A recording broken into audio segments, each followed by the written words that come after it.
Good morning. Welcome to the Committee on Public Safety.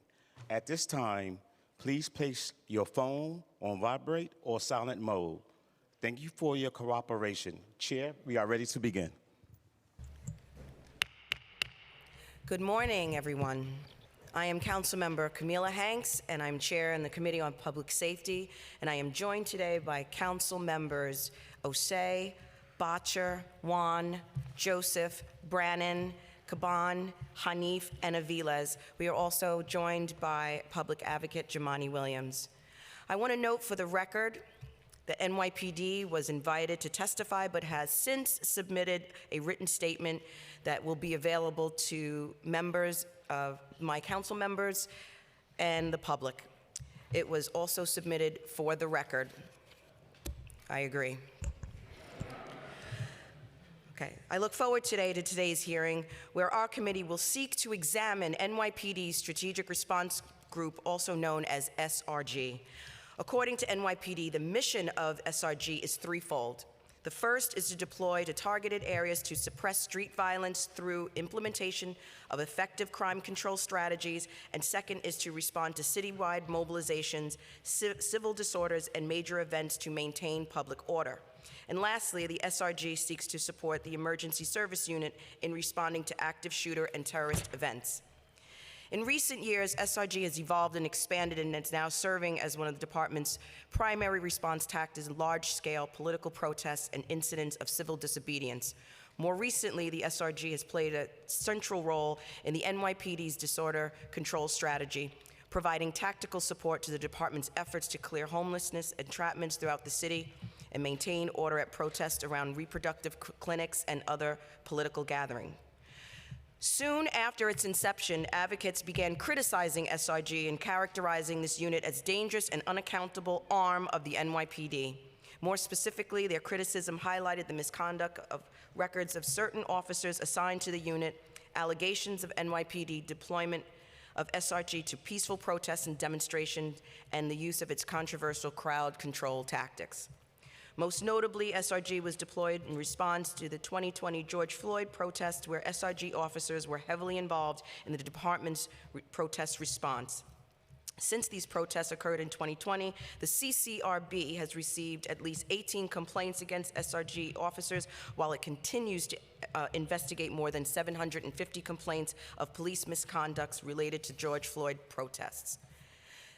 These instances of CCRB reviews the complaints against SRG officers is especially concerning, considered that in 2014, a year before the SRG's inception, the city agreed to pay $748,000 to settle a lawsuit brought by Black Lives Matter protesters who said NYPD illegally targeted demonstrators using similar tactics to those used by today's SRG group. It is essential, therefore, that NYPD's response to protest and civil unrest strike a proper balance between protecting free speech and public safety. Today's hearing will provide the Public Safety Committee an opportunity to seek a much-needed transparency regarding the scope of the unit's work and its tactics. This committee looks forward to hearing public testimony on this important subject, the advocates, members of the public, others, as they voice their experiences with SRG. For the record, again, the NYPD was invited to testify, and this committee will submit written questions to the department and expects a prompt response. Council members are also invited to raise specific questions that we will present to the administration. And with that, I will hand it over. And thank you to my staff, my council staff, Josh Kingsley. Great, thank you, everyone. We're going to begin with testimony from CCRB, but before we do, Public Advocate Williams was going to make a statement, and then we'll turn it over to the administration. Thank you very much. My name is Jumaane Williams, Public Advocate, City of New York. I want to thank Chair Hanks and the members of the Committee on Public Safety for holding this very important hearing. I also want to align myself to some of the comments of the Chair, particularly with the administration and NYPD not being here. I held out hope that they would. I think it is shameful and an affront to this council and to New York City as a whole. I understand that there are some legal concerns. I do think just being present, even if it was to read the statement you submitted, would have shown some respect to the process and having this conversation in a public forum. In 2015, the NYPD formed the Strategic Response Group, or SRG, to combat terrorism. This is a voluntary unit that has attracted officers who reportedly wanted to see, quote-unquote, more action, and outfits them with riot gear and heavy weaponry, including military-grade long-range acoustic devices, also called LRADs, and machine guns. Originally, the unit was to consist of 350 officers with a budget of $13 million. Quickly, that ballooned to more than 700 officers with nearly $90 million in funds, including $10.2 million in overtime last year alone. The SRG's involvement in policing protests, as we have seen, unfortunately, seemed to be more about suppression of speech and assembly and less about keeping everyone safe. Following criticism of the SRG potentially policing large-scale protests, the NYPD claimed in 2015 that the SRG would not be involved in covering protests. However, the NYPD began deploying the SRG to protests later that year. The results of the SRG's presence at protests have been aggressive and chaotic, and have invariably escalated nonviolent protests into dangerous and violent environments. The SRG beat protesters with batons, sprayed crowds with pepper spray, rammed into protesters on their bikes, and trapped protesters using barriers such as shields, bikes, and metal gates with no way for people to escape, a tactic known as kettling, and blasted crowds with noise cannons. I myself have had the brunt of over-response to protests, several protests, including SRG, including at Occupy Wall Street and at the George Floyd protests of 2020. I've also filmed and witnessed. Many SRG unit members have multiple misconduct complaints against them. Of the 62 SRG officers and supervisors identified by the appeal and videos from 2020 protests, 46 SRG members and 292 misconduct allegations filed against them with the Civilian Complaint Review Board, or CCRB. These complaints included abuse of authority, excessive force, offensive language, and discourtesy. Considering this history, the SRG's abusive behavior is unsurprising. Further, a report published last month examining complaints of police misconduct investigated by the CCRB revealed that the CCRB was only able to substantiate 88 of 321 complaints received. The reason this number is so low is not because misconduct did not occur, rather NYPD officers engaged in purposeful actions to conceal their identity to avoid identification. The NYPD also impeded CCRB investigations by delaying responses to requests for body-worn camera footage, claiming footage did not exist, turning over the wrong footage, and refusing to be interviewed remotely. I would say some of the things that have been substantiated by CCRB in the past, some of the worst ones are officers lying on record and nothing happening. The SRG does not police all protests equally. This was best example in 2018 when the SRG allowed the Proud Boys to march without a permit and backed away when they began to beat and shout homophobic slurs and counter protests. If my memory serves me correctly, they were also ushered into the train without having to pay their fare. Most recently, the SRG was present at a rally held by an anti-trans group at which a number of transgender rights activists and supporters counter-protest. The SRG, which those present at the protest reported outnumbered the counter-protesters, engaged in a physical altercation with the counter-protesters, arresting 9. Deploying the SRG to police protests has demonstrably resulted in unnecessary abuse and violence, and their presence should no longer be allowed at protests. It is unsurprising that the SRG frequently uses excessive force, as they are a specialized unit trained to respond to terrorism and violent crime. Over time, the NYPD has conflated terrorism and protests, leading to the deployment of officers and militarized gear to largely nonviolent demonstrations. Even the NYPD referred to their response to the 2020 protests as an inefficient deployment of resources. The SRG's behavior has resulted in numerous lawsuits and complaints against the NYPD in New York City, resulting in a significant financial burden on a city still recovering from the COVID-19 pandemic. The city must, at minimum, require greater transparency from the NYPD and the SRG on training, disciplinary records, and allegations of abuse. I look forward to working with the Committee on Public Safety, the City Council, and hopefully the administration themselves and NYPD to create a safe and equitable community for all New Yorkers. And I do want to say it is very hard to be shocked that a unit that was trained to address and deal with terrorism, then sent to deal with nonviolent protests, would not have the kind of response that we've seen. I understand the need to have people trained to address and deal with terrorism and violent crime. Sending that same unit to deal with nonviolent protests will only lead to the type of videos and things that we've seen. So hopefully, even without coming to this hearing, there are changes on the way. I look forward to seeing what that would be. Thank you so much. Thank you. Thank you, Public Advocate. So we'll now swear in members of the administration. For CCRB, we're going to hear from the Interim Chair, Arva Rice, and from the Executive Director, Jonathan Darsh. can you please just affirm after me? You affirm to tell the truth, the whole truth, and nothing but the truth before this committee, and to answer honestly to council member questions? Great. I will. Thank you so much. Awesome. Go ahead. Thank you.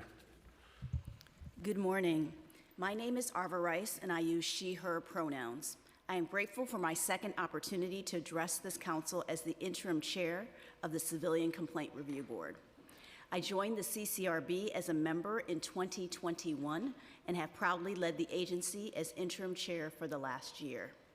I've spent most of my career serving New Yorkers.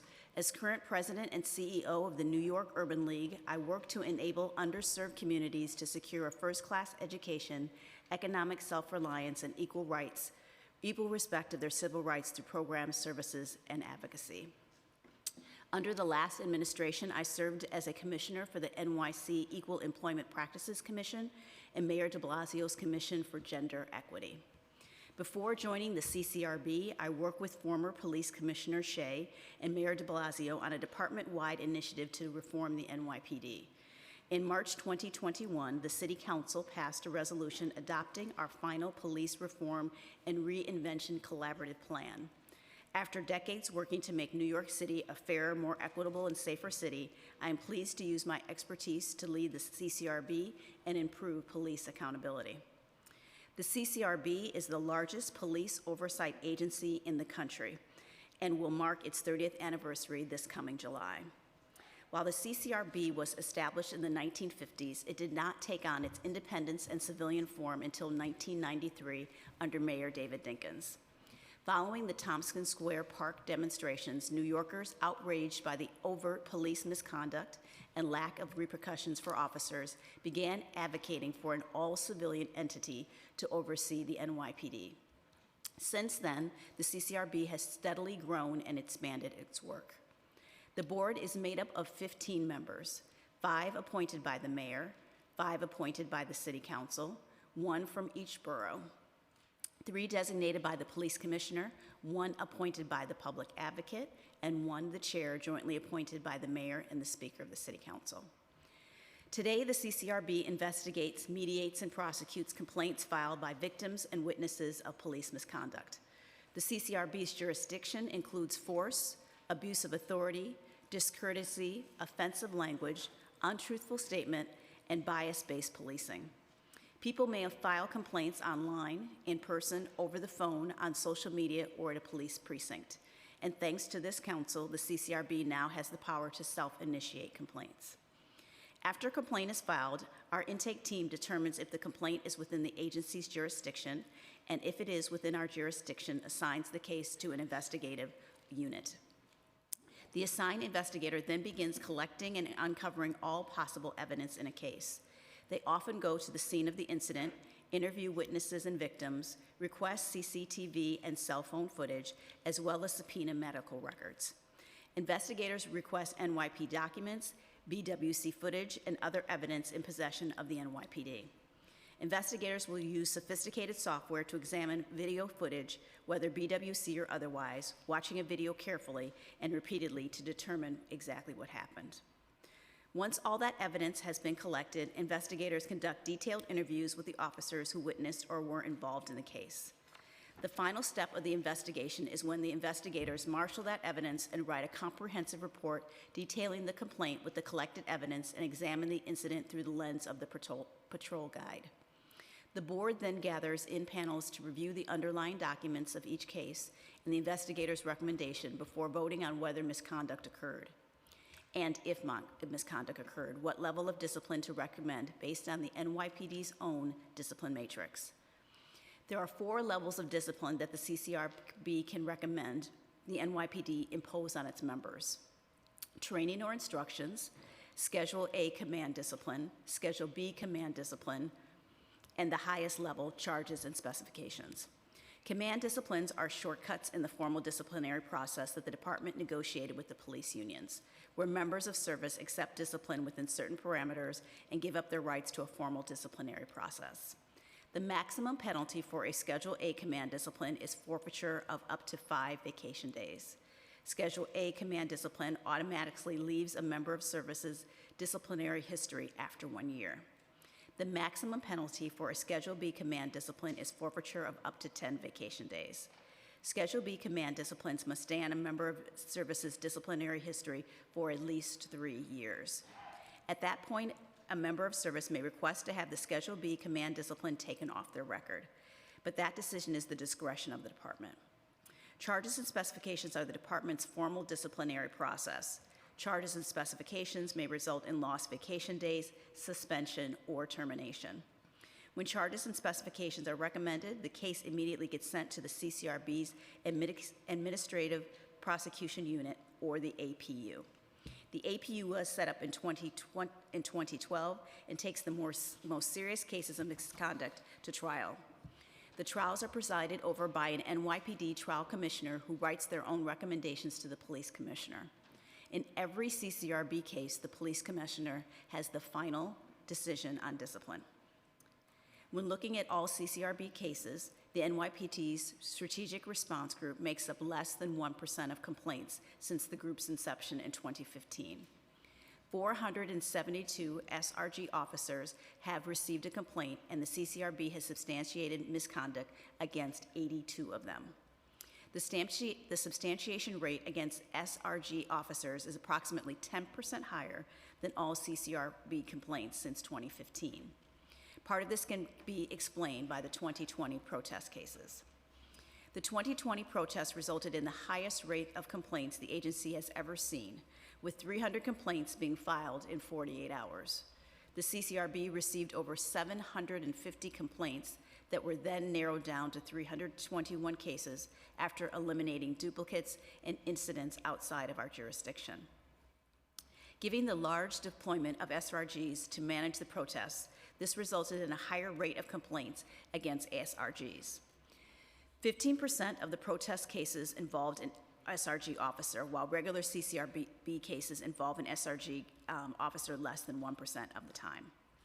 Fully investigated protest cases have resulted in 88 substantiated cases, 28 of which involved an SRG officer. The low rate of substantiation for regular officers is largely due to the issue of identification. These were some of the most complicated cases the agency has ever investigated and required senior investigators to take on most of the work. 43% of the allegations stemming from the 2020 protests had to be closed because the officers involved could not be identified, a jump from 11% in non-protest cases. Investigators had to put in much more work to identify officers and collect evidence from the wide-ranging chaotic events. SRGs did not have the same identification issue, as they are better prepared for these type of events. Last month, the CCRB released a comprehensive report analyzing the data from the 2020 protest cases. The report identifies the departmental failures, patterns of officer misconduct, the obstacles the CCRB faced while investigating these complaints, recommendations for the NYPD on how to better respond to protests in the future, and how to improve the disciplinary process. The full report can be found on the CCRB website. Since the 2020 protests, the CCRB has had an ever-increasing amount of work. On top of the 321 protest cases, the CCRB has steadily been expanding the type of cases it investigates. In 2019, the city voted to change the charter to give the agency jurisdiction over untruthful statements made by members of the NYPD to the CCRB. In 2021, this council changed the charter to give the CCRB jurisdiction over bias-based policing and racial profiling. That same year, the council adopted a resolution calling upon the state legislature to pass legislation that would give the CCRB final disciplinary authority over its cases. That resolution has not been acted upon. The board itself responded to community concerns, changing our rules to be able to investigate sexual misconduct, body-worn camera misuse, and untruthful statements made by officers to other entities. These changes increase the number of cases we investigate each year, adding nearly 800 cases in the last 2 years. Between 2014 and 2021, the NYPD received 3,480 allegations of bias-based policing. 4 of these allegations were substantiated. As a result, the City Council changed the city charter in 2021, empowering the CCRB to investigate cases of racial profiling and bias-based policing. We are so grateful the City Council entrusted the CCRB with this responsibility. In 3 months, the agency has already received more than 100 complaints involving bias-based policing or profiling. When the Council empowered the CCRB to undertake this responsibility, 33 new positions were added to the agency to create a unit to handle these complicated investigations. Unfortunately, the proposed budget reduced the agency headcount by 22 positions. Since this reduction must come from vacant positions, it is going to result in a racial profiling unit that only has 13 people, around a third of the staffing level originally guaranteed. After those cuts take place, the CCRB will have an authorized headcount of 237 to oversee over 34,000 officers. While this is above the charter mandated level, this mandate was established before the creation of the Racial Profiling and Bias-Based Policing Unit. 2020 marked another milestone for police reform with the repeal of Civil Rights Law Section 50A. 50A prohibited the CCRB from sharing most of its work with the public. Since its repeal, the agency transformed how we share information with the public. Not only can one look up the number of complaints we receive and types of allegations within them, but we have published a comprehensive database of officers' CCRB histories. We fulfill hundreds of FOIL requests each year, and we began posting deviation letters and closing reports to our website. This will be an ongoing process. In 2019, the agency established the Civilian Assistance Unit staffed by victim advocates, licensed social workers, and trauma services professionals who provide free and confidential assistance. This service has been a necessary lifeline for victims who need further care and assistance and helps connect them to other city services. While no longer new, one of the most significant changes in the CCRB was the creation of the Administrative Prosecution Unit, or APU. Created in 2012 with the support of the City Council, the APU's prosecutors handle the most severe cases of police misconduct. The APU has been a key function in evaluating police misconduct and opening our process up to the public. Yet, in the last year, the docket of APU cases tripled. This is largely due to the protest cases and other new investigative powers, but is also due to the NYPD's disciplinary matrix. The disciplinary matrix was created by the NYPD and specifies the appropriate discipline for each type of misconduct. Since the implementation of the matrix, the number of cases receiving the highest level of discipline and being sent to the APU jumped from 8% in 2020 to 48% in 2021. We thank OMB for the 4 additional prosecutors they allowed us to hire, but in order to keep up with the 6 times the work, we will need additional prosecutors to get through these cases in a timely manner. The CCRB followed the NYPD's discipline matrix in nearly every case in which it substantiated misconduct against a member of the NYPD since the 2021 Memorandum of Understanding signed by the former police commissioner and former CCRB chair. Unfortunately, the NYPD continues to deviate from CCRB recommendations, even when we are following NYPD's own disciplinary guidelines. CCRB investigators painstakingly collect evidence that the board carefully reviews. Most cases that come through the CCRB are not substantiated. The board only recommends discipline when there is a preponderance of evidence that misconduct occurred. There will only be true accountability when the CCRB is given final authority over its disciplinary cases. We hope for continued support from the City Council in empowering this agency, which includes adequate budget and headcount to account for the new investigative powers, along with proper access to evidence of misconduct. To investigate cases as efficiently as possible, the CCRB needs direct access to body-worn camera footage and all NYPD documents. Without it, CCRB cases are unnecessarily delayed, which is unfair, both to the victims and the officers involved. We also need to be exempt from sealing statutes. Evidence of police misconduct is hidden behind sealed records that we need access to if we are going to hold all misconduct accountable. We currently have had 1 case on hold for over a year as we wait for a judge to determine whether the CCRB should have access to the sealed evidence to a case we are taking to trial. The family of Delron Smalls deserves better than that. We hope the City Council will advocate for our right to direct access to NYPD evidence and sealed records. In the meantime, we will continue working with NYPD to improve the current process, and we expect the CCRB will be consulted as changes to the discipline matrix and the reform process are discussed. The CCRB is a uniquely important agency because independent civilian oversight of the NYPD is key to fulfilling this city's mission to protect New Yorkers. Thank you, council members, for your continued support and for your time today. Thank you so much. I want to acknowledge we've been joined by Councilmember Gutierrez, Areola, and Holden. So I have a few questions that I'm going to ask, and then I'm going to pass it along to, and Councilmember Mealy, good morning. That we'll pass it along to my colleagues, and first will be Public Advocate, if you have questions. But after my questions. Sorry. Okay, so my first question is, what does CCRB complaint data reflect given the rates of misconduct by SRG officers compared to NYPD generally? I spoke to that a little bit in our comments, but I will let John Darsh, who's our Executive Director, answer that question more fully.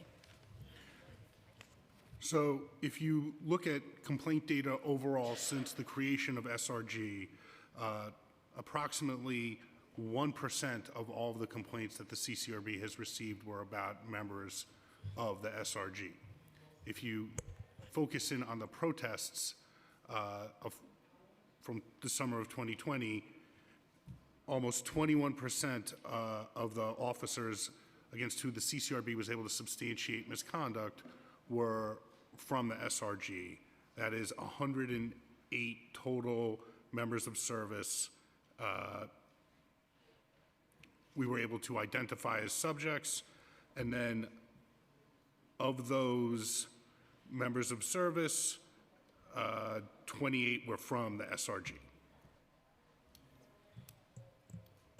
Thank you. What is the CCRB's assessment of NYPD's handling of protest-related misconduct, and have appropriate penalties have been applied to substantiated cases? I will also let our Executive Director handle that more completely, but we do have a number of cases that are still pending, and so we're looking for NYPD to complete their process. And as I stated in my testimony, we do not believe that the concurrence rate is as high as it should be, and so we will be working with the NYPD in order to increase that concurrence rate going forward.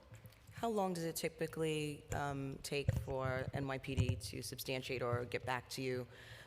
How long does a case typically take? That's a very good question, Madam Chair. It depends on the type of case. In cases where the CCRB recommends a command discipline or training, the department can generally get back to us, I would say within 6 to 9 months, or maybe even a year, by the time we inform the department that we're recommending discipline. Administrative prosecution unit cases often are very lengthy, and the discipline process there can take sometimes several years once the CCRB has made a recommendation that the officer face discipline. Thank you. So, how many substantiated misconduct allegations arise from officer crowd control efforts and compared to an allegation arising from police initiating an arrest? Does that make sense?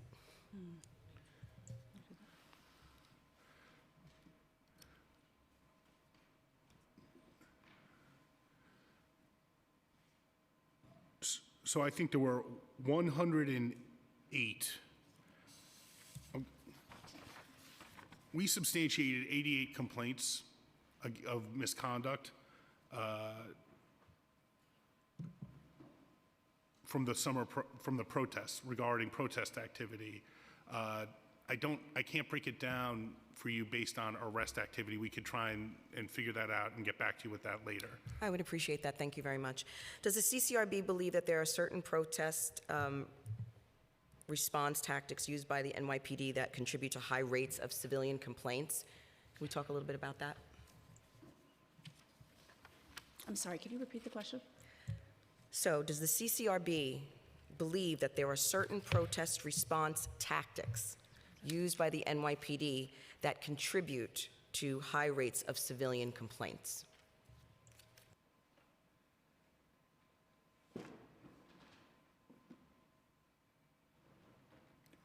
Yeah, you can go ahead and answer that. Thank you. So the NYPD does not refer to the practice of kettling.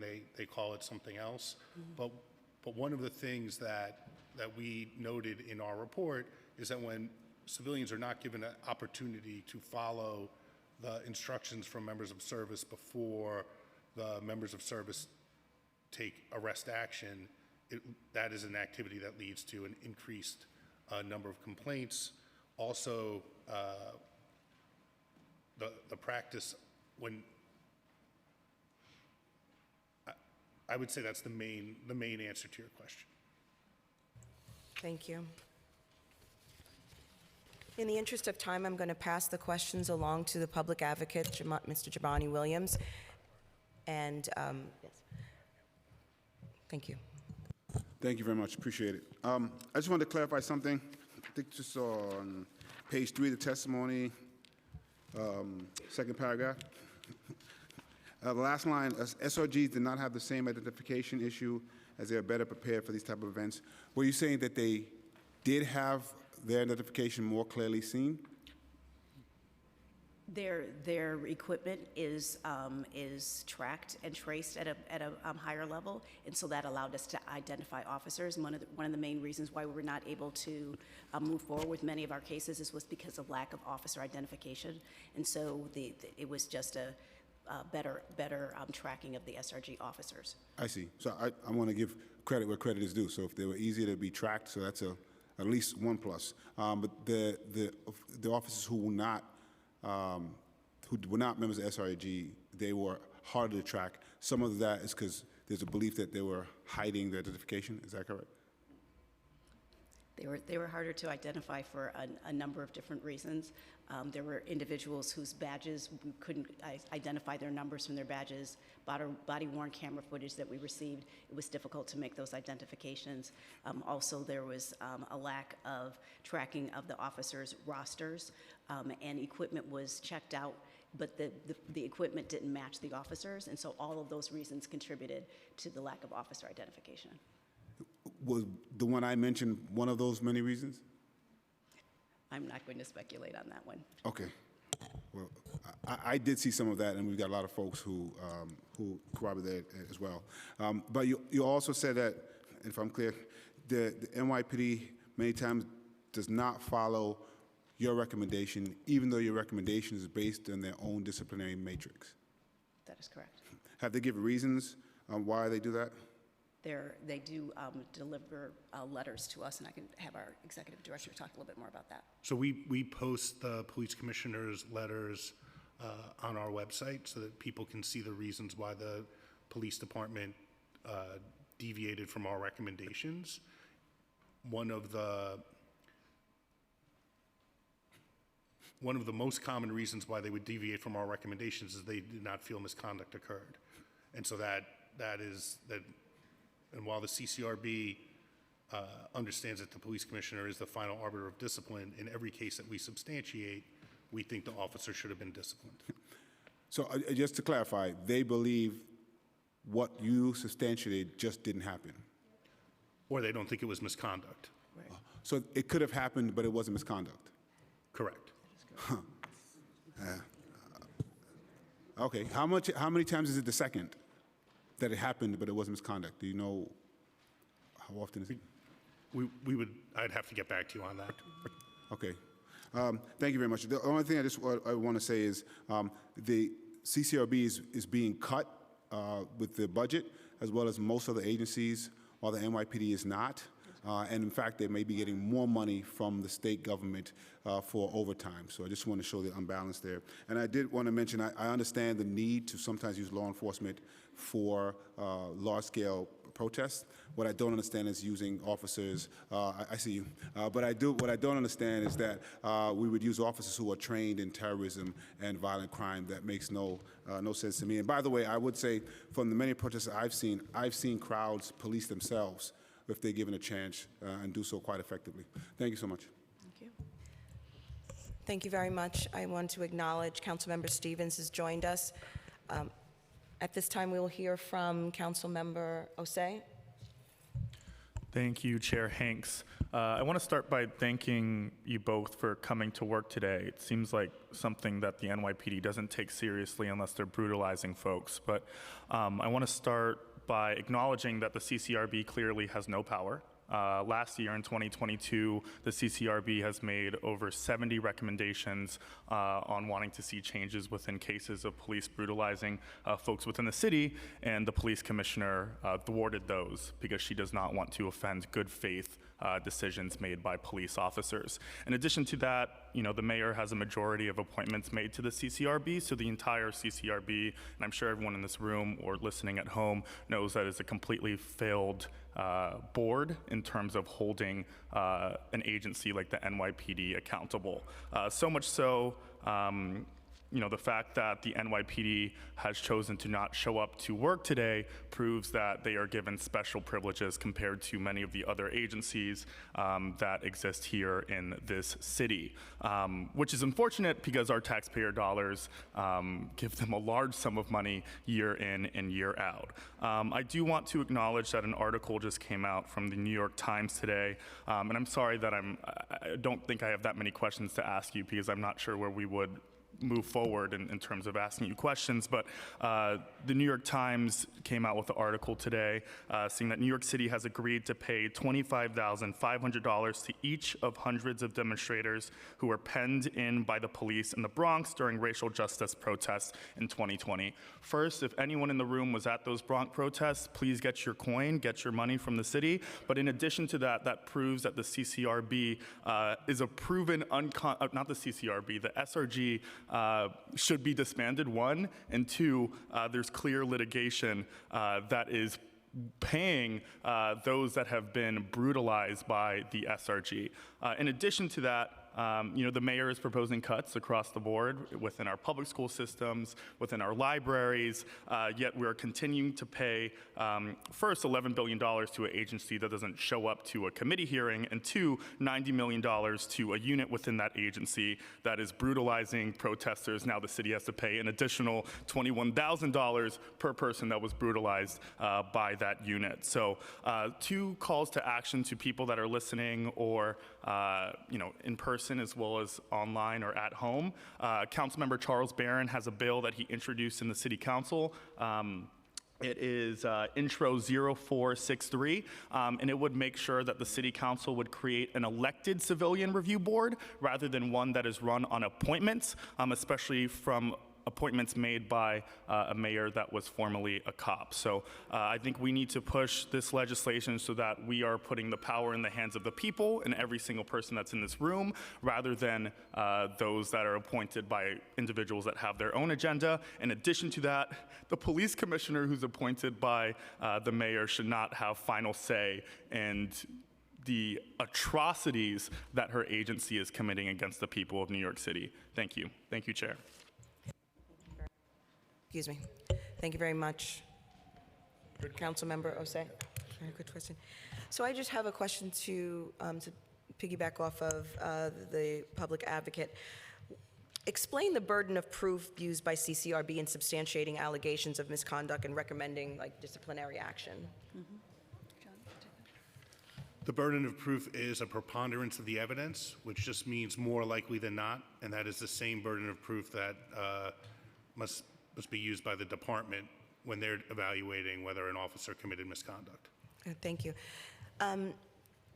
So you also testified, we were talking about bias-based crimes. Does NYPD cooperate with racial profiling investigations? What is your experience with those interactions and those complaints and their response? As you know, that's a recently added power to the CCRB as a result of the work of the City Council, so we want to thank you for that. And I'm going to ask our Executive Director to talk a little bit about our interaction with NYPD since it started. So the department has been cooperating with the agency in our investigations as far as giving us the paperwork and body-worn camera footage from the incident that is complained about, We are still working with the department on getting the data we need to fully evaluate the complaints to see whether or not there was an aspect of impermissible profiling in the incidents. We have over 100 complaints so far, and so we're still trying to work out getting that data from the department. Can you just be more specific and clarify what kind of data? So it depends on the type of profiling alleged, but for example, if someone was saying that their car was stopped because they were black, then we would want to see the data behind the car stops, not just by that member of service, but by other members of service in that command at that time over a period of time, or in that location or in similar locations, so that we could see if there is a pattern of the officer taking action based on someone's race or whatever the category, the impermissible category that is being complained that the civilian said they were targeted because of. Thank you so much. So in the interest of time, I'm going to just pass it along to my colleagues, but I just want to let my colleagues know that this is the third time that this hearing has been postponed, and there's so many of you that want to come and testify. So today is your day. I know that we're all disappointed that NYPD did not show up, but this is your day so we could get your voices heard. So with that, I'm going to pass it along to Josh Kingsley. Okay, thanks, Chair. We're going to have councilmember questions. There's a timer for 3 minutes. We're going to hear first from Councilmember Aviles, followed by Councilmember Hanif, followed by Councilmember Caban. Good morning. First, I'd like to thank the chairs for having this hearing, and thank you to the CCRB for being present. But I don't have questions for you. I have more of a comment. In particular, I'd like to implore that my colleagues remember the level of respect that the NYPD has demonstrated to this council today, and in particular, return the favor of not showing up during our budget hearing when they're asking for more money. I'd also like to note that I think it's important for the NYPD to pay out its own misconduct. That should come out of its own operational budget, should not be borne by taxpayer dollars. Also, I'd like to note that the unlimited overtime that NYPD is offered should be transferred to human service workers. All the workers that save our communities, that support our children and elders to live their daily lives, they should be given unlimited overtime. With that note, as we approach budget season, I implore all New Yorkers to remember who has unlimited overtime, who gets paid the misconduct, who feels fine to not show up to hearings with impunity, who gets to do what they want, who is the mayor, who controls this city.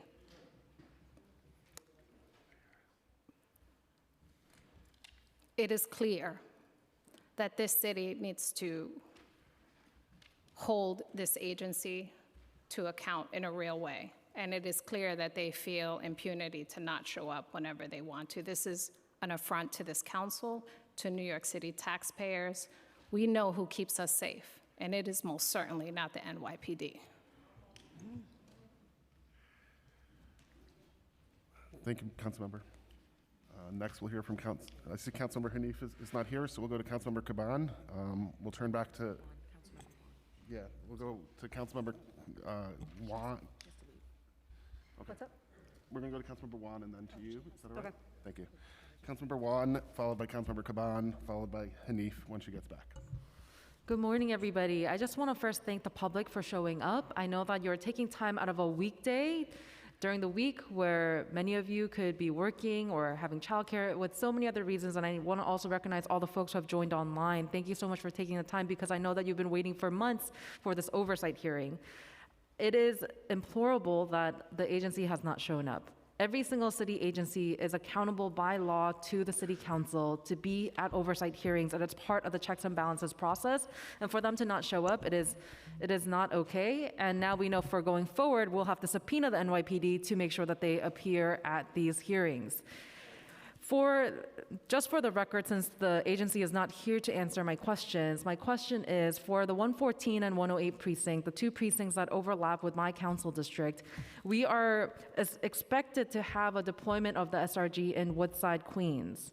And my question is, the questions for deployment are supposed to be for high crime areas. My two precincts out of 70 precincts across the city are actually in the lowest tier of number of crime. We have the lowest crime rates in the city. So something is not matching up in terms of deployment, and I would like those answers on the record. And I know that our Chair Hanks, will be following up to get those questions on record. And once we get those answers, I will share them publicly to really understand how the deployment is happening and why it would be in my district that we would be deploying SRG officers when we have no history of violent protests or any sort of high rise in crime, et cetera. So we want to make sure that we have the civil liberties that our Constitution states, that we are able to assemble and protest in peace. Thank you so much. Thank you, Councilmember.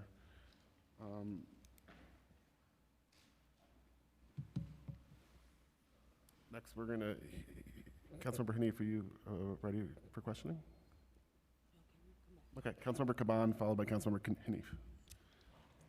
Thank you. First of all, thank you, CCRB, for showing up and for trying to do your work without a lot of the mechanisms you need or the staffing that you need. I'm pissed. I'm looking out on a packed room full of New Yorkers who desperately need and undeniably deserve true public safety, and I can't take my eyes off of the empty seats where NYPD should be sitting today. Shame on them for not showing up. And it says here in their written testimony that on advice of counsel, they are, quote, not able to answer any questions at this time. And as a trial attorney, I call bull. They could have shown up with counsel. They could have taken our questions, and counsel could have indicated on the record each and every time their advice for them to remain silent or answer some of the questions and expand on what they did include in their testimony. It's bull. And best believe that I had questions, that we had questions that will remain unanswered because the NYPD brass is scared of accountability. They're afraid that submitting to the bare minimum of oversight of the city council would expose the rot at the core of the SRG.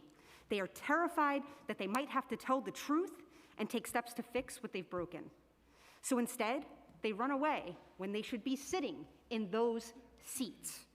They ought to hang their heads in shame over this act of utter cowardice.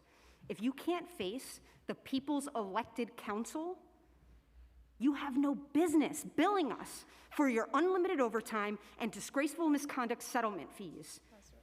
Even in the time since we all entered this chamber this morning, in the Times, we saw news has broken that the people of the city are going to have to pay out millions upon millions of dollars to compensate protesters abused and mistreated by police during the summer of 2020. And those very same police, with the opportunity this morning to take some responsibility for their actions, are nowhere to be seen. This should have been the final straw for the SRG, the final proof that they are a rogue, unaccountable squadron. And it is particularly offensive because at the inception of this unit, the city played on New Yorkers' still painful trauma from the September 11th attacks and promised that the SRG would keep us safe from terrorism. And instead, the SRG has become a poster child for mission creep, its headcount ballooning to nearly 3 times its intended size, and its activities extending to everything from violently cracking down on legitimate protests to humiliating our homeless neighbors and evicting them from their encampments. And so how dare they show such disdain for the people of New York City this morning? How dare they show and hold such contempt for the very people they are sworn to protect? How dare they give the middle finger to this body and go about their normal business like nothing is wrong?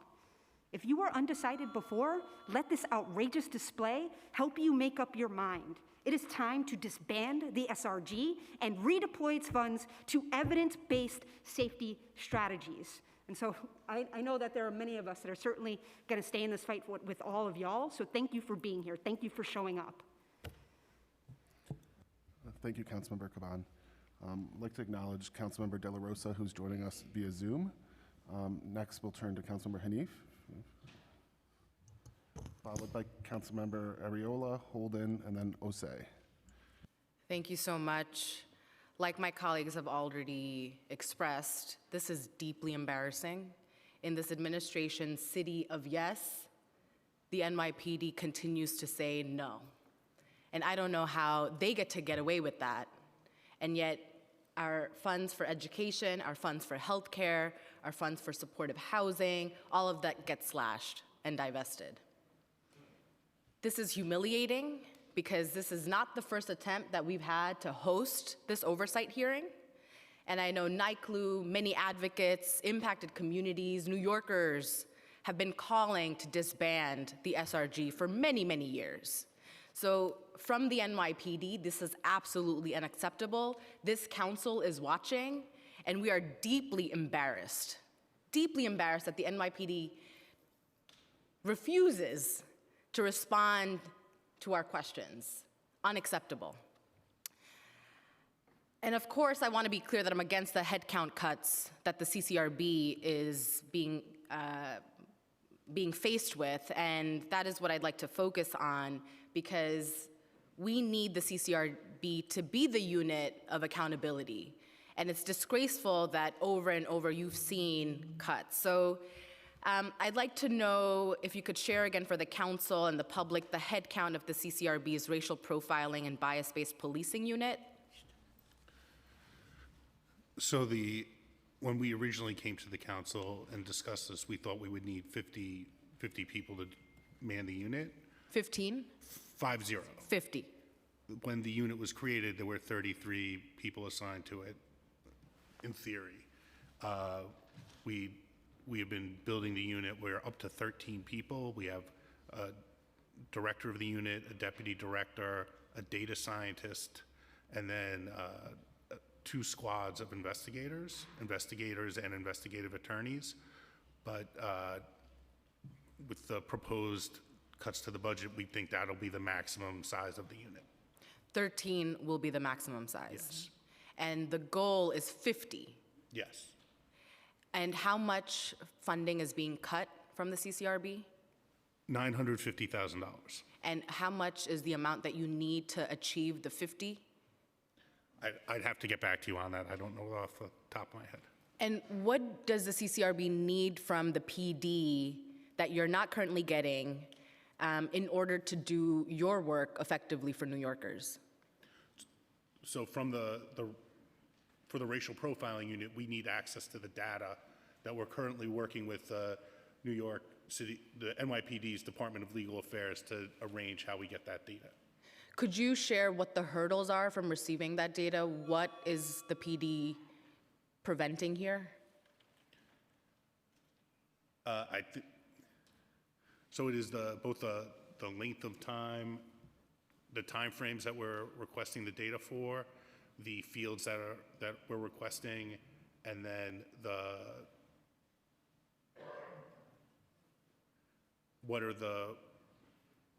how many officers we're requesting the data for. And right now, are they required to provide this data, but what you're saying is they're delaying and basically kind of giving excuses for when that data gets to you? So so we're working with them to try and arrange a system so that they can provide us the data that we need. We've gone back and forth with them, and we're working with them, and we have a good relationship with the leadership of the New York City Police Department's Department of Legal Affairs, Bureau of Legal Affairs. Doesn't seem like that from what you're sharing. But we are close to, I'd like to think we're close to having an agreement. They know we need the data, and we're just trying to figure out a way to make it an effective transfer of data. What I'm hearing from you, and I know you're trying to be deeply respectful of the work that you have to do with the PD, and it's unfortunate that they're so, they're not transparent, and they're moving with all sorts of funny machinations to prevent New Yorkers from receiving justice. But again, for this crowd, thank you for being here and demanding the disbanding of the SRG. This council stands with New Yorkers and with a stronger democracy. And we will continue to speak up in advocacy of filling the roles needed for the CCRB to hold the PD accountable. Thank you so much. Thank you, Chair. Thank you, Councilmember. Next, we're going to hear from Councilmember Ariola, followed by Councilmember Holden. Thank you, Chair.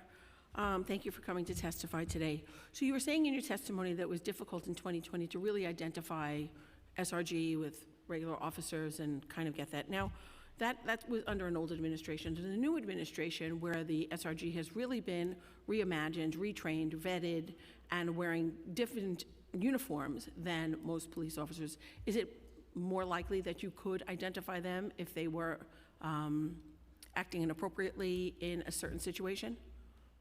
I'm going to let our executive director take that, but the officer identification wasn't between SRG and others as much as it was identifying the officers in general, because the officers were not as clearly identified if they were not SRG. But I will let John speak more specifically. But I do want to hear what you have to say, but you kind of broke it down in 2020 between SRG and NYPD.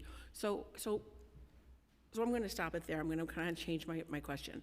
So 2020 is 2020. Since there has been a reimagination of the SRG and the revetting, the vetting and the training, how many CCRB complaints have there been since this administration has instituted the new policies for SRG? You know, Councilwoman, that's a very good question, and I'll get back to you with an answer. I should know that, and I don't. I apologize. I mean, I think that's very important because this is a new SRG. This is a newly imagined, newly reimagined, newly trained, newly vetted. And when we're getting every day notifications of gun violence in our precincts, in our communities, and our people are dying, we cannot lessen the amount of officers we have deployed to any one precinct because they are seeing more crime. The other thing is, you talk about unlimited overtime. If we had more officers on the job and they were treated with more respect and equitably compensated for the job that they do, then we would not have to be deploying additional officers at any given time. These SRG officers are there to help precincts that are in need. They are there to remove illegal firearms and weapons from our streets and conduct investigations thereafter for violent criminals. We are a city under siege with illegal gun violence, and each one of the members in this body get a notice every day, 10 notices, 15 notices of gun violence. I really need to know, and I would like for you to get back to me, on what, with the new SRG under this administration, what the complaints are, because we cannot take them to task for what happened in an administration that did not have as much interaction and community outreach. Thank you. Thank you. Next, we'll hear from Councilmember Holden, followed by Councilmember Gutierrez. Thank you, and thank you, Chair Rice, for your testimony. Questions on the sealed records. A judge can seal the records of a police officer, right? Who else can do that? Or why can't you get access to some? I mean, I guess there's different levels of sealing records. Am I correct? So the main problem isn't that the record of the police officer is sealed. It's that the record of a civilian who has had an interaction with the police officer is sealed. And that prevents us from getting the information that we need to talk to that person to find out what happened in an incident. And when we're investigating profiling, it often involves needing to look at incidents, interactions that police officers have with members of the public that we have never encountered at the CCRB. So we don't even have the ability to talk to them to get them to consent to us unsealing the record, because we don't know who they are. And so if we're effectively going to do the job that the council has given us of conducting oversight into profiling and bias-based policing, we need to be exempt from the ceiling So the statutes. complaint didn't come from the person, from the public then? Where did the complaint come from? So the initial complaint, so if a member of the public files a complaint with the CCRB that says, I was profiled, my car was stopped because I was African American, I was driving where, and that's why I was stopped. We have to look at not only that incident where the person who called us can say can consent to us viewing their record. We have to look at other people whose cars were stopped at similar times in similar places who we might not know. And that's why we need to be exempt from the ceiling statutes. We had some hearings in the last council after the riots, and I just remember when the police did testify, I asked Commissioner Shea at the time how many police officers were hurt during the riot. He said nearly 400. Also, we had 350 police cars that were damaged, 15 were set afire, and about $1.1 million damage. Do you take into consideration, and I've been in a riot before, so I understand what it's like, where people are coming at you from different directions and things are being thrown, and it's just mayhem. And how people react is very different when it's like a free-for-all, essentially. So with 2,000 arrests, in some of those riots and some of the video that I've seen, and you have access to video, do you kind of judge where the situation is out of control and human beings act differently on both sides? That there are situations where self-preservation kicks in. Do you take that into consideration in your agency? Let me answer that first, and I'll have John respond. First of all, as members of the CCRB, as I mentioned already before, there's 15 members, 5 that are appointed by the mayor, 5 by this body itself. The 3 that are designated by the police commissioner, 1 appointed by the public advocate, and 1 that's jointly approved by the chair. We do not make judgments. We have a team of investigators who are trained, who look at body-worn camera footage, who do interviews, who do very extensive work, and it's presented to us. And based on the police patrol guide, there's a recommendation that's made to us about whether the case is substantiated, and then we vote as a panel on that. It is something that is presented and vetted to us. It is not based on our personal opinions, and so that's not what we bring into this case. So we look at it as based on how police officers are interacting with the community, and if there is abuse, if there is excessive use of force, if there's offensive language, or there's other issues that are at play. That is what we're making our recommendation on. So it's not based on a given situation, but by the evidence that's presented. So it's not based on if I'm getting bricks thrown at me or firebombs thrown at me, and there's no situation where self-preservation kicks in. It's just sort of, don't curse at me, or don't speak to me disrespectfully. And I'm trying to get the situation that you have to take in everything that's going on, not just an isolated incident. So, like, what was the situation at the time? Were the police under attack? Were cars being burned? Was property being damaged? This all has to be taken into consideration. That's all I'm saying. And I do wanted to restate, it's the Civilian Complaint Review Board. So what we are looking at is when a civilian interacts with the police department and they feel as if their rights were. It is about our work is about the civilian. I just want to underscore that. So if I could just briefly respond, the board looks at all the complaints on an individual basis and takes into account the facts and circumstances surrounding each event. And so, of the complaints from the protests during the summer of 2020, there were 18 complaints where the board looked at the conduct, determined that the conduct that was alleged to have occurred did occur, but that conduct was within NYPD guidelines. And we looked at 11 complaints where the conduct alleged, we determined by a preponderance of the evidence, did not occur. So the board does take all those things into account. It takes all the facts and circumstances into account from the incidents that we investigate, and the board applies the law and the patrol guide and makes determinations. And there were 88 instances from the summer of 2020 in which members of service committed misconduct by not acting appropriately during the protests. Thank you, Chair. Thank you. Next, we're going to go to Councilmember Gutierrez, followed by Councilmember Osai. Thank you, Chair. I just want to start by saying that there is no such thing as a new SRG. There is no such thing as a reform to the SRG.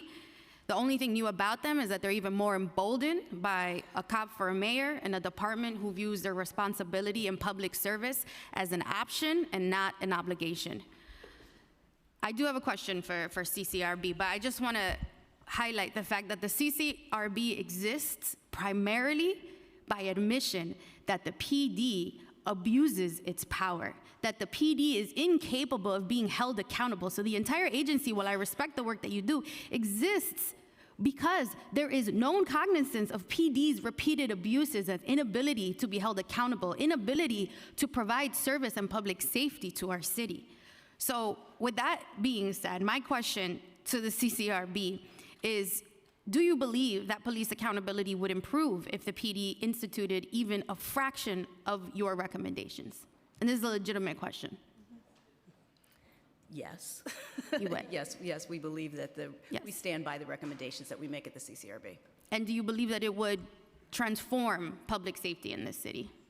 We believe that the transformation of police accountability would require also that the CCRB has final authority in making recommendations.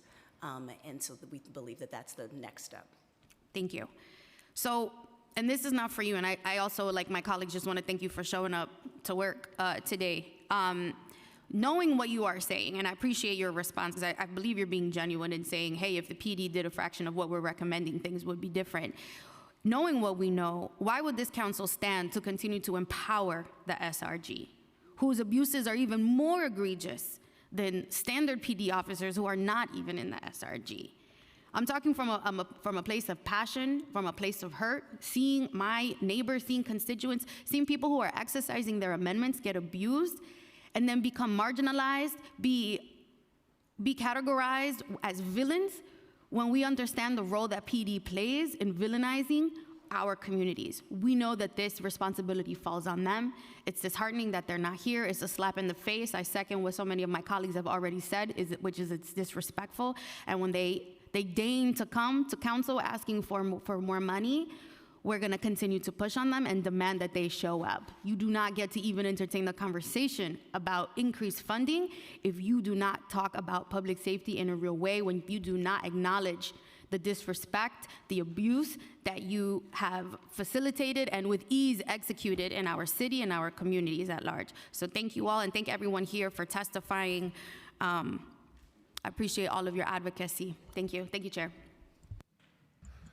Thank you, Councilmember. Next, we'll hear from Councilmember Osei. If any other council members would like to ask questions before we turn to the public testimony, please let me know. But Councilmember Osei, you can go ahead. Thank you, Committee Counsel, and thank you, Chair. I want to start by acknowledging a lot of the pain that may or may not be in the room right now from folks that participated in many of these protests, not only in 2020, but 2021, 2022, and were brutalized by the Strategic Response Group. I've witnessed it myself. I've seen nonviolent protests erupt into violence because of the NYPD. I'm going to take a wild guess that my two colleagues from Queens have never been to a Black Lives Matter protest before, so they can't really judge that and are mainly making judgments based off of what they see on Fox News. But I do have a couple questions to ask from the CCRB, and I finally have some questions for you guys. You talked about some of the recommendations that you made in regards to the SRG, and I wanted to ask you all, what were those recommendations or policy recommendations specifically? I just would love to know why the police commissioner or the admin decided to thwart them. So the recommendations that we made from our protest report really didn't center as much around SRG as around how the NYPD responded to protests generally. We recommended that they improve how they assign protective equipment to police officers. One of the problems that we noted is that in many cases, officers were just grabbing shields and other protective equipment and helmets that should have their shield number on it, which would make it much easier for us to identify them and be able to conduct our investigations. But because equipment was just being handed out in an ad hoc basis, we would conduct an investigation, identify what we thought was the officer involved because we had their shield number, and then it would turn out that is not the correct officer. Officers were deployed outside of the regular course of business. They were sent, instead of being deployed on the radio with regular units, they were deployed via cell phone in kind of ad hoc groups. So they didn't really know who they were with, and they didn't know the identity of their supervisors, which made it very tough for us to figure out who people were. And you would say, well, you were at this location, who were you there with? I don't know. One of the things that we normally rely on when we are trying to identify officers are roll calls to find out who was at a certain location at a certain time, and that paperwork was not accurately filled out. We had situations where we're trying to identify civilians because we think that there were people who were arrested or given summonses at an event, but the officer who actually processed the arrest or processed the summons was not the person who actually arrested the individual or stopped the person to give them the summons. And because that, and NYPD is, their own guidelines say you shouldn't be assigning arrests or summonses in those cases. You should be conducting, you need to fill out that paperwork on your own, because we were then in a situation where we are unable to determine which officer interacted with the civilian. And so it just made things extremely complicated, and the recommendations we made dealt with how NYPD responds to these protests, so that, because this is, the chair has said many times, I'm stealing your line, I apologize, that New York City is a city of protest, and we can't just rely that the fact that summer 2020 will not happen again. We need to be ready for the next time there are protests so that we can do our oversight in a responsible and effective manner. Chair, can I have a little more time? Is that okay? Another question is, and you may not have this insight, but I know one of my colleagues talked about how this new SRG has gone through a reimagining. Do you know what that is? Do you have any communication with the agency in terms of what reimagination they've done to the unit, such as the SRG?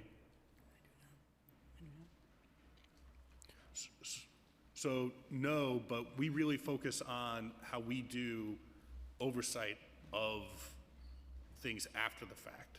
So we will, we collect training materials, we use the patrol guide and the administrative guide to evaluate police conduct, as well as what the law is, and the law says people can do.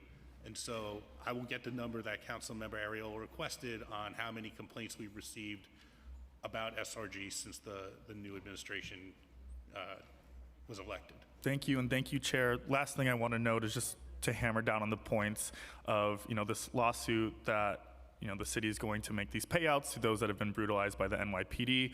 That all comes from your taxpayer dollars. The same mace and batons that they use to beat us, that comes from our taxpayer dollars. All of this should come from the NYPD's budget itself rather than the overall city budget as a whole, especially since we are seeing cuts across the board.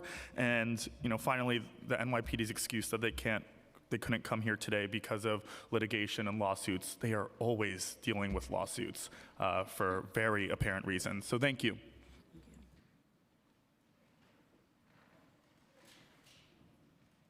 Councilmember Stevens. Well, I just want to start off by saying thank you, CCRB, for showing up today. And also thank you for the work that you do, because it's a thankless job. I can't imagine spending hours and days of doing research and investigations to make recommendations and then none of them be taken into consideration, or very few of them to be taken into consideration. So that's a very thankless job, and I don't think that you guys get enough credit for doing the work. It is not your fault that they're not implemented or listened to often. And I felt the need to speak today because I've been to a number of protests through my entire life, and so often the protesters aren't the one who are the aggressors. Often the police are the aggressors who show up and are yelling at people and telling them to move and get off the sidewalk. And I've been at protests where I've been tear gassed and all the things, pepper sprayed and all the things. Never seen a firebomb, never seen them damaging NYPD vehicles. Just hasn't happened at any of the ones that I've been at, you know? So I just want to make sure that that is clear. And even thinking about 2020 in the South Bronx, I missed that protest that happened on Willis Avenue. However, I had young people there who actually got beat up by NYPD. And that's the reason why I co-primed this legislation, because young people who I was teaching about being civically involved and being engaged in the community was there because I advised them that it is their right to be there. But when they got there, the people who were supposed to protect and serve them beat them. So I just want to make sure that we're understanding why we're here today and what the purpose is. And yes, so, you know, things don't always necessarily work out, but it is unacceptable that NYPD did not show up today and be held accountable, because this is what it looks like to actually have public safety, to have dialogue, and to be held accountable and have checks and balances. So I just wanted to go on record for saying that, because like I said, I've been to a number of protests, and too often the police are the aggressors. Thank you. I just wanted to thank you on behalf of the investigators and the other staff at the CCRB. They do really incredible work and are often frustrated, as you said, because it's very hard work, and they take it very seriously and do a very good job. And I'm proud that I get to work with them every day. Great. Thank you, Councilmember. Next, we'll hear from Councilmember Joseph. Thank you. Again, good morning. Thank you for being here. I'm not going to reiterate what my colleague says. So does the CCRB currently have resources, staffing, and needs to investigate complaints they received? How is staffing? So especially in the racial profiling unit, we need more staffing. Another area in which the Office of Management and Budget and the administration has recently allowed us to expand is in the administrative prosecution unit. We're up to 11 attorneys in that unit, but there are over 700 cases in the APU's docket, and we just need more staff there to be able to really move forward with our cases. Thank you. I'm looking at your report that you had out in 2023. It reported that you had 750 civilian complaints of officers' misconduct during the 2020 protest, and you recommended discipline for 146 officers. What happened to them? So of the 751 complaints, a lot of them were either duplicates or outside of our jurisdiction. So it was roughly 321 complaints. Of those complaints, we fully investigated 226 of them. 88 of those complaints had at least one substantiated allegation. In 59 complaints, we were not able to identify any of the subject officers. In 50 complaints, we were unable to determine by a preponderance of the evidence whether misconduct occurred. And in 18 complaints, we determined that the conduct that was alleged occurred but was within NYPD guidelines. And in 11 complaints, we determined that the alleged misconduct did not occur. I just want to point out that just because something is within NYPD guidelines does not mean it is good police work, but it does mean that it was not misconduct. That was going to be my next question. What is considered within the NYPD's guideline? if I'm filing a complaint and you're like, oh, Councilmember Joseph, well, we cannot move forward because that's in the guideline. Could you give us a sample of what's in the guideline?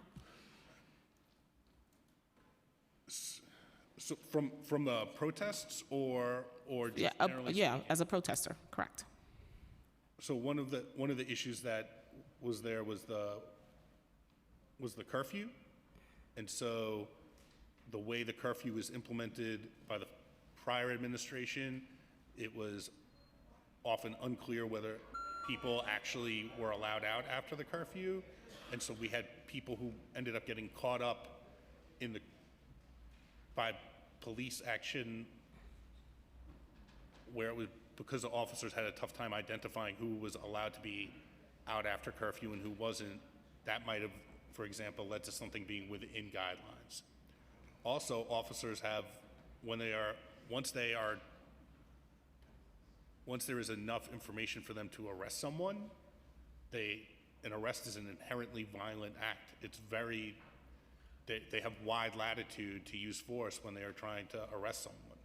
And so there are instances where you might watch something and say, that is an excessive amount of force, but based on all the facts that the board is able to look at, it would still exonerate the conduct. Just like my state senator, Zelno Myrie, was pepper sprayed. Even though they said come prepared, he had his T-shirt on that said state senator on it. He was taken into custody and pepper sprayed, and his case was dismissed.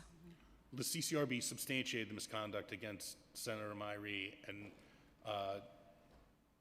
since the report was issued, the police commissioner found the officer not guilty of the misconduct that the CCRB substantiated.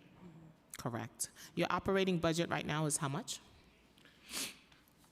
Our current budget is total is $23,548,000. The PS budget is $18,952,000. And you were one of the agencies that had to put in a PEG as well? So we were asked for a PEG. We did not submit a PEG. Thank you. Thank you, Councilmember. Do any other members have questions for CCRB before we turn to public testimony? Seeing none, thank you all and appreciate your comments. Thank you so much. Yes. To begin for the public testimony, we're going to ask Isabel Yeva from NICLU to come and testify. We're going to generally try to work through the list that we have of people who are here in kind of general alphabetical order based on that, but we're going to kind of start with NICLU there. Thank you.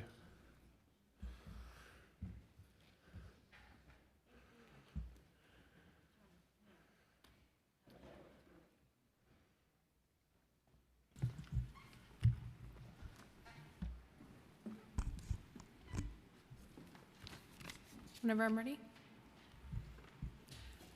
NICLU thanks the committee for the opportunity to provide testimony. With the history of violence, misconduct, and racial bias, the NYPD's SRG is a threat to the safety and the First Amendment rights of New Yorkers. Combating this threat means putting an end to the SRG itself by disbanding the unit. The SRG was founded in 2015 with a budget of $13 million. Within its first year, that budget ballooned to $90 million. Total spending on this unit, including centrally allocated funds, is now estimated at more than $133 million as of the most recently passed budget. The NYCLU's database of CCRB filings shows that SRG officers receive disproportionately high numbers of misconduct complaints, along with higher rates of substantiation of those complaints. Along with the SRG's propensity for violence and misconduct, this unit is trained to target racial justice demonstrators. In the unit's training manual, examples of violent protest groups are BLM movement, Occupy Wall Street, and anti-Trump demonstrators. This bias manifests in and out of protests. Of complaints made against SRG officers that include race between 2015 and 2020, complainants were a person of color 91% of the time. This data is particularly alarming as SRG officers have now been deployed to supplement routine enforcement in 20 so-called high-crime precincts. City Council must, at minimum, demand more transparency and data around these deployments. Deploying officers from a unit notorious for its violent and biased approach to what are predominantly communities of color raises serious concerns about the potential for increased violence. From enforcing cruel sweeps of unhoused encampments and violently clearing Washington Square Park after curfew, to consistently targeting pro-choice demonstrators for arrest at the Bleecker Street Planned Parenthood, the NYPD can and does deploy the SRG at will. With no accountability, this unit operates as a rogue entity. The SRG must be disbanded, and its funds should be reinvested in ways that support and uplift New Yorkers. The size of the NYPD's headcount should be reduced by the number of SRG officers that exist, and city leaders must ensure that its militarized tactics are not recreated under another name. We are deeply disappointed that the NYPD is not here today to answer the committee's questions, especially as we enter the height of the city's budget season, and with so many New Yorkers calling for the SRG to be disbanded. The NYPD has an obligation to answer lawmakers' questions and to submit to the council's oversight authority. We look forward to the opportunity to work with the council to put an end to the SRG and to safeguard the public's ability to exercise their core constitutional rights. Thank you.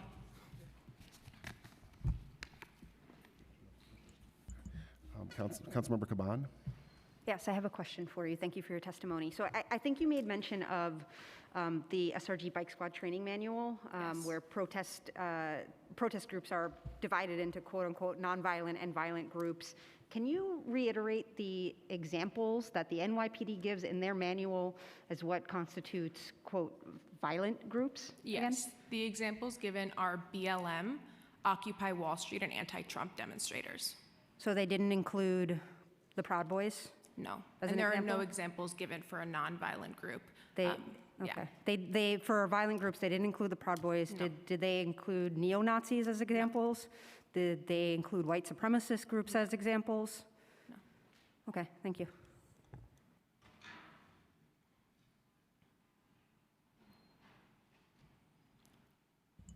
Is that? Okay. Does anyone else have questions for NYCLU? Okay, thank you. Thank you. We're now going to do a panel of legal service providers before turning to the general kind of public. So we're going to invite Rebecca Phipps from New York Defender Services, Gina Mitchell from the Queens Defenders, Andrew Case from Latino Justice, and Regatis Appling. Sorry.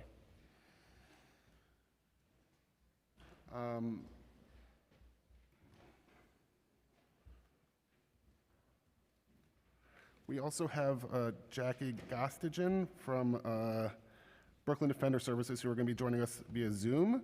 So Jackie, I see you're available, and I will kind of unmute you after the people in person kind of testify, and we could go to you after that. Okay? Thank you. So if anyone just wants to kind of take the lead here, just feel free. Right to left.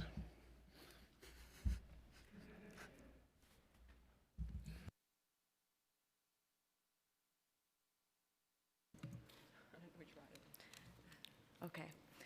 My name's Rebecca Phipps, and I'm the Special Litigation Attorney at New York County Defender Services. And I'd like to speak to you all today about the lasting harm that's done by people who come into contact with the Strategic Response Group during the protests back in 2020. Because I'm sure that as we go through this afternoon, you're all going to hear a lot of testimony from survivors and other advocates about the harm that was done and the abuses and violent tactics on the ground in the moment with SRG. But as a defense attorney who saw the fallout of these interactions, I want to talk about the harm that was done as the cases stemming from these SRG interactions carried on. And, you know, the individuals who were impacted by this unit, from what we saw as these cases came through the courthouses, these were overwhelmingly Black and brown New Yorkers, despite the diverse demographics of these protests. And the violence of this interaction that individuals experienced at protests at the hands of SRG, the violence did not end once the interaction with that officer ended, but rather the violence continued for days, weeks, months, and in some cases even years. The violence continued for days. Because in those first couple weeks of June, as we saw people being brought through the courthouses on arrests stemming from protest activities, the courthouses saw a surge in numbers that could not be accommodated. And so instead of 24 hours from arrest to arraignment, the individuals who my office was meeting in the courthouse had been sitting in central booking for 48 hours, 72 hours. That's 3 times the legal limit in New York. That's 3 days of sitting in a crowded courtroom in conditions completely inconducive to multi-day stays. Nowhere to lie down, nowhere to maintain personal hygiene, no way to protect yourself from the rapidly spreading COVID. The violence stemming from the SRG interactions lasted for weeks and months. Because of all the cases that my office arraigned, we tracked what happened to them. And of the protest-related cases, while 72% of them ended up being dismissed, whether outright or through an adjournment in contemplation of dismissal. Another 12.7% that were remaining resolved with a non-criminal resolution to the case. But still, all of those cases lasted for an average of 232 days. That's 232 days that these individuals had with a criminal case hanging over them. That's 232 days of having to take time off of work and school to make court appearances. That's 33 weeks of having to live with the stress, anxiety, and panic that comes with having an open case hanging over you.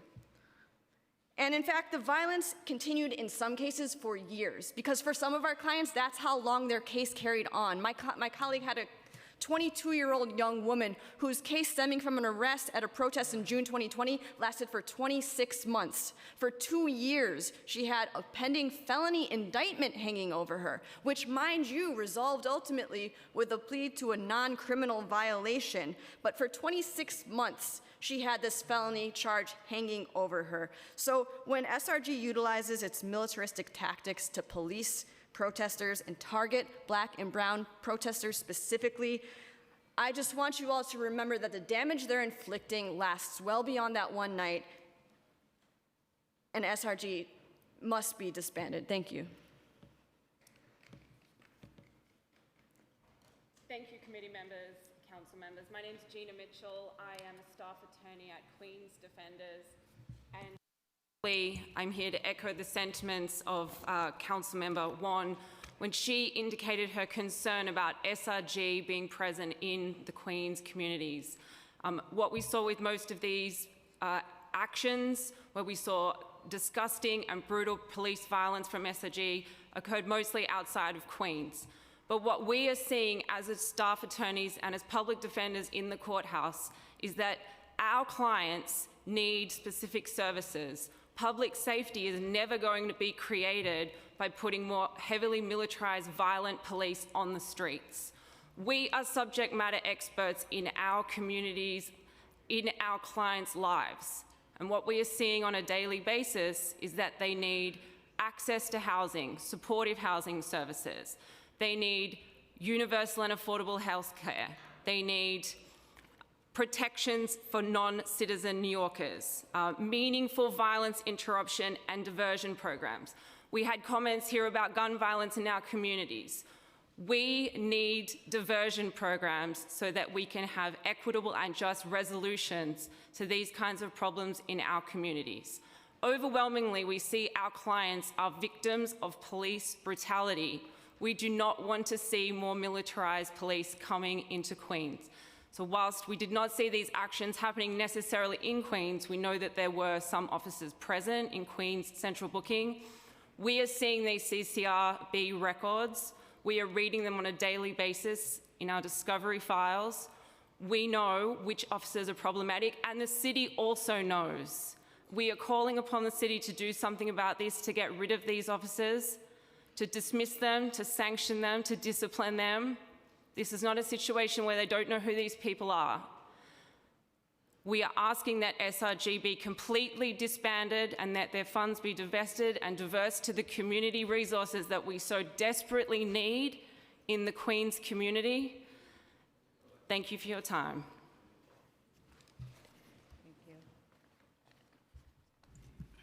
Good morning. My name is Brigada Sapling. I am a public defender with the COP Accountability Project of the Legal Aid Society. And we thank this committee for giving us this opportunity to testify here today. SRG is yet another unit of the NYPD that demands massive resources without sufficient accountability. It has no accountability for the harms it inflicts on New Yorkers. And with the Legal Aid Society, we see our clients struggling with affordable housing, reliable access to essential services, including mental health and substance abuse programs. We have limited access to essential public spaces like libraries and diminished resources in public schools. So legal aid sees the kind of brutality that the SRG inflicts on New Yorkers, and we see that through our battered clients in arraignments and in the communities we live and serve. Specifically, we collect data on legal aid's law enforcement lookup tool, which is New York's most comprehensive set of records of the NYPD misconduct. And SRG officers have been named in civil lawsuits alleging horrific details. Thousands of CCRB complaints have been lodged against them. And despite touting a specialized training and alleged capacity to handle difficult situations, SRG officers in our database have received a higher number of misconduct complaints on average than compared to any other NYPD members of service. Some of the substantiated complaints detail narratives that reinforce and confirm their poor training and persistent refusal to adequately discipline SRG officers. Now, I'm gonna give you some examples of those, but what's the point of having substantiated discipline for officers through a CCRB if the police commissioner can just absolve everybody of anything? We're asking them to hold themselves accountable, and that's not acceptable. One example, Lieutenant Miguel Frias was found to have supervised an unlawful frisk and retaliatory arrest of an activist that was lawfully filming Lieutenant Frias in 2016. That activist and cop watcher was arrested, and he later sued over the incident and won a settlement of $900,000. Frias also had other substantiated charges from 2007 for unlawful stop, retaliatory summons, improper strip search. And despite his record of misconduct, Lieutenant Frias was rewarded with a transfer out of PSA 7 and into SRG. So not only when police commit misconduct do they not get disciplined, in fact, they get rewarded with special positions. One SRG supervisor, Lieutenant Ishel Grant from SRG 4 in the Bronx, he had 32 complaints involving 10 separate incidents in his file since joining the NYPD in 1990, including 7 substantiated allegations. Only 2% of officers in the NYPD have more incidents of alleged misconduct than Lieutenant Grant. Troubling us are not just the misconduct, but how they behaved at the protests in 2020. The NYPD investigative report from the Department of Investigation showed that the SRG likely contributed and exacerbated tensions during protests. And yet, we still continue to give them the majority of our funds.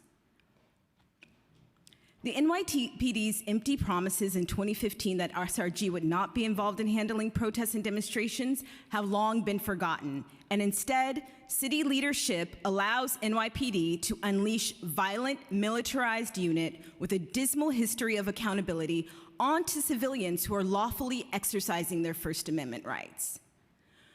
While limiting the deployment of SRG to demonstrations is a good start, SRG should not exist at all. NYPD is not only already the largest police force in the US, but it continues with its bloated budget to grow without accountability and further perpetrating this culture of impunity. We refuse to discipline them.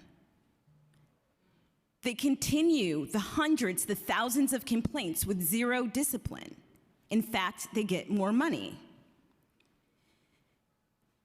It's time for City Council to stand up and to listen to their constituents and to disband SRG.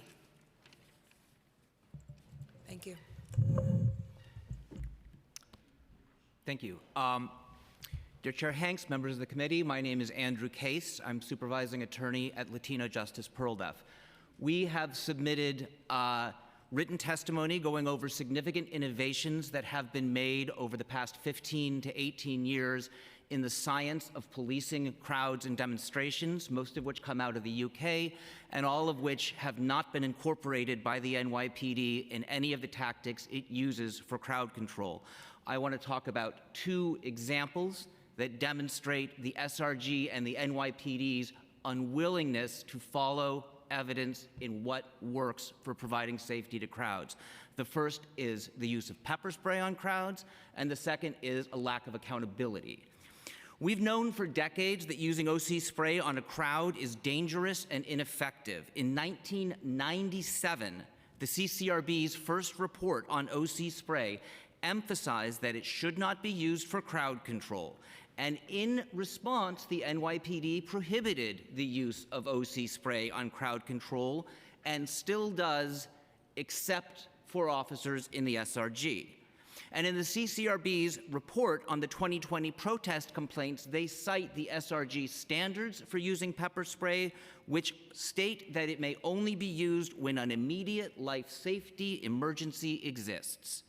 But in May and June of 2020, we saw dozens of SRG officers pepper spray crowds of demonstrators indiscriminately, including, as Councilmember Joseph noticed, a state senator. The CCRB substantiated 28 allegations of the improper use of pepper spray during those protests. Pepper spraying a crowd is not only violent and dangerous, it has been rejected as a tactic by those who know policing crowds best.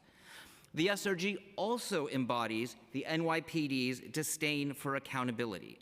In that same CCRB report on the protests, you can read letter after letter from the NYPD explaining away obvious misconduct by SRG officers and declining to introduce any penalty, including in issues where the crowd was pepper sprayed. One captain even told the CCRB that he had not ordered his officers to pepper spray in an apparent attempt to blame his officers for his misconduct.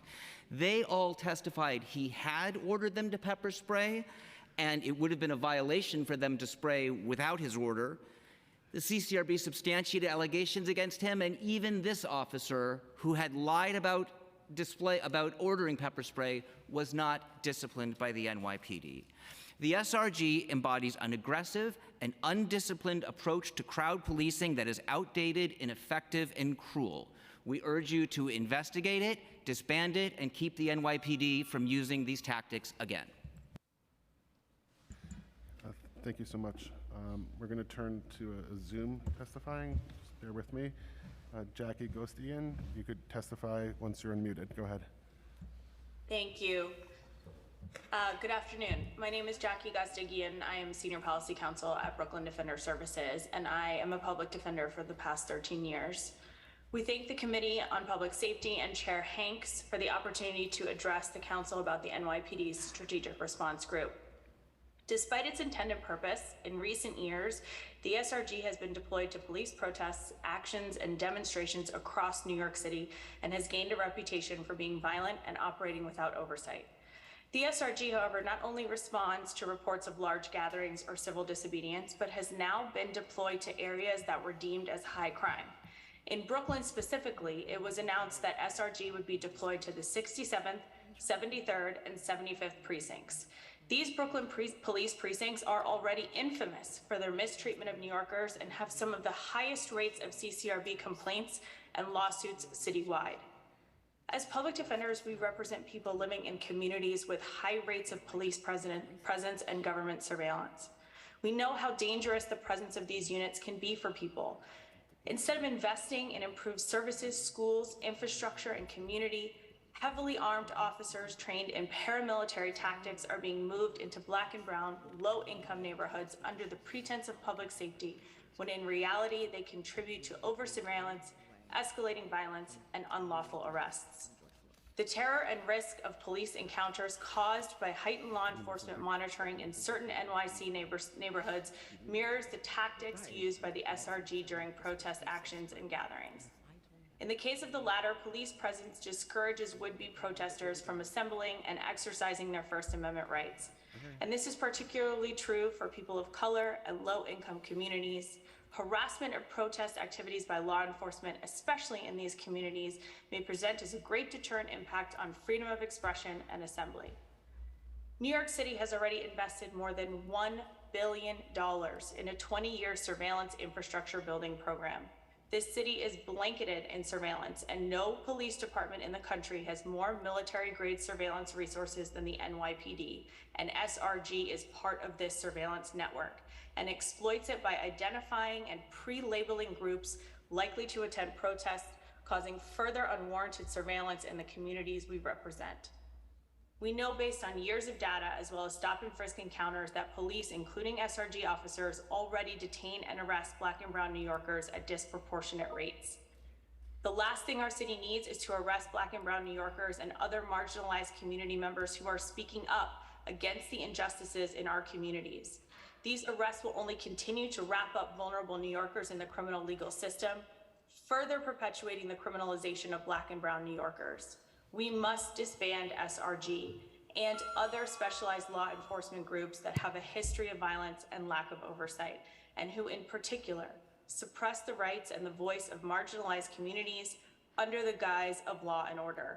We urge the council to redirect funding towards community investments, housing, education, violence interrupter programs, and alternatives to incarceration in an effort to drastically reduce criminal system involvement in New York City. Thank you so much. Great, thank you so much for your testimony. We're now going to turn to other members of the public here. As I mentioned, we're going to try to go through folks who've signed up, and if you haven't signed up already, do so with the Sergeant at Arms. And we're going to roughly kind of go in alphabetical order for the rest of the folks to kind of ensure predictability and when you're going to kind of be going. So to start, we're going to go with Anthony Albergotti, followed by Lori Kim Alexander, followed by Ibrahim A., followed by Margot Barrett. So if you all just kind of want to come up as your name's called, and I'll kind of give you a heads up of who are going to be the following folks after that as well.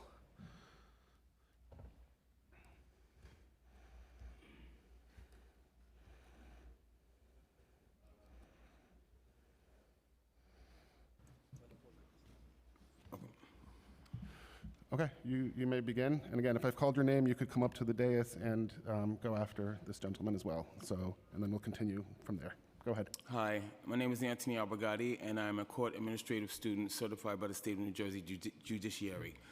I lived in an SRO, single room occupancy, when the protests against law enforcement began here in New York City as a result of George Floyd's murder. So I was homeless. Impacting my psychological circumstances was seeing NYPD officers march from the Midtown South Precinct on 35th Street towards protesters who were marching up 8th Avenue toward Times Square. I was terrified at this picture of military-style armament because I only expected to see violence after that. Riot gear dressed officers, and the looks on their officers' faces felt like they were going to war. I was not attacked by a task force or a police officer, and I know that brutality is not conducive to peace, rights, or justice. I have been afraid to speak out at protests, show up at protests, and to appear angry and rageful, expecting a backlash that did actually happen to other people in parts of the city, evidenced by videos of vicious attacks. That brutality that happened was also recorded, again, like many instances that I have no doubts about. Vulnerable and targeted, the protesters were naturally defenseless against armed and tactile groups of officers. I can say that some of my personal knowledge of these incidents are like horrible nightmares up to and including murder. I cannot watch any more videos of police attacks. Any group, any entity or system that promotes brutality, thereby justifying that violence as an excuse to control that which they can truly not control ultimately, is not to be trusted and lacks credibility. So I'm here today speaking on behalf of Local New York, and SRG obviously must be disbanded. Thank you. Great. Thank you so much for your testimony. So continuing down the list alphabetically, Lori Kim Alexander, Ibrahim Ayu, followed by Margot Barrett. Are you folks, anyone's here?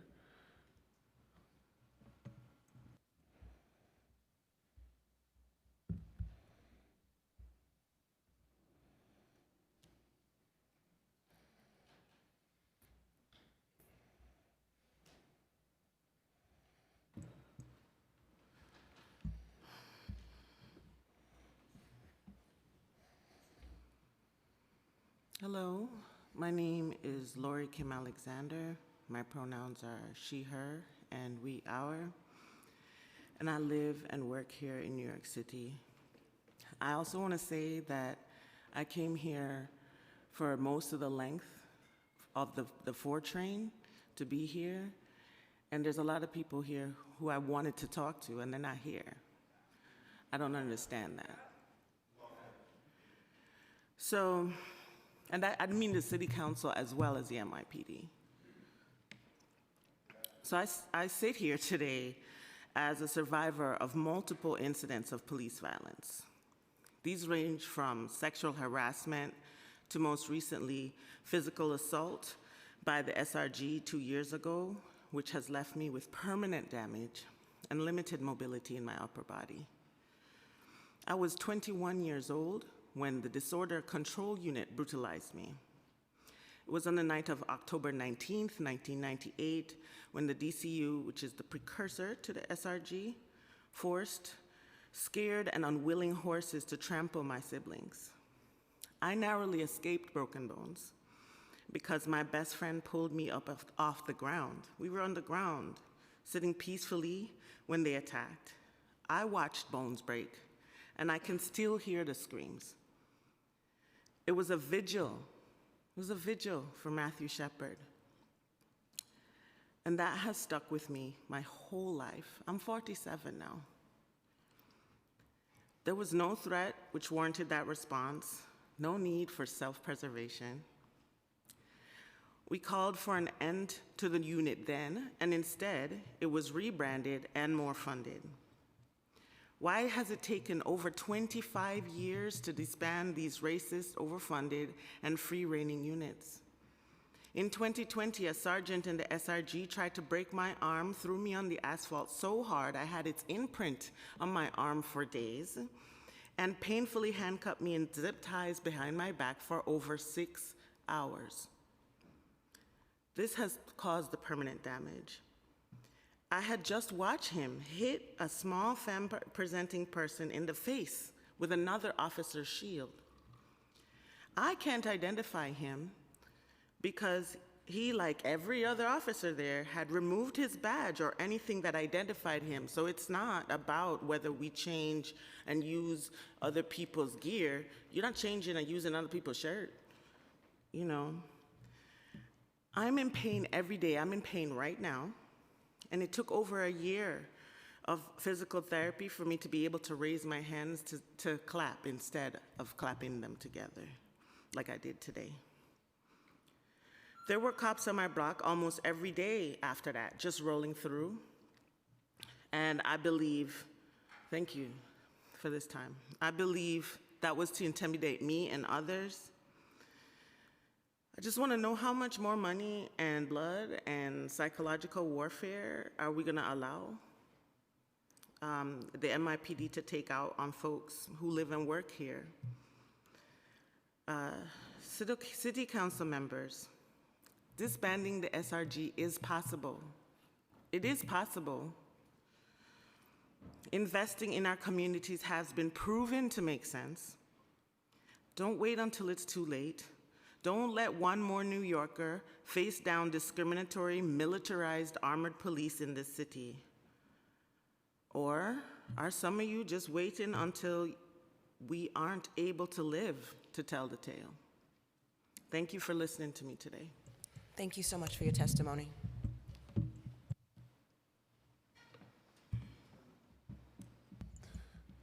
Thank you so much, everyone. Ibrahim A., followed by Margot Barrett. Ibrahim, are you present? Is there? It'd be me. Oh, I'm sorry. I'm sorry. No worries. Followed by Margot Barrett when you have a chance. Go ahead. Greetings. This is I think it's my first time actually testifying live before the City Council, so I thank you for the honor and privilege.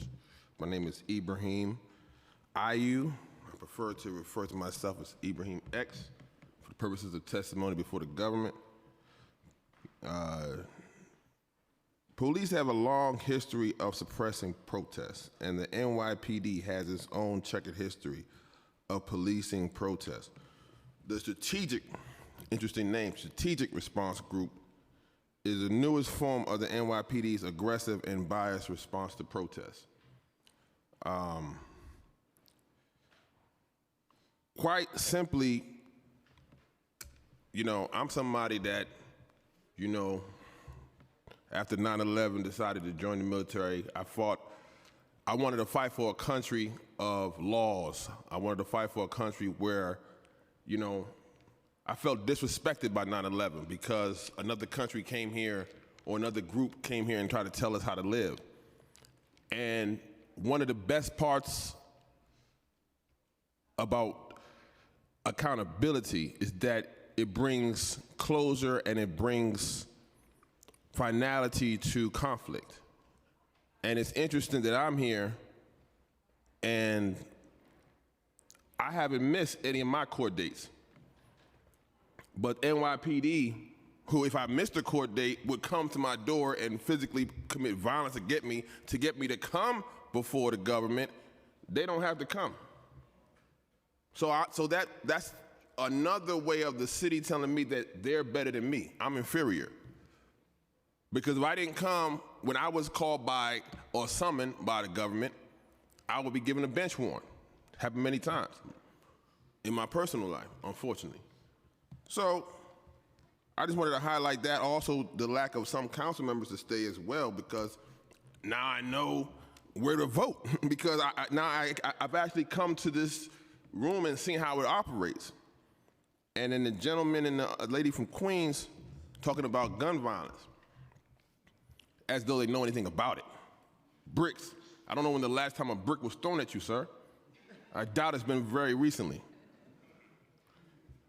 Because like people like yourself who escalate conflicts, that's what the SRG does. So the SRG is really an agent of people like you. Because you escalate on purpose to intimidate, like the lady said, you intimidate us. But we're not gonna be intimidated anymore because we're here. People like me don't usually come to City Council, but we coming. We on the way. So brace yourself. Disband the SRG, we won't have to come. Keep it going, we'll be outside. Thank you so much. Next, we'll hear from Margot Barrett. We're going to turn to two people on Zoom following that. First will be Pong Muang Chan, followed by Taf Biafongjaberg. Apologies for all the mispronunciations. Margot, you may go ahead. Hi, I just wanted to note for the record that there are only 3 council members left, and one of them thinks that firebombs are being thrown around the city. This is my testimony. On June 5th, 2021, I was violently arrested during the SRG's 10 p.m. raid on Washington Square Park. That night, hundreds of SRG officers rushed into the park, and before I knew it, one of them had slammed me to the ground. Had I not been carrying a backpack that cushioned my fall, I could have fractured my skull. Despite being compliant and yelling that I wasn't resisting, 4 officers insisted on carrying me by each of my limbs, my 2 arms and my 2 legs. I cannot express how distressing it was to have been carried with my legs spread apart in the air by 2 male officers and 2 more holding my arms. I left the precinct with broken blood vessels and bruising on my upper arms, that I watched turn all different shades of the rainbow for weeks. I wish I could say I'm the only person this has happened to, but I'm not, and you'll hear many more people today. This is just one of the many, many instances of SRG brutality I've witnessed over the past 3 years.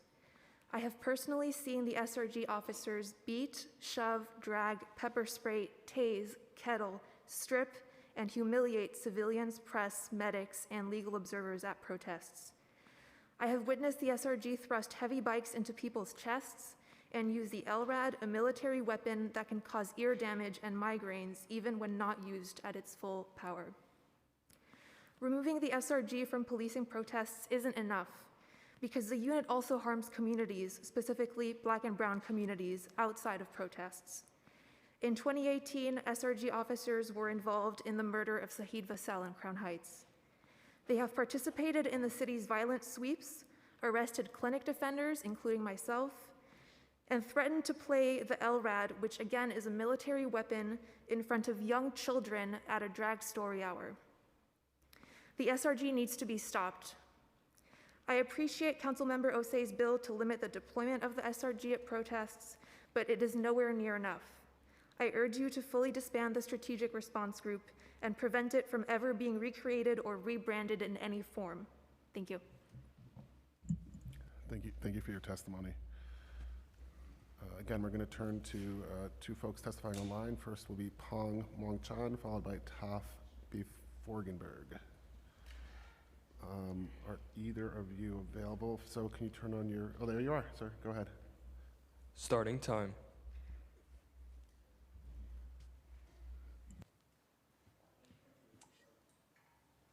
Hi, my name is Pong. I am a Southeast Asian abolitionist, community organizer, and educator in the Asian American nonprofit world.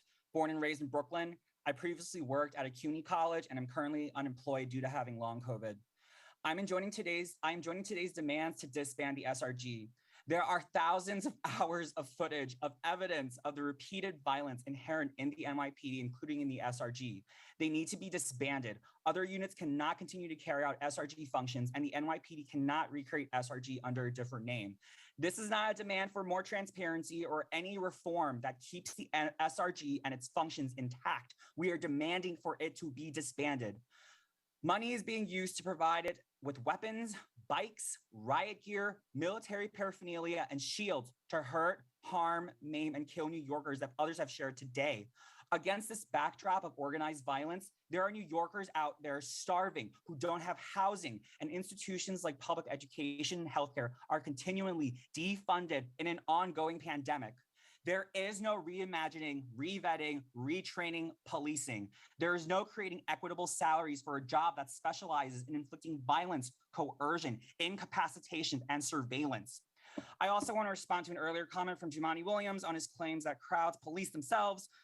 That's incorrect. When people are at protests doing forms of crowd control, that is not policing. That is community keeping each other safe and looking out for each other to protect each other from agents of state violence, from everyday fascists, from white supremacists, and other right-wing forces.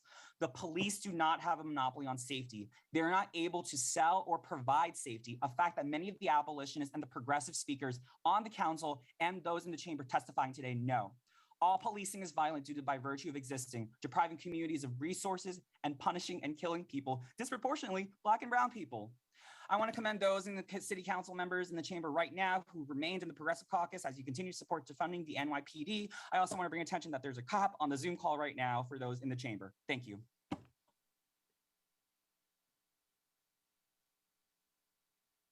Thank you for your testimony. Next, we're going to hear from Taf B. Forgenberg. Taf, are you available? Yes, you are. Unmuted, sorry, go ahead. That's okay, thank you. And it's Bei Fongberg, thank you. Over the past 3 years, I have witnessed the NYPD's Strategic Response Group brutalize friends and loved ones who were non-violently exercising their First Amendment right to protest, protesting the very thing, the police violence and murder. I witnessed in the spring of 2021, the SRG brutalize an old Black man who was a passerby. He got slammed to the ground, his walking cane broken, while the militarized bike unit with their $2,000 uniforms and brand new Trek bikes thrashed around into a militarized formation to protect the atrocities that the SRG were doing. The SRG is a voluntary unit of the most aggressive and violent officers. They are choosing to be this violent and aggressive. These are officers with extraordinarily long misconduct records. One SRG supervisor has 32 complaints, 7 substantiated. Everyone here knows how bad it has to be substantiated. Officers have caused concussions, humiliation, seizures, broken limbs, long-term trauma, stripped, choked, slammed down, and bludgeoned with these SRG bikes. In 2018, it was shown that the Strategic Response Group backed away from Proud Boys assaulting anti-fascist demonstrators. SRG is trained to use weapons of war, and it is clear who their war is against. The SRG must be disbanded with $133 million reallocated to the Black and brown communities who the SRG does the most harm. Thank you. Thank you so much. Next, we'll hear in person from Kimberly Bernard, followed by Julie Boren, followed by Ariana B., followed by Adelina Cerreto. So Kimberly, Julie, Ariana.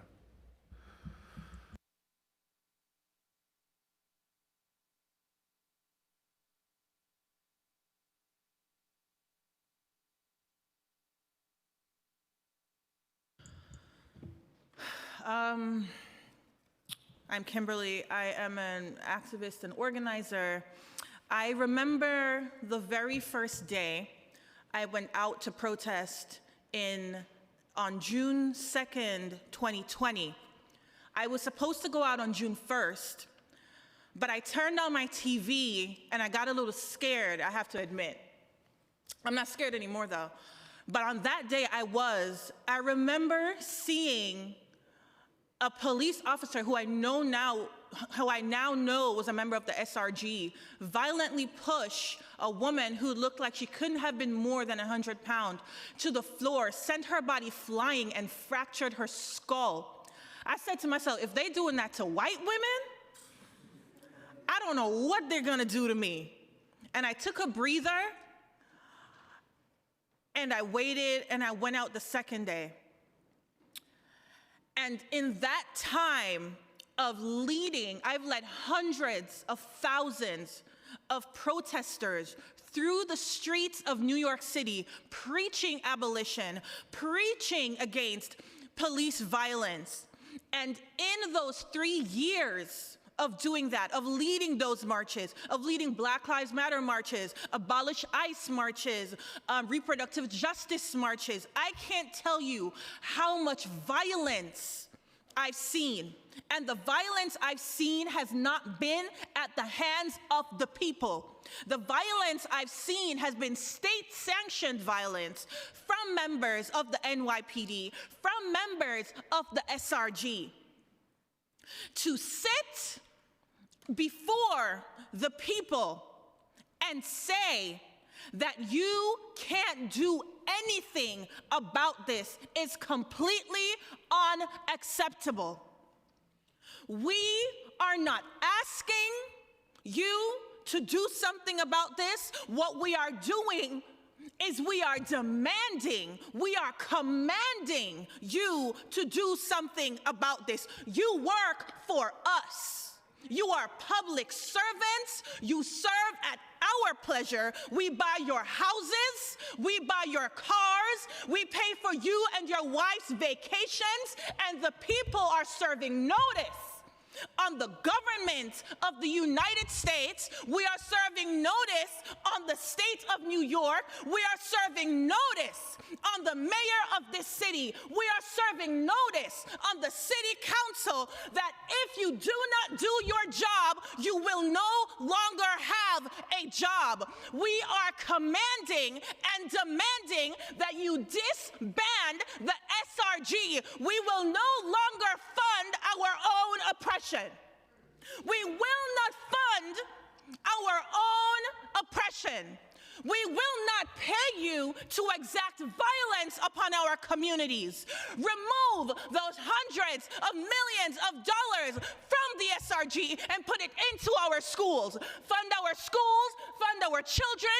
I live in Harlem, and I'm telling you, we are living in the middle of a crack epidemic nightmare. People need help.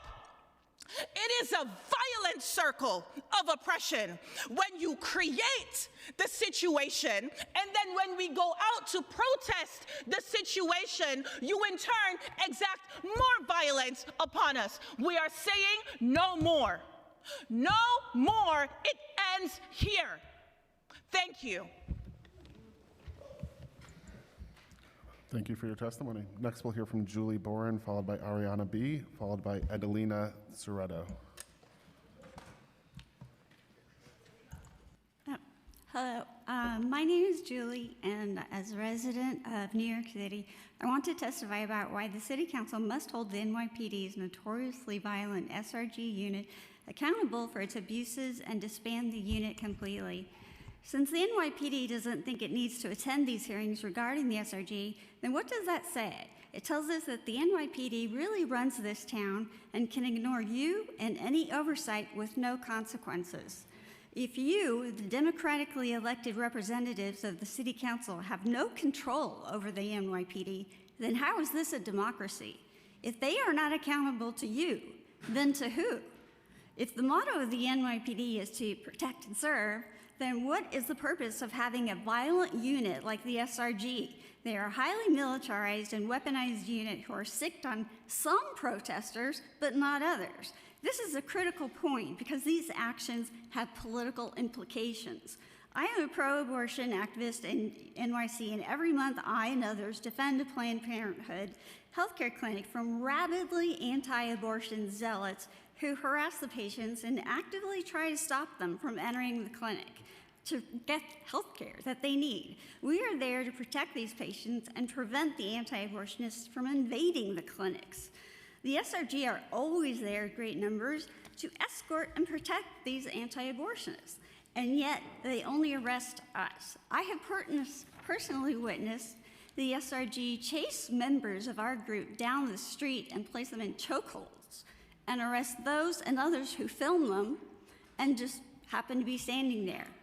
They're very friendly with these anti-abortion zealots, some of whom are felons with restraining orders preventing them from being anywhere near reproductive health care centers. In fact, they act as though they are their own armed personal security service for these anti-abortionists.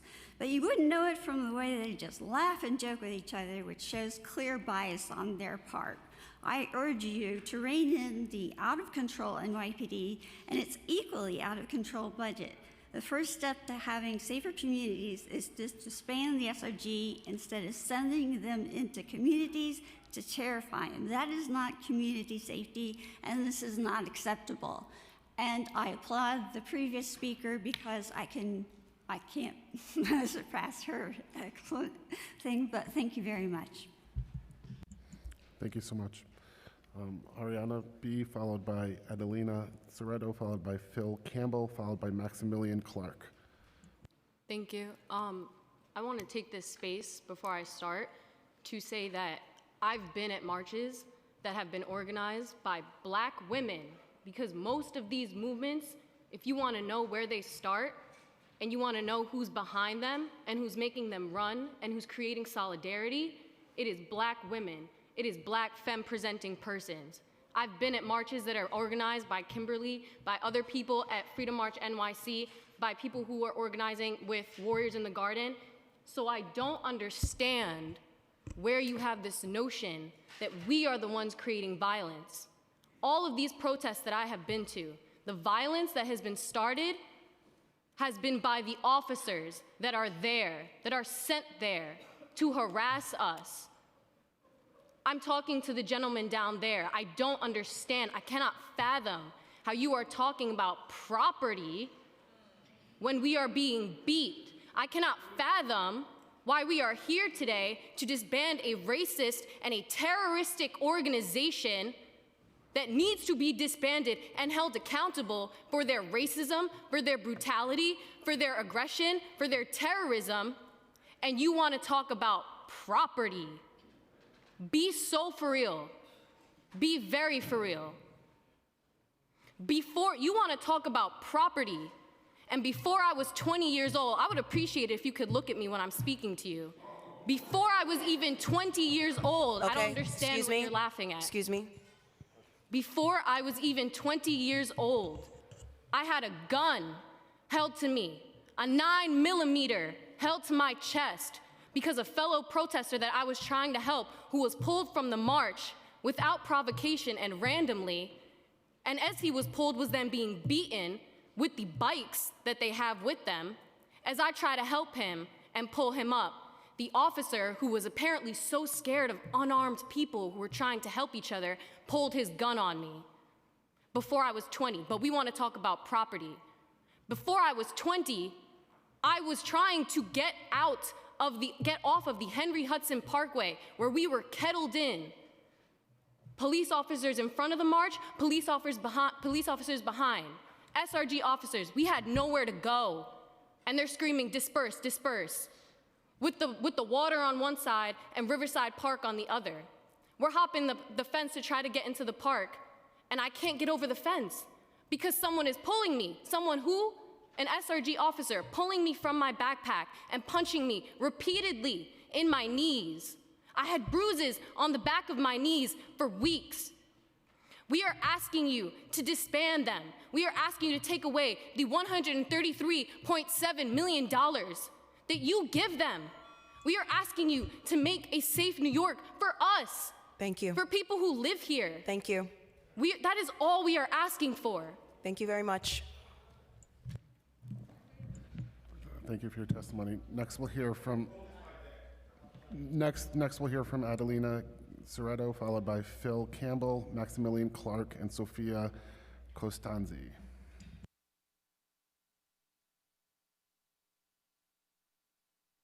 You may go ahead. Thank you. Hello, council members, and good morning. It has been very painful to watch this hearing be delayed again and again due to the uncooperation of the NYPD. And I am so grateful that my story finally has the opportunity to be heard by people who can actually do something about it. I'm disappointed that we've lost so many of our council members, but I'm glad that at least one member I'm glad that you're still here, Councilmember Holden. On September 20th, 2020, shortly after commencing a peaceful march from Foley Square, I was targeted and brutalized by SRG officers after I refused to stop recording them on my phone. When I tried to run away, I was grabbed, beaten, and forced to my knees. 5 officers held me down, pushing my head into my chest and completely blocking my airways. For about 10 seconds, I could not breathe at all. I remember clearly realizing that I couldn't even make a sound and thinking, is this how I'm going to die? I was falsely imprisoned for 5 hours afterwards.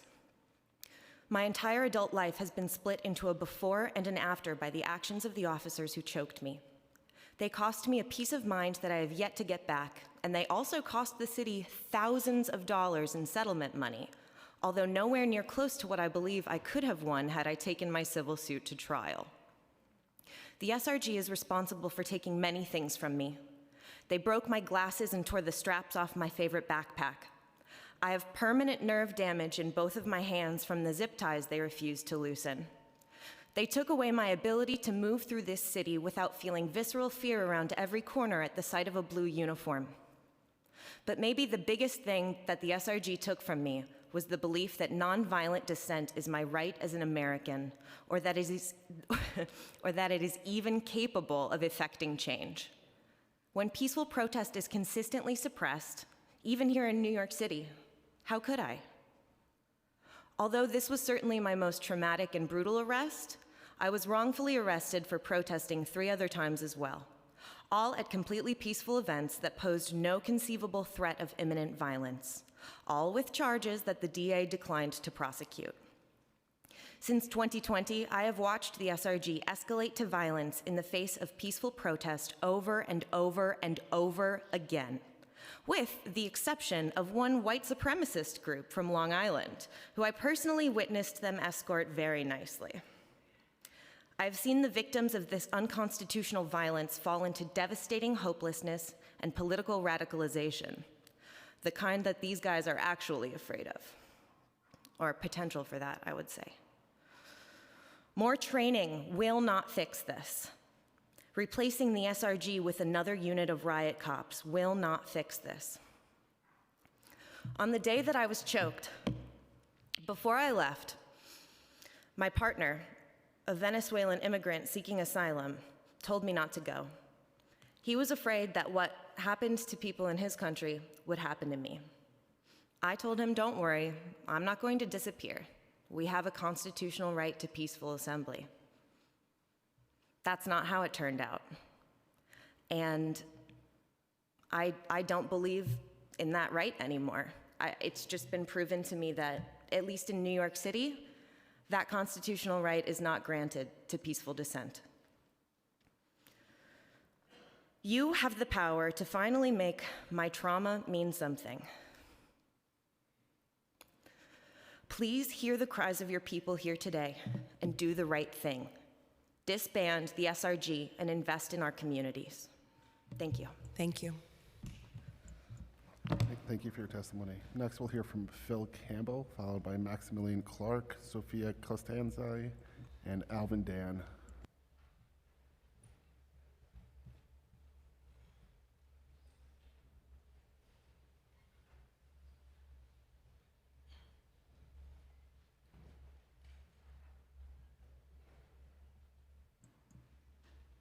Good morning, everybody, or afternoon now.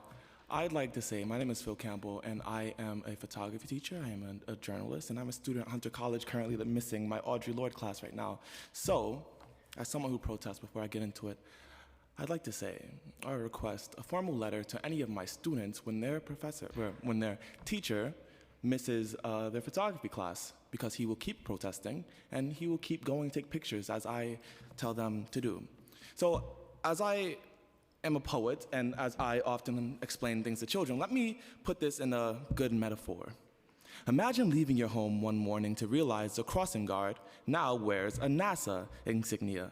Once you arrive at the train station, you are surprised to see 2 astronauts with helmets and suits just like the old movies.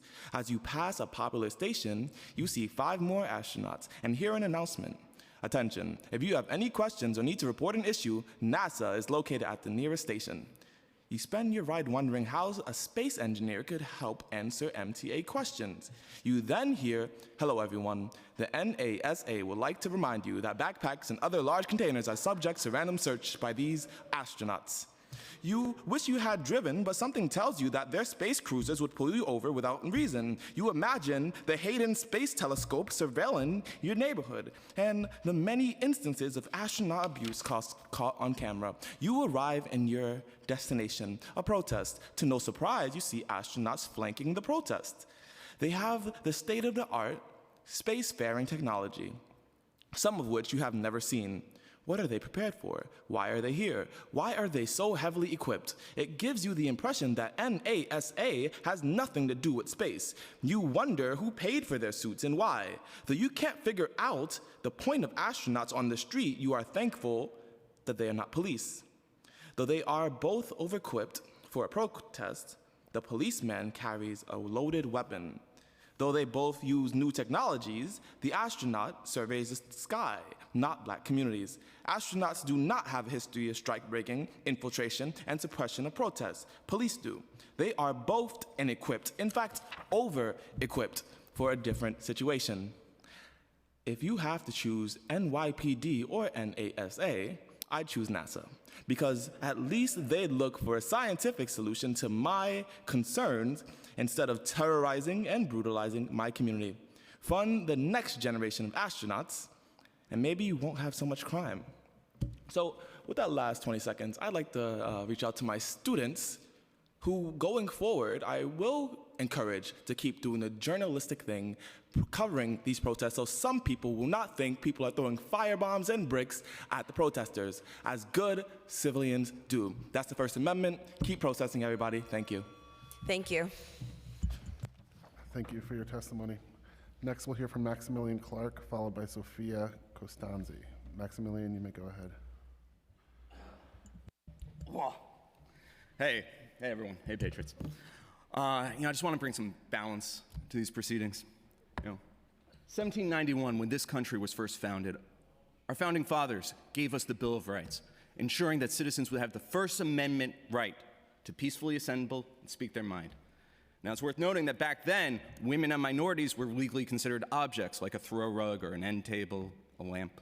And so, citizens meant white guys, like me.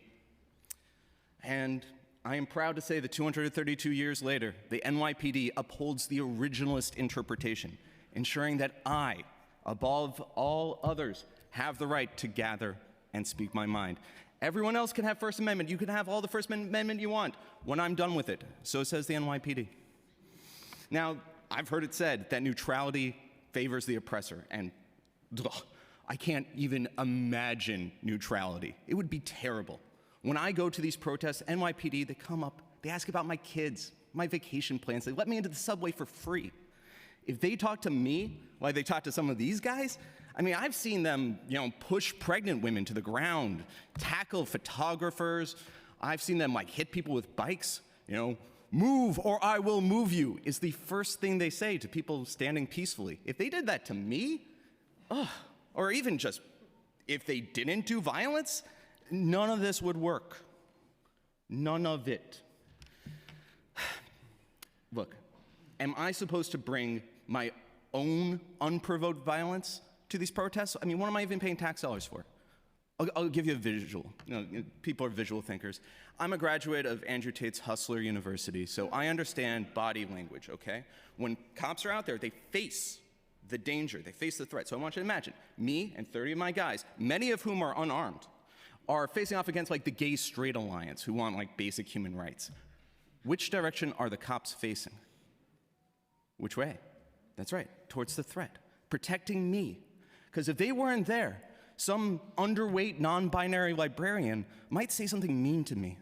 So thank God the SRG is there to powerbomb them into the pavement preemptively. Oh, my God, without them. So I just want to thank God, thank Jesus for these men, and I want to thank all of our allies in the City Council and in the Mayor's office, because I know that you know exactly what I'm saying. And afterwards, we can take some pictures together, and we can talk about how we're finally going to win the race wars. We can talk about how we care about public safety and property value, right? And we'll know what we're talking about, and they'll know what we're talking about. Everyone knows, but it'll be fun pretend. So, in closing, I just want to thank the City of New York for taking some of the most violent offenders off the street, domestic abusers, murderers. They're off the street, and they have jobs and guns and badges. And they're not just the bodyguards of white supremacists. They're my best friends, allies, and sometimes board members. Thank you. Thank you for your testimony. Sophia, followed by Alvin, Dan, Walter Dittman.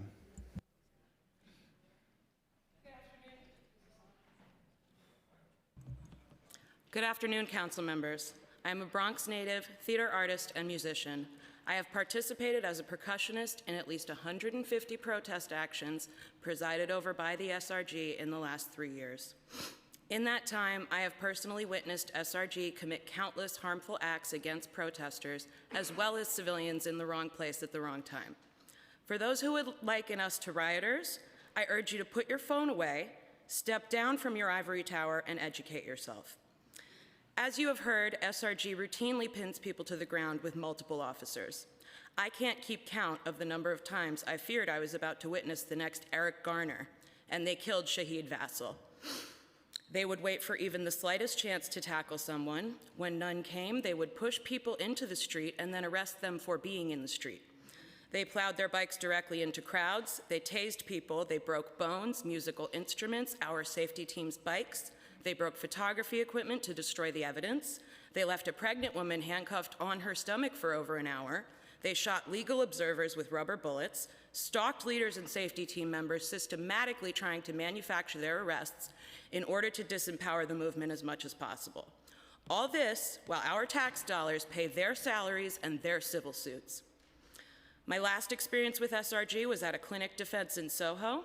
As more members of the BLM movement have started to show up at that action, SRG's presence has ballooned to a point where I no longer feel safe there defending my rights as a woman. Somehow, we are the enemy and Christian extremists are not.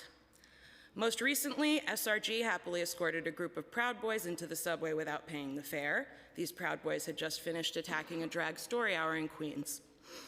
Our city cannot stand for this. Our city is a place where people with every kind of difference can exist without persecution. SRG protects those who would seek to divide and disenfranchise what makes our city the best one in the world. I do not feel served or protected. I feel under attack.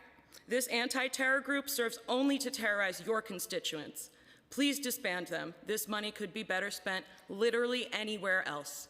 Thank you for your time and consideration. Thank you so much. Next, we'll hear from Alvin Dan, followed by Walter Dittman, Miriam Fisher, and then we're going to turn to Shanella Gandhari, who's on Zoom.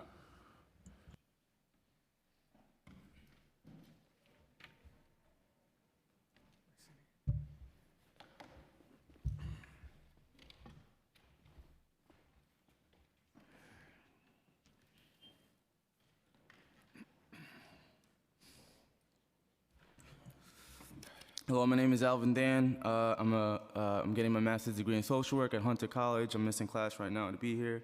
This is like 3 years in the making. I wrote something, I don't know if I'm gonna be able to finish it, but here we go. In the summer of 2020, during the George Floyd and Breonna Taylor protests, I was brutalized and violently arrested 5 times in a span of 3 months between June and September of that year. I first witnessed the battalion of over hundreds of SRG officers kettle myself and roughly 300 nonviolent protesters in Mott Haven, the Bronx, at 7:42 p.m. before the 8 p.m. curfew, where I witnessed firsthand police lieutenants and other high-ranking officers lead the charge by jumping on cars to bash the heads of legal aid who were there monitoring police activity, and volunteer medics who were there to administer aid to protesters who were hurt by police violence. The SRG used batons, fists, bikes, mace, and other suppressive tactics to escalate protests to a state of panic and chaos that continue to haunt myself and friends and other protesters to this day. I was able to avoid arrest when I pulled an elderly black woman out of the police kettle after she passed out from SRGs pushing us from the front and the back of the march. I was first arrested by SRG on the Brooklyn Bridge in July 2020 during the month-long Occupy City Hall demonstration demanding the defunding of the NYPD, where Officer Peter Quigley smashed my face with his baton and proceeded to put me in a chokehold with the same baton after throwing my friend to the ground while we were backing away. That same officer murdered a man, an unarmed black man, in 2008, by the way, and was still allowed to be deployed in the same space where there are nonviolent protesters protesting against the very thing we were there for, you feel me? I was then thrown into the ground, my hair was grabbed, and my face was rubbed into the concrete. I don't know if you and I have been to the same riot, Councilman, but if you were there, you would be on this side, I believe. I was arrested a second time right on Black Lives Matter Boulevard, freshly painted, right in front of City Hall at 3:22 in the morning, where activists who were sleeping in tents at Occupy City Hall were violently awakened by hundreds of SRG officers wielding shields and batons, storming in their tents, screaming and chanting "Move Back" during the last week of July 2020. They destroyed our food bank, our water supply, threw couches and trash cans at us as they marched us off from our camp onto Foley Square. Sergeant Spaulding The officer leading the SRG raid smiled as he smashed his baton and shield in mine and my friends' faces as we were dispersing away from City Hall after we were listening to their instructions. They began to then chase us down Black Lives Matter Boulevard, where I was tackled to the ground and had a knee lodged in the back of my neck before being arrested again. I was arrested 2 more times after the raid, but it was my 5th arrest by the SRG that changed my life. The 5th arrest by the SRG happened in September 2020 during a protest advocating for the protection of migrant women who were being forced to have hysterectomies in Georgia. It involved 5 officers, including 1 captain, tackling me to the ground, punching me, rubbing my face into the concrete, and then threatening to beat me up after taking my handcuffs off inside the van. I just want to skip ahead to the last statement I have. The Strategic Response Group has only existed to violently suppress anyone with a cardboard sign and something to say about state violence and oppression towards black and brown and queer and immigrant and disabled and homeless New Yorkers. The SRG operate like a bunch of hired goons who find joy in the abuse they dish out to nonviolent protesters, and we're footing the bill. Now you want them to storm into our neighborhoods and do what? Murder more black and brown people, New Yorkers, like the SRG murdered Saheed Vessel in Crown Heights, Brooklyn, an unarmed black man in 2018. The SRG operates more like state-regulated gangsters than a state strategic response group and must be demanded. All power to the people. Thank you. Thank you, Alvin. You could, anyone who has written testimony that wants to submit it to the record, you could email it to testimony@council.nyc.gov. So.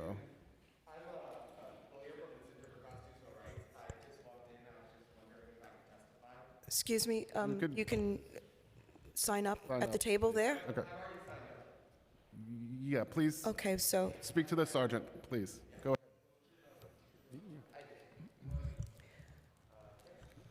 What? Yeah. Walter Dittman. Okay. Go ahead. Hi, my name is Walter Dittman. I'm a resident of New York City, and I'm a retired public school teacher.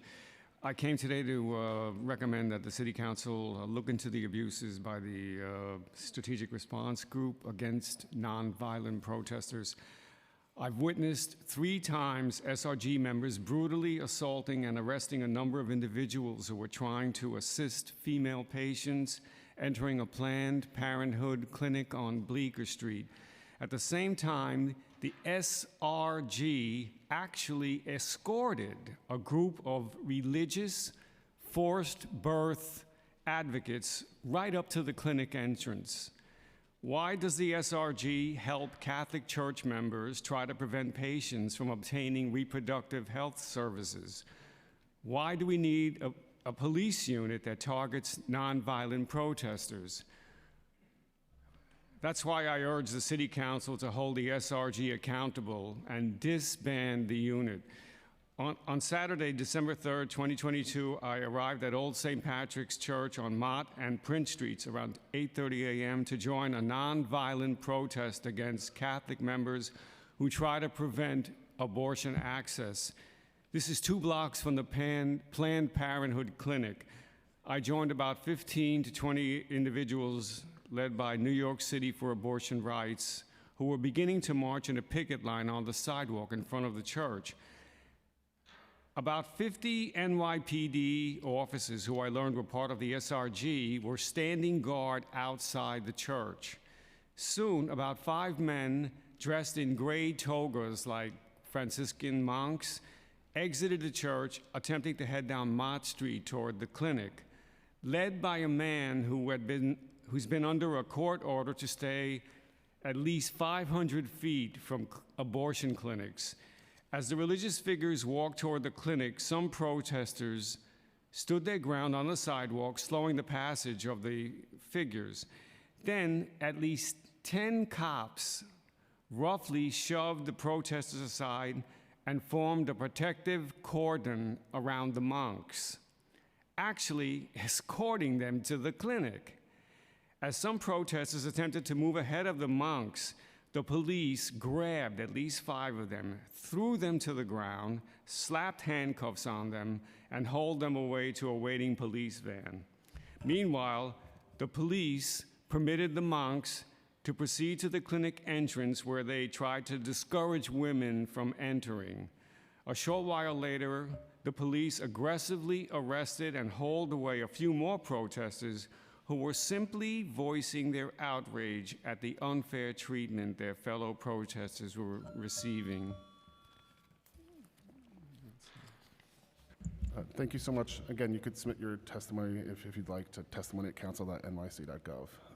Go ahead, and afterwards, we're going to turn to Zoom to Shanella Gadhari, followed by Melody Garcia in person.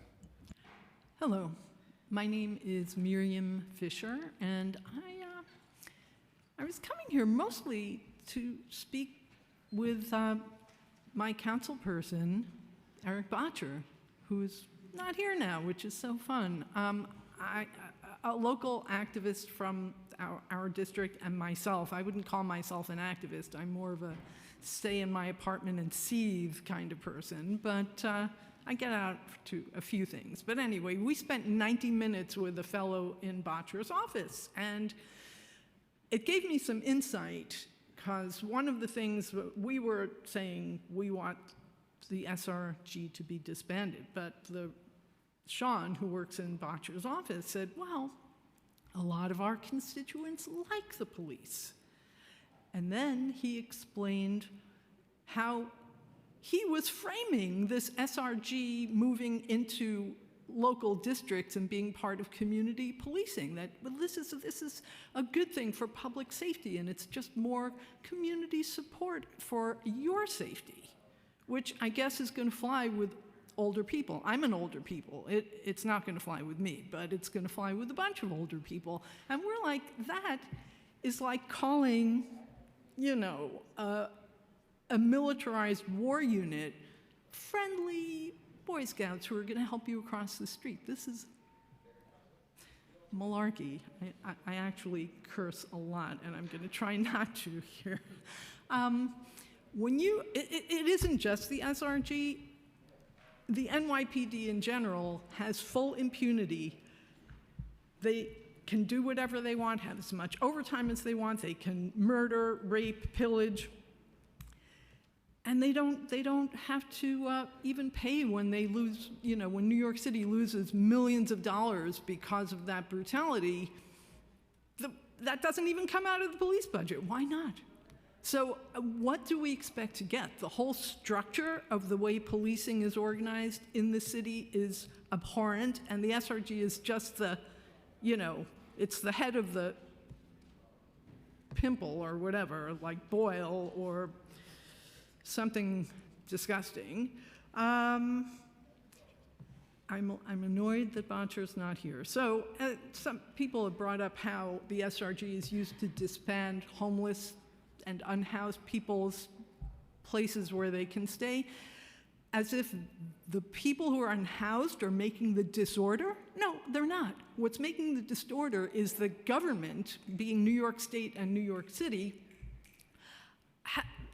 allows real estate development to be strictly commercial, luxury residential, and ultra-luxury residential for the past 40 years, 50 years. I mean, when was the last time housing was made for people? And any housing that used to be, so much of it that used to be SROs, like a long time ago, West 86th Street, when people are falling through the cracks, there was somewhere for them to stay. Now, that's all luxury. It's all luxury. Where are people supposed to stay? You destroy people's abilities to get education, to live, to get health, and then you punish them for not having it, because we're spending all our money on a militarized, violent, pathological force, and it's just too damn bad the mayor thinks that's fun, and it's too damn bad that people aren't here dealing with it, but thank you for being here. Thanks. Thank you for your testimony. Next, we're going to hear from Shanella Gadhari on Zoom, followed by Melody Garcia and Michael Janice. So Shanella, I'm going to unmute you in a second. Just bear with me. You may go ahead. Hi, good day to you all. I came here to share my experience. I've been an activist for quite some time, but had never encountered SRG and their violence until June 2020. Since then, I've encountered SRG way more times than I can count, causing trauma and PTSD that I've needed therapy for. It included being pushed with bikes, having pepper bombs thrown at us, rubber bullets being fired at us. I had insomnia and lived in a fight or flight mode for a while. I watched them beat up fellow protesters with their batons, charge us with their bikes, set themselves up to strategically kettle us. In the height of the pandemic, when so many were suffering and in need of assistance, the city spent more money on SRG. They started coming in with new body armor looking like RoboCop, new bikes, new cameras. People in the city were starving, and it was activists who came out and gave free food and supplies, something the city should have been doing, whereas NYPD spent more taxpayer money on building up this unnecessary unit that was meant for anti-terrorism. An anti-terrorism unit being used on us, innocuous, unarmed civilians. I was arrested for trying to leave a protest they asked us to leave. They asked us to leave while placing officers with bikes at each end of the block. Do you get what I'm saying here? They said they'd arrest us if we didn't leave and then made it impossible to leave. This kettling tactic is unacceptable, and I demand it be addressed by the city. One protest, I was literally one step off of the sidewalk as a result of the crowd when an officer tried to grab me. I raised my hands, showing that I was trying to do no harm, and explained that I was trying to leave. Another SRG officer by the last name of King decided that that officer wasn't being rough enough, so he joined in, threw me to the ground, dug his knee into my back with all of his weight on me, screaming in my ear. I felt every part of my spine crack, had the wind knocked out of me, and as they walked me to the arrest wagon, an NYCLU protest volunteer tried to get my name and info, which they are supposed to be legally allowed to do, and they pushed him back to not allow him to do that. The same officer insisted on tightly holding my arm in a way that was touching my breast, and as someone with sexual trauma, I requested that a female officer hold me if I had to be held. He refused, kept his hands on me for so long and hard that I had bruises in the shape of his fingers for days. He ripped my cloth mask off without my consent for a photo.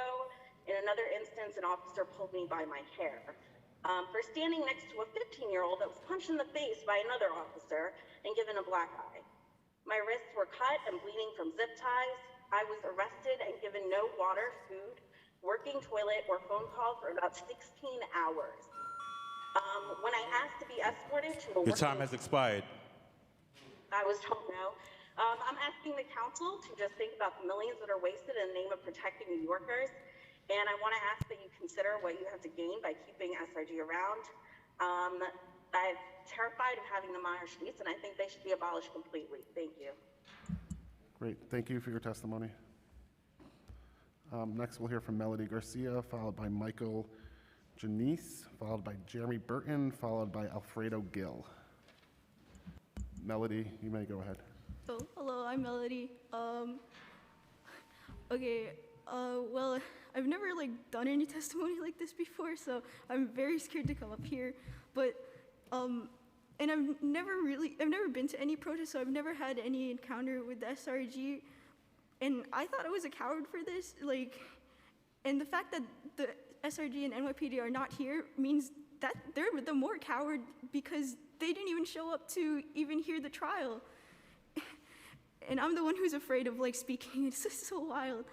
And the fact that they could just do this type of thing and they're able to straight up deny their own misconduct, then what is this? This is this doesn't make sense in a democracy. And I wrote something down, but now I'm kind of just talking. But if they could just, if they do this, how can they would they like us to do the same thing? I mean, we have to have this whole bureaucracy to hold them accountable, and they don't even show up. That is something unfathomable. I don't get that. How can they just do that? And if they can just box people in and then do the kettling thing and they're not held accountable, would they like it if we do the same to them? How could if they show up and just disrespect us by not coming, if they didn't come here and disrespect us that way, then maybe we're allowed to do the same thing to them. This do unto others how you expect them to do, right? So, I mean, that religious theme keeps coming up here, and they don't and they're not doing it. I don't know, I'm sorry, this is really, thank you.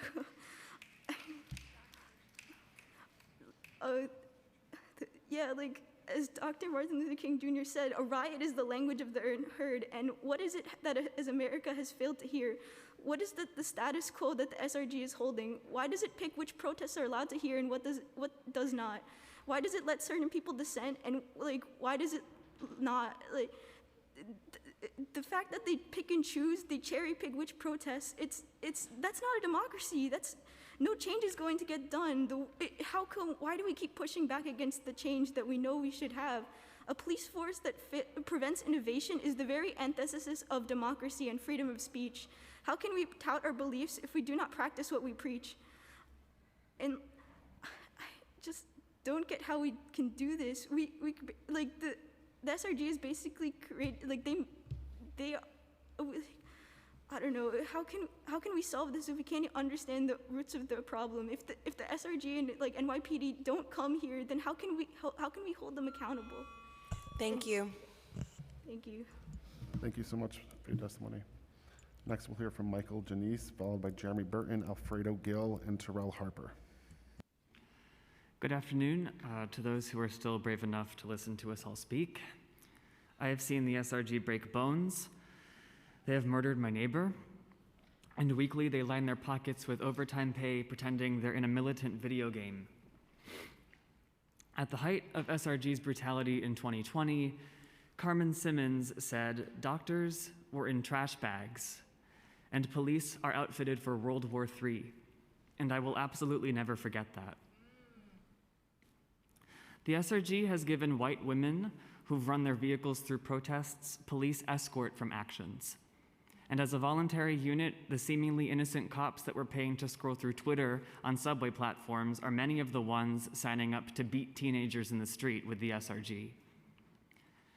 I am also the composer of an interactive sound walk about the SRG, which contains sound pieces that are tied to many, I would say your districts, but many of the districts for folks who aren't here, where the SRG brutalized protesters. If you haven't heard it yet, you can just Google SRG sound walk. It uses music, testimony, and protest footage to teach the public about the SRG, and it has done so. It has been recognized by the New York State Council on the Arts, the New School, nominated for the Marin Alsop Award, and I mention all of these affiliations because in doing so, those arts and cultural institutions have aligned themselves with what we're demanding today. Take that $133 million that currently does nothing but enable the wildest dreams of some emotionally repressed white men who do not live where they work, and direct that money towards our children, their education, our manufactured housing crisis, lack of social services, especially for those most affected by the SRG's violence. Policing is not a question of bad apples. It is not a task for reimagining. Policing is in fact the least imaginative, anti-Black reaction to dissent and harm in our society, a society that desperately needs proactive, comprehensive, and life-affirming solutions, not the stale and predictable manifestations of white supremacy that are endemic to the overall structure of policing in America. The SRG must be disbanded, and their budget must be completely removed. We will not rest until that happens. Thank you for your time. Thank you. Thank you, Michael. Next, we'd like to invite Jeremy Burton, followed by Alfredo Gill, followed by Terrell Harper and Brandon Holliday.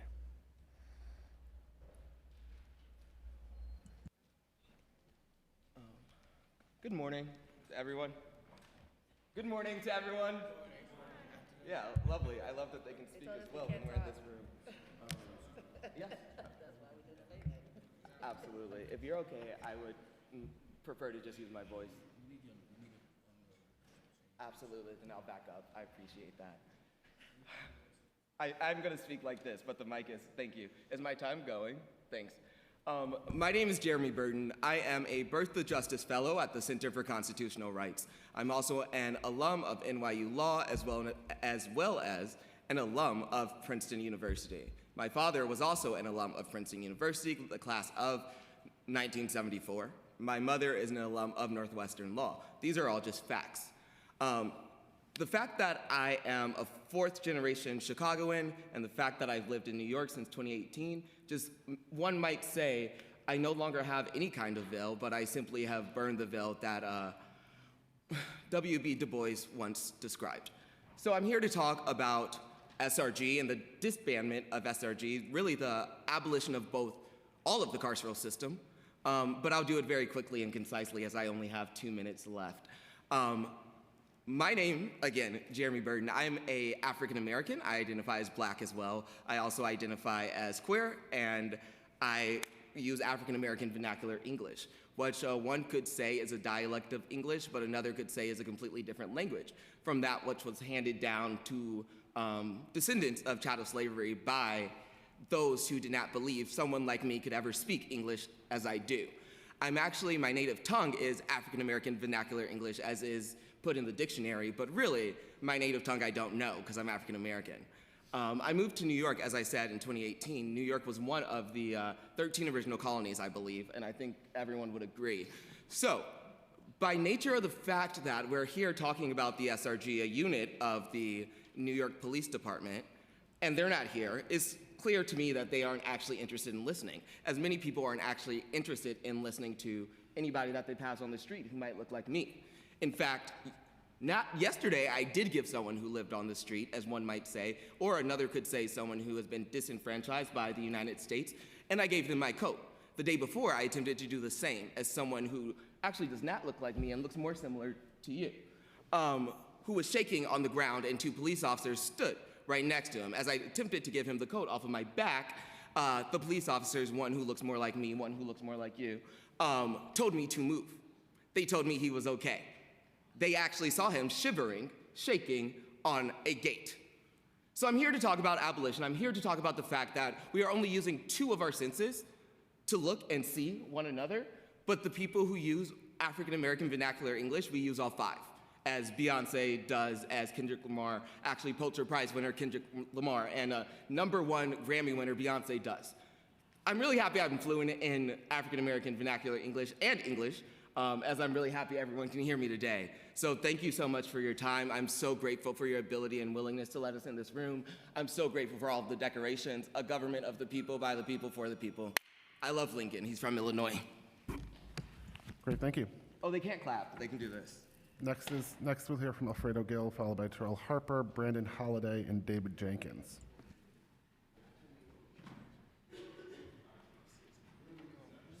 Alfredo Gill, followed by Terrell Harper, followed by Brandon Holliday.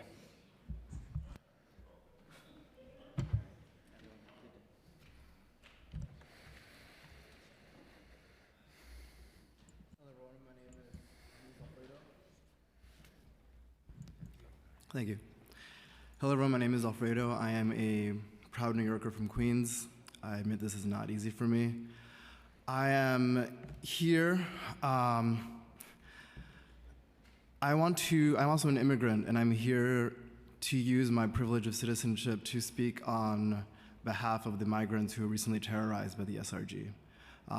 There were migrants bused from Texas and Florida, over 1,000 miles, that theoretically received asylum here in our city, and they were organizing for housing outside of Watson Hotel. And it was the people, it was us that were there for them. We gave them hot food, we gave them clothes, we provided translation services for them, for jobs, for legal aid, and the NYPD was surveilling them from across the street.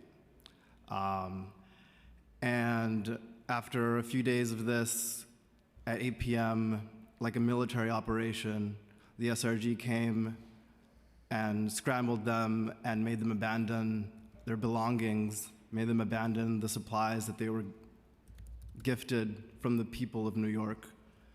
And so it broke my heart, because this is New York City. This is the place where people can come and be embraced. And the SRG took that away from them. And so we see this pattern of the SRG terrorizing peaceful protesters, terrorizing black and brown people, terrorizing drag queens, terrorizing migrants. And let me be clear about this. This is fascism. Our country has seen a steady increase in fascism, and the targeted violence of the SRG is a clear representation of this. We don't have to be in rural Texas. We don't have to be in deep red states to recognize this, violence. And it's beyond a shame. It's rotten. It's evil. I have no other words to describe it. Disband the SRG. This is not the New York that we want. This is not the New York I want. You all know this, and the only reason why anyone would be against this is that they're cowards and they're afraid and they're seeking some political power, and it's disgusting. And history is not on their side, it's on our side, and you all know this. Thank you. Thank you. Thank you, Alfredo. Next, we'll hear from Terrell Harper, Brandon Holliday, David Jenkins. All right, what's up? My name is Terrell Harper. A lot of y'all know me as Relly Rebel.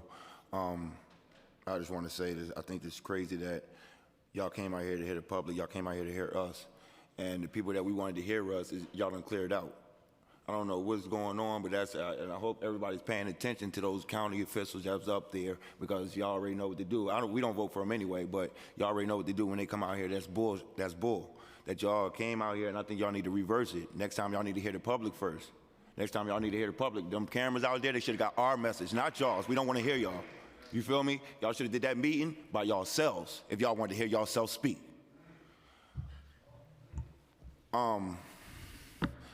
My march, I don't deal with them so much for the last 3 years I've been out here. You know what I mean? I'm from Jersey. Now, I came out here, now I'm an organizer. I'm a community organizer. I do my mutual aid in Bed-Stuy every week. I march every week. I've been marching every week for 3 years. In 2021, they were beating us up every week. Every week. The bikes, pepper spray, you name it. Sticks, name it, you name it. I don't march against SRG 3 or 4 times. The Tyree Nichols march that was on Friday, January 22nd, that was mine. And we went to SRG building because those were the ones that was out here beating us up for the 3 years I've been out here. When they show up, they only come in to pull up to beat us up. There's no de-escalation. They don't know nothing. When they get out with their sticks and their helmets, and they can't wait to do dirty to us. And I don't. The cops in New York are already dirty, and if you start running these cops' names, these SRGs, they're super dirty. You know what I mean? And then they're not only to us, they're dirty against each other. There's a dude named Kendu Worley, where they had to strip him of his gun because he slept with another cop's wives, and they had to strip both of the cops from their guns because they thought they was gonna have a shootout in the police station. But he's on the SRG right now. That's the one who pulls up and beats us up, and he likes to crack jokes and all that. Yeah, please don't do that to me, all right? The last time they got me, it was last March. I threw a march against the mayor. We went there. When we went there, we didn't, my marches do be a little like turned up with high energy. When we went there that time, we didn't have high energy because it was raining outside. We clearly just used our voices. We didn't rattle the cages. We didn't do anything. We stood there. We used our voices. But the march got so much likes and views that they thought it was going to be a big march. So they had SRG when we pulled up. We only had about like 25 people. There's about like 60 or 70 of them out there. We didn't do anything. We left. When we left, I guess just for the fact that them being out there and the mayor wanted to send a message to us, I'm going to finish what I was saying. When the mayor was trying to send a message to us, he sent them on us. They chased us up the street while we were dispersing on our way to the train station. They played dirty tactics. When they're locking you up, they'll beat you up or do whatever, but then they'll pass you off to another officer. And then that officer will pass you off to another officer. By the time you get to the station, you don't even know who the hell beat you up. don't know his name, you can't even hold him accountable. And y'all don't hold him accountable anyways. And that whole thing with the CCRB is trash. I done marched on CCRB. I done went inside there and had there, and for the people that don't know, every first Wednesday of the month, CCRB has a meeting where y'all can go in there and actually see those people. They sit up at a board like this, and it's all nothing but senior citizens, all black people that think they're doing something for us. And that's why I felt bad at, because they think they're doing something for us. But guess who's sitting in charge of them? It's a cop. There's a cop sitting right there, and he gets all the things. So that CCRB is trash. It's false hope. Yeah, go ahead, man. Y'all got it. Thank you. Hi, my name is Brandon Holiday, and I'm here. Hi, my name is Brandon Holiday. I'm here to say NYPD SRG needs to be disbanded. NYPD SRG is a redundant unit that shouldn't be created because they're the Marines of NYPD, not in terms of training, but in terms that they're SWAT, riot control, and patrol. Whenever they're not doing SWAT or riot control duties, they suppress crimes in high crime areas, which are black and brown neighborhoods, tear down homeless encampments, and among other redundant duties that patrol officers can do just to stay relevant, which bloat the budget every year. After the 2020 protests against the murder of George Floyd, we see how violent SRG can be, and I'm afraid that's not the worst of their brutality. LAPD Crash was created in the late 1980s to combat gang violence that targets black communities and result in numerous misconducts, including murders, robberies, police brutality, evidence planting, and participating in gang activity. Memphis Police Department Scorpion was created in 2021 to combat high crime, auto theft, and gang activity in black communities that murdered Tyree Nichols by beating him to death. Louisville Police Department Anti-Drug Unit has misconduct of stealing money, planting, stealing drugs. The Anti-Drug Unit murdered Breonna Taylor because they had received a tip from an unreliable source that there were drugs in the house. In other words, no matter how you look at it, from the 80s, specific police units are there to put down black and brown people. NYPD Anti-Crime Unit that wears plain clothes was created to combat gun crimes and resultant misconduct include shooting unarmed civilians, excessive force, and lawful stop or frisk. What I see of brutality in NYPD officers is one day, which I learned now, will result in murder, just like LAPD Crash. NYPD SRG needs to be disbanded now, not tomorrow, not next week, not next month, not next year, now. And what I learned, since I already had more time, I want to say under the court case of Warren versus District of Columbia in 1981, police officers by law are not obligated to protect individuals. In other words, in this case, you can look it up, but basically in the case, 3 women called for police help in home invasion. They're there 5 minutes. 3 women raped for 14 hours. And they can't sue the DC police because they're not obligated to protect any one individual except if you're under arrest or, be frankly, if you're a politician, because they're only there to protect the government. They're not there to protect us. So, in other words, SRG is more like, or NYT General is more like a racket than anything else, because we had to pay taxpayer money, but they don't protect us. I mean, you could literally beat down Times Square and they don't really do anything, and you can't sue them. Thank you. Thank you. Next, we'll hear from David Jenkins, followed by Christopher Leon Johnson. We're then going to turn to someone on Zoom, Grace Johnson, followed by Griffin Jones in person. So David Jenkins and then Christopher Leon Johnson. Hi, my name is David Jenkins. It's really hard to prepare this testimony with personal accounts of abuse by the SRG because, as many people have spoken to today, these are really traumatic memories, and so many of us have so many of them.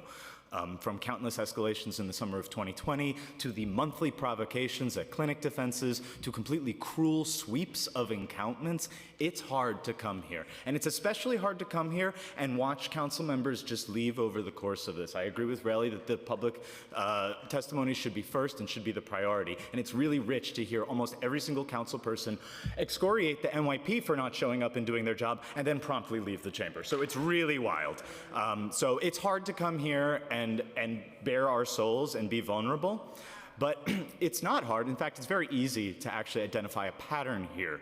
that this unit is the city's strategic response to the housing crisis, to poverty, to civil unrest and racial inequality, namely white supremacy, and the fight to control our own bodies.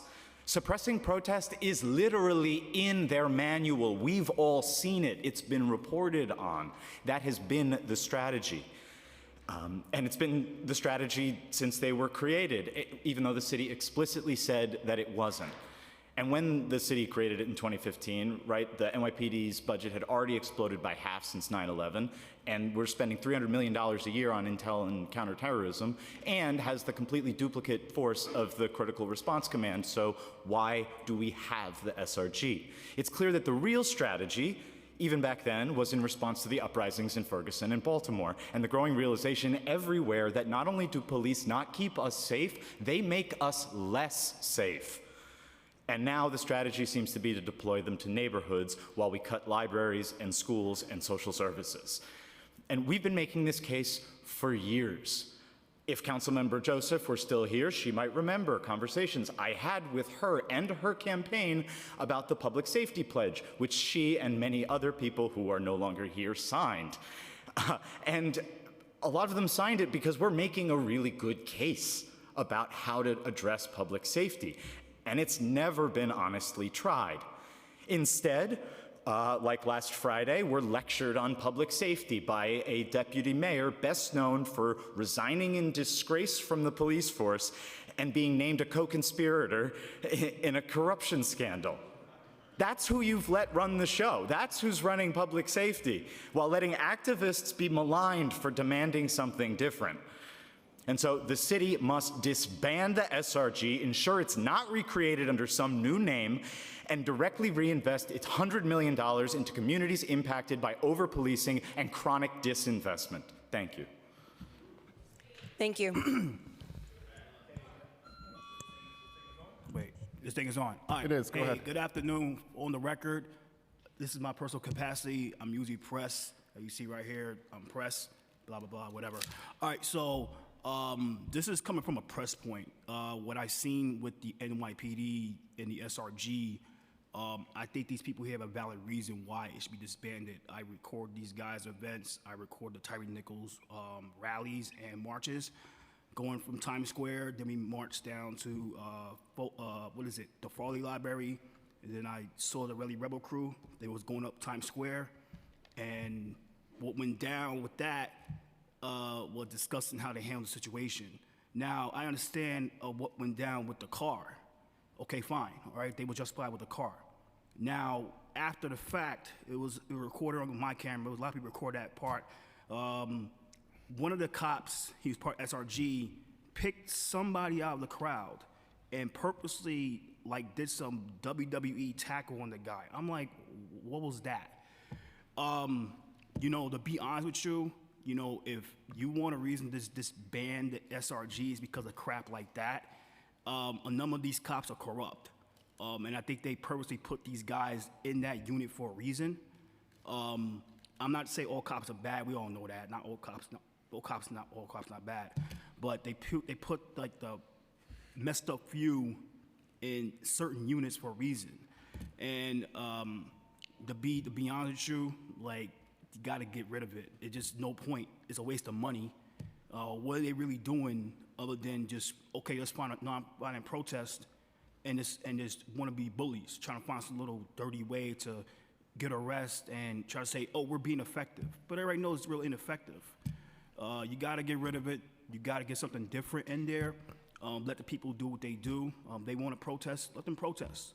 But if they're being nonviolent, they're being nonviolent. If they're being violent, then you have to, bring in the reinforcements. You could bring in, deploy extra force, but you'll need to bring in this militarized organization to sector the NYPD to mitigate a measly little crappy protest. People protest every day. People rally every day. Why do you need SRG for a queasy rally? So that's my opinion. That's how I feel. And the second thing before I get off, 30 seconds left, the fact that the NYPD didn't want to show up to this thing today is disgusting. I'm like, wow, you should have showed up. I understand the majority of people here are against you guys, but be a man. Be a man, be an adult, and show up and meet the people that you've been hurting for the past about 3 years. I mean, since 2020. So I think that's it. Thank you for coming. Thanks for having me, Chair Hanks, and the rest of the City Council and the people here. And let's get out of here. We got things to do. Take care. Thank you so much. Hey, welcome. It's good to see you, Chris. Thank you. Thank you. Grace Johnson on Zoom, are you available? You may begin.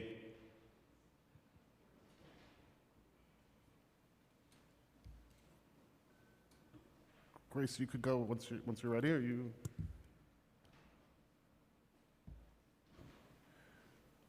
Okay, I will come back to you, Grace. In person, we're going to hear from Griffin Jones, followed by Eden King. Griffin Jones? Yeah. Yep. Go ahead. Yes. And we'll turn back to the Zoom participant shortly. Yeah. Hello, I'm Griffin Jones, a Phi Beta Kappa graduate of Columbia University, an activist, and a veteran of the Stonewall protests of 2020 and 21. And I'm here to talk about the violence and horror I experienced at the hands of the SRG 2 years ago on Martin Luther King Jr. Day here at City Hall. What I saw was so horrible that I remain traumatized to this day. I saw a child brutally thrown to the ground. I saw a trans woman shoved into the pavement. I saw her wig torn from her scalp, and when she cried out, saying that as a woman she needed her wig, she was laughed at. Dude, no you're not. Come on, bro, get up. That's all New York's finest had to say to her as they dragged her along the ground, asphalt tearing her flesh. I saw batons sinking deep into skin. Even now, I can remember the sickening sound that they make. I feared for my life. I was afraid for the lives of my friends. And above all, I saw and remembered the faces of the officers, the pure hatred and the joy in finding an excuse to let that hatred out. We did not even know why we were being targeted. It wouldn't be until the next day that we would hear the justification. Some member of the group had supposedly tagged a wall on the Brooklyn Bridge. For this and this alone were we made victim to such extraordinary cruelty. 2 people were hospitalized by the brutality of the NYPD that night. Though I escaped that day with no physical injuries, the damage to my soul has been deep and permanent. For months, I was numb. The specter of that day hung over my graduation months later on what should have been the happiest day of my life. Every time I see an officer of the NYPD, I flash back to the bodies in the street and my chest tightens in an iron grip. Walking here today, I suffered a panic attack. And this is just one of the many examples of the monstrous brutality I have experienced at the hands of the SRG. I was raised to believe in forgiveness, that there are few who cannot be redeemed. That is why I do not say these words lightly.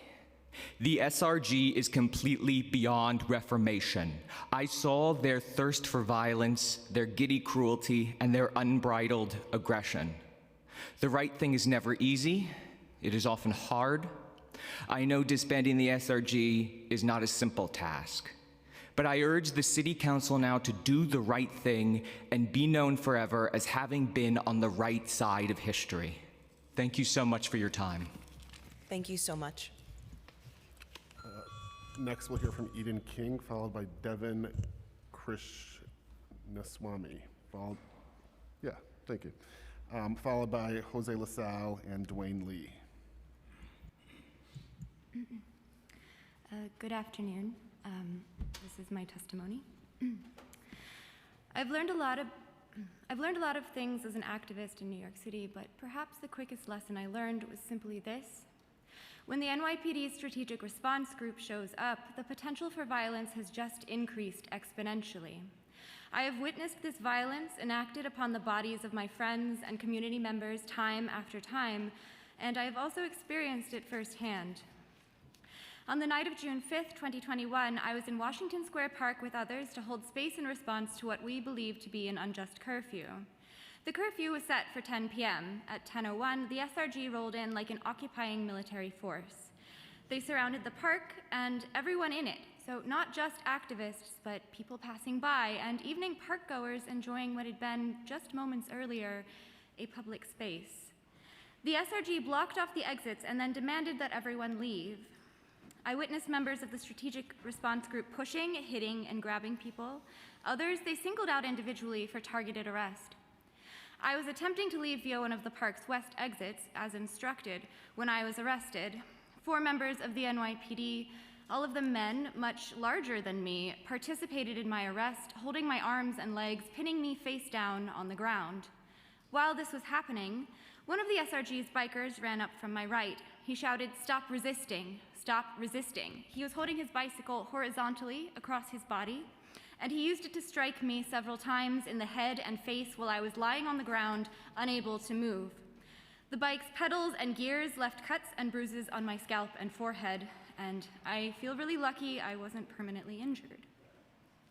What I experienced was a fraction of the violence that the SRG commits. And like many others here, I am also unable to identify any of those who participated in my arrest, in part because some of them were NYPD legal, who often do not wear badges, and also in part because they grabbed me from behind and beat me in the head while I was laying face down on the ground. The Strategic Response Group is a highly militarized, overfunded branch of the NYPD.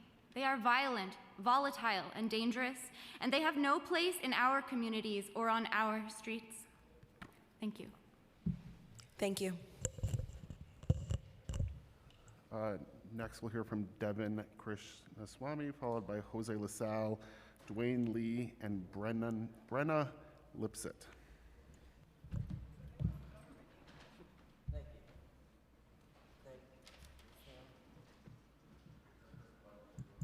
Thank you. I want to note that I'm here today not just to reflect on my experiences as a whole protester, but as a person who has seen full extent of what the strategic response has done. I've had the misfortune of experiencing this unit a good amount of times. One of these experiences occurred at a pro-choice protest that was also a defense of a Planned Parenthood that was nearby. And I'll say that public safety there changed to little to none as soon as SRG units arrived. The tone changed especially quickly and dangerously after they immediately arrested a photographer who was using his freedom to take photos of the event, and began pushing those in the crowd. By the end of this, they had arrested 5 people, one of them whom was me. This event was also matched by a similar one that I faced, which was also pro-choice. Only this time, 9 protesters were brutally arrested by the SRG, one of which I remember being put under a chokehold by one of the officers. And on top of all this was all taking place near the Planned Parenthood, where everyday citizens, people coming to get health care, had unfortunately had to witness this brutal act. As my final words, I should mention, I acknowledge my experience as one of many, and there are others in this city and this room with experiences relating to the treatment the SRG has give, and everyday citizens who have experienced it. I, however, stand as an individual who has experienced this group nonetheless, and as a result, I say that this group like these are not the voice of reason and do more harm than good, and that the SRG should be disbanded so that future activists and citizens should not have the possible misfortune of running into the violence and mayhem they cause. Thank you. Thank you for your testimony. Next, we'll hear from Jose LaSalle, followed by Dwayne Lee, Brenna Lipset. Brenna Lipset, and then we're going to go to Zoom for John Macari. So, Jose LaSalle, you may go ahead. Yeah, how you doing? Once again, my name is Jose LaSalle. I'm the founder and leader of a group called Cop Watch Patrol Units, which I created in 2011. Since 2011, we've been monitoring and documenting police and civilian interactions. And we have collected thousands and thousands of videos, which we have posted up.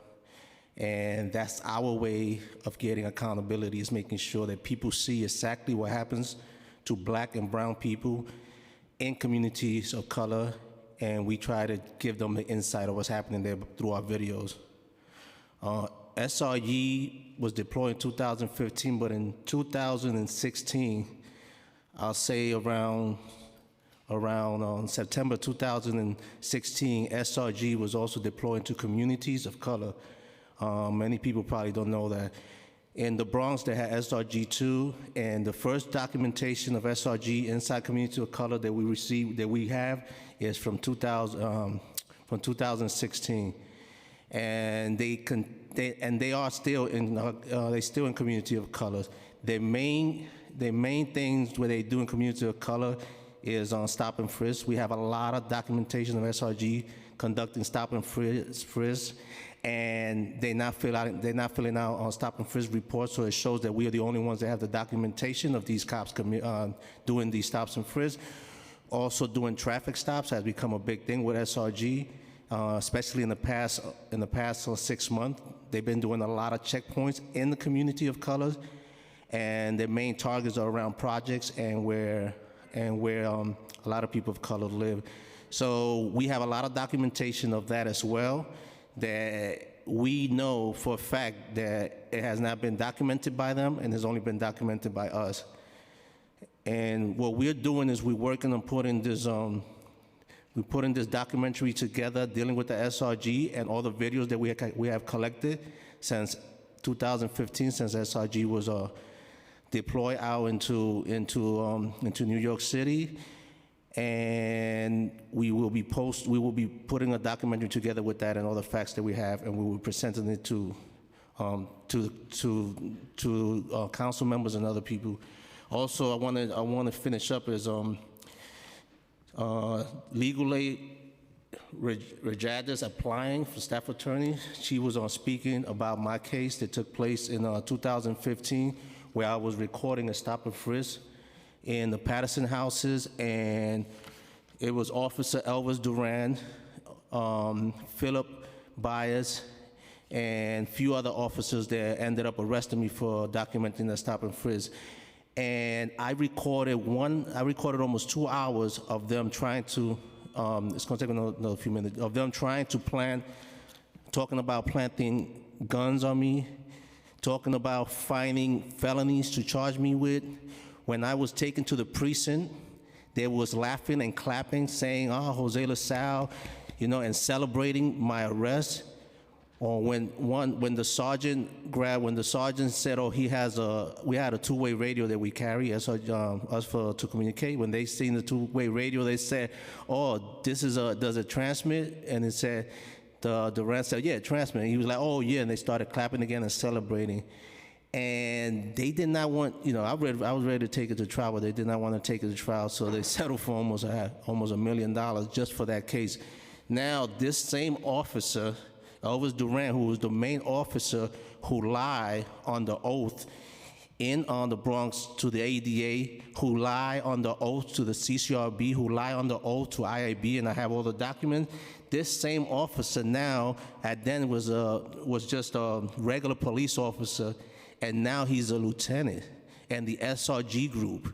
And this is the type of police officers that are being put into the SRG unit because it covers them. It takes them away from the community where they was committing all these crazy acts, and it covers them, and that's why I'm saying the SRG unit. And that is one of many reasons why SRG units should not even be in existence. And when we finish with our documentary, we're going to make sure that we let the board see what we have collected since 2011. And right now, anybody could go to Cop Watch Patrol Unit or just Google Jose LaSalle and see everything we have collected. Thousands of videos. Thank you. Thank you. Great, thank you for your testimony. Next, we'll hear from Dwayne Lee, followed by Brenna Lipset, followed by John Macari on Zoom, and Eileen Mayer, who's in person, I believe. So Dwayne Lee here. Come up if you are here. You may go ahead. Hi, my name is Brenna Lip. It's really upsetting that everyone's left. I don't know what else to say with that, and the NYPD aren't here. So let's begin. I've been arrested 3 times in the SRG kettle. The first time I saw the bikes being used as weapons was in May of 2020, but the most horrific was of June 4th, 2020 in the Bronx, which got a lot of coverage and backlash. So the SRG got strategic during those days when thousands of people were outside. And for example, they'd come in the middle of the night for City Hall or undercover cops to push stickers of protester into the van. After summer 2020, when many people went home, many protesters stayed out, and that's when the SRG came out to have its true fun and vengeance with a clear goal to end Black Lives Matter protests by any means necessary. In September 2020, right outside the NYU Booth Library, the SRG used bike cops as weapons, pushing protesters, walker buyers, students, ripping students off the sidewalk into the streets. I had not even arrived to this protest, and I was on the sidewalk when the SRG went into my leg, and I still have that scar, which I was hoping to show people, but there's no one fucking here, that is shaped. So we're gonna watch our language. Sorry, We there's no understand. one here Thank you. that's still shaped like the spokes of the bike. Being here today is something that's I'm okay with, because there's so many people who cannot be here today. Protesters in New York City who are trying to heal from the SRG attacks without re-traumatizing themselves are not here today because one does not move on from experiencing an SRG attack. It's something that survivors of these attacks will remember for the rest of their lives. It successfully breaks people in going out to participating with their First Amendment rights, and it successfully infiltrated the Black Lives Matter movement in New York City. In November 2020, after the election results, the SRG came back out doing the same stuff, kettling, and it's important to note that the SRG will charge anyone with a felony who they fall by. The only comparable violence that I've ever seen to the SRG was what happened at January 6th storming of the Capitol. And I'm sure that there's a few officers who might have been there as well. I remember returning to New York City, and the SRG had arrested Black Lives Matter protesters outside Trump Towers, meaning that yes, more New Yorkers were arrested by the SRG on January 6, 2021 than people who stormed the Capitol. I wanna ask the people who are not here today, but I wanna ask you, will you commit to disbanding the SRG? And what we all need to do here today is we need to go to these politicians and make them commit, because no one's here and they have the power to make the change, but nothing's happening. And I'm upset. Why am I told, go talk to your politicians? No one's here. So I want to know, will you commit to disbanding the SRG? Thank you. I'm asking you. Thank you. You won't. That's the thing. She won't. And we need to ask these people who are hearing all of us, are you going to commit to it? You won't commit to it. I know Eric Adams is your friend, but you should commit to it, because Thank you. what's the point of us being here if you're not going to commit to it? I appreciate your testimony. Thank you. Okay, moving on next, we're gonna turn to Zoom for John Macari, followed by Eileen Mayer in person, Emily Mammal in person, and Walter Masterson in person. John, I'll unmute you in just a second, sir. You may go ahead. How's everybody doing? My name's John Macari. I'm a retired NYPD lieutenant. New York City kid. I grew up in New York City. I was arrested 2 times in my youth. I came here just to bring a voice from the outside. I just feel a lot of what I'm hearing here today is not fact-based. I do respect everybody's opinion. I do respect everybody's opinion in the room, and I respect your viewpoint. And I am under the same impression that it's very cowardly of the NYPD to not be here to represent themselves, to speak to the public, as well as the members of the city council who left. I appreciate the members of the city council who stayed.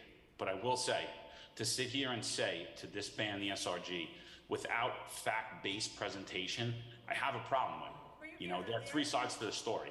There's people that were inside of violent protests. They were not peaceful protests. SRG is out on the street today as we speak. There's a dozen protests today out on the street in New York City where SRG is not arresting anyone.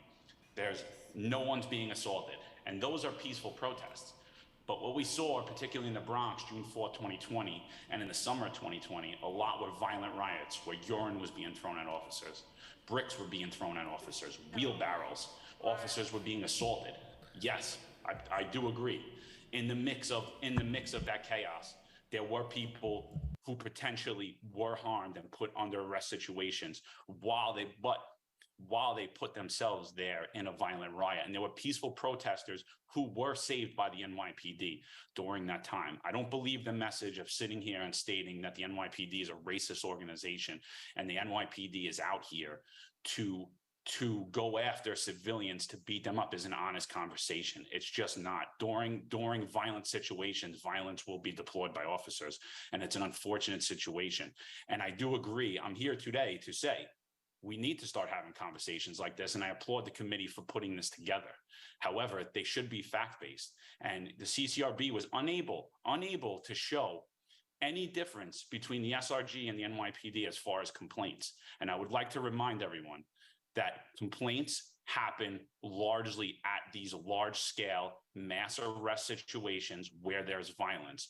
Obviously, there are legal aid people in this room today that are there, that know they are there to file complaints against officers.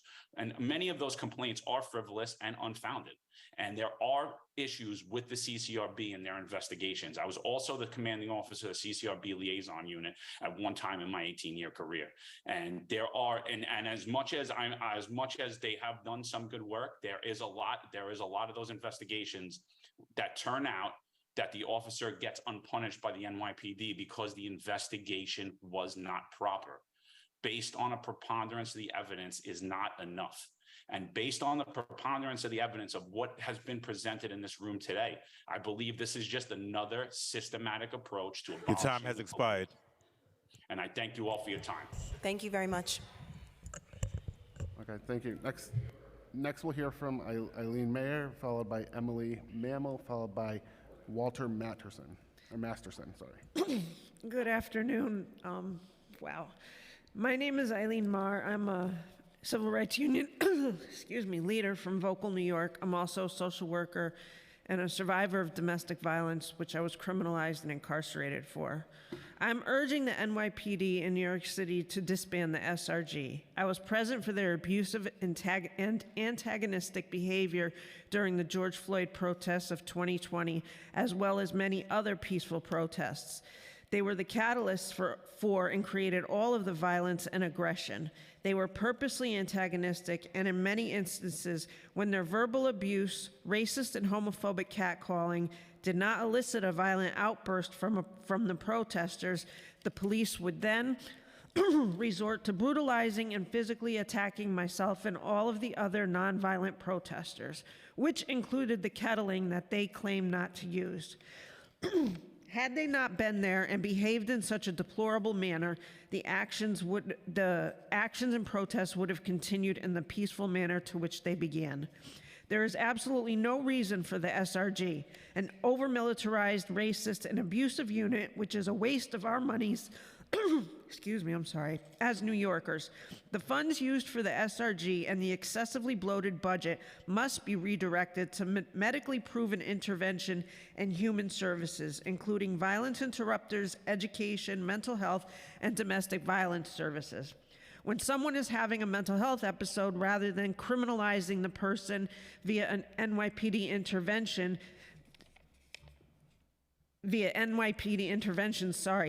situations such as these must be handled by qualified mental health professionals. In fact, until the NYPD presents itself to this city council, their entire budget should be suspended. The NYPD does not provide us citizens with any safety or security. When I sought their assistance years ago as the victim of domestic violence, I was told by the NYPD on more than one occasion that there was nothing they could do. On one specific occasion, I was told by an officer who later joined the SRG that that's what you get for being in an interracial relationship, only he wasn't quite as eloquent. The lack of accountability on behalf of the NYPD as a whole is shameful. Retraining does not work. Body cams are useless if the officer can switch it on and off, and a CCRB is useless if the NYPD does not follow through with holding its officers accountable following one of their investigations. The SRG and other similar units breed violence and racism. They don't keep us safe at all. Thank you. Thank you so much. Next, we'll hear from Emily Mammal, followed by Walter Matterson and Julian Miranda. Emily here. We will come back to you if you're here. Next, we'll hear from Walter Masterson. Walter? Sorry, go ahead. Yep.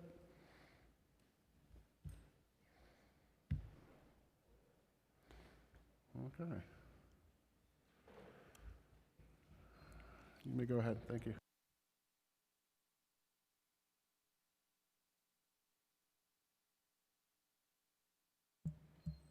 Son? Okay, great.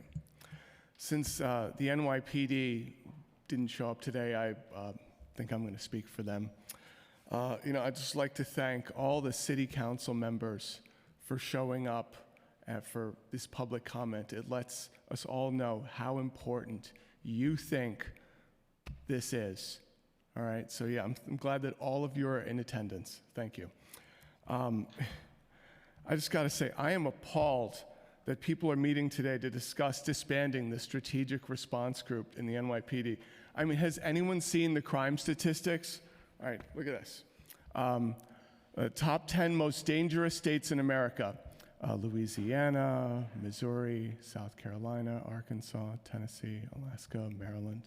Wait, where's New York? Okay, 36th. Yeah, 36th. Oh, here. Oh, this is what I want. Okay. The 50 most dangerous cities in America, right? Detroit, Memphis, Bessemer, Mobile, Monroe, Birmingham, Pine Bluff, Little Rock, St. Louis. Wait, where's New York? Where's New York? Okay, wait. I think it's the 5th safest city. Oh, shit. You know what? I don't need these stupid crime statistics because I saw a video on Libs of TikTok where some guys were jumping the turnstile. So that's the only statistics I need, right? Now, people like to complain about the SRG, but I mean, look at what they've done for the homeless. Last year, there were homeless people in tents all over the city. And then this year, they're in, in cardboard boxes on the subway. So, if we get rid of the SRG, what's next? Community policing based on de-escalation, investing in communities and tackling income inequality, offering long-term solutions for housing. I mean, where does it end? By disbanding the SRG, we're sending the wrong message. We're telling anti-abortion protesters that they can't physically harass patients outside of Planned Parenthood. We're telling the Proud Boys that there will be nobody to protect them when they want to harass the LGBTQ outside of a library. We're telling Black Lives Matter protesters that they can peacefully protest without being kettled, pepper sprayed, or beaten with batons. What I'm saying today might not sound very PC, yet there are lots of liberals in New York City that agree with me. Why else do you think New Yorkers passed over the many progressive candidates and instead nominated a police officer in the Democratic primary and then elected him in the general election? Thank you. Thank you very much for your testimony. Does anybody want to take a break, bathroom break? We can take a 5-minute recess. Okay. Get some water. Yeah? It's been a long day. No? Then let's go to the next one. Okay. Thank you. Next, we'll hear from Jillian Miranda, followed by John McFarlane and Luis Mejia. Jillian Miranda, sorry. Go ahead. Take your time.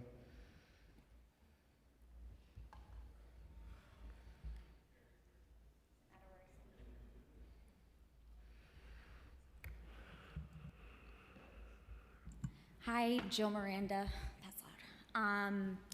I live in Central Harlem currently, which obviously is a high crime area. For most of my time in the city, I've lived in Washington Heights. I had a beautifully well-written, edited, and timed out thing to say. And honestly, I'm just too tired to say it now, and I don't really see the point. You're giving it your testimony for the record. Yeah, I know. And you should I'm give aware your testimony. Yeah. I'd just like to point out for the record and for my testimony that what's happening here today is the reason that so many people in my generation have lost faith in the electoral process and really are bamboozled when we hear the word that has repeatedly been used today, democracy, to describe what we're experiencing. As a queer, disabled, white woman, I still have enough privilege that I thank God I'm not probably going to be killed on the street today, but there are so many people that are. And I want to just honestly take the time to thank everybody that spoke before me. Brave enough to relive your trauma, like, that's incredibly impressive as hell. And that is the only thing that gives me hope that, like, one day, maybe, just maybe, we can create something better than what we have. And I'll be quick. I'd like to just say to everyone that's still left here, it's really nice that all of the politicians gave their speeches while the press was here, but the people that are still in this room, we're the people that are going to protect us. The cops were not here to protect us. The government was never here to protect us. We have to protect each other. And so I just want to say, in solidarity with all of the people here that have gone through this incredible abuse, I hear you. I love you. I am your community. I am your partner. And, like,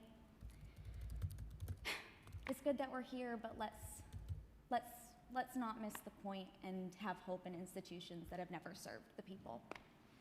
And thank you for still being here, to the 3 people that are still here.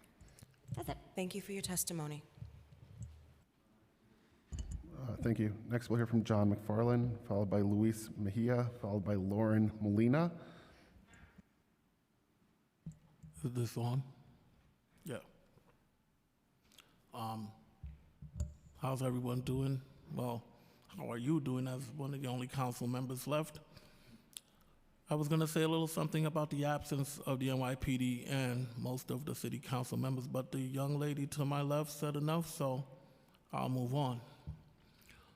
The U.S. has a violent history of using law enforcement officers to quell nonviolent civil disobedience by the people. The oppressive tactics used to violate First Amendment rights mirror some of the worst wartime humanitarian abuses. NYC is complicit in inflicting that level of violence and torture against its own residents. We have seen this most recently with the Strategic Response Group, or SRG as it is commonly known. Originally created as an internal force by the NYPD brass to simply monitor peaceful protests, this particular NYPD unit has caused so much emotional and physical injury to protesters and has morphed into a band of gangland bullies so callous in the pain that they inflict that the city council must take immediate steps to disband them. They are a lawless group and have no place in the city.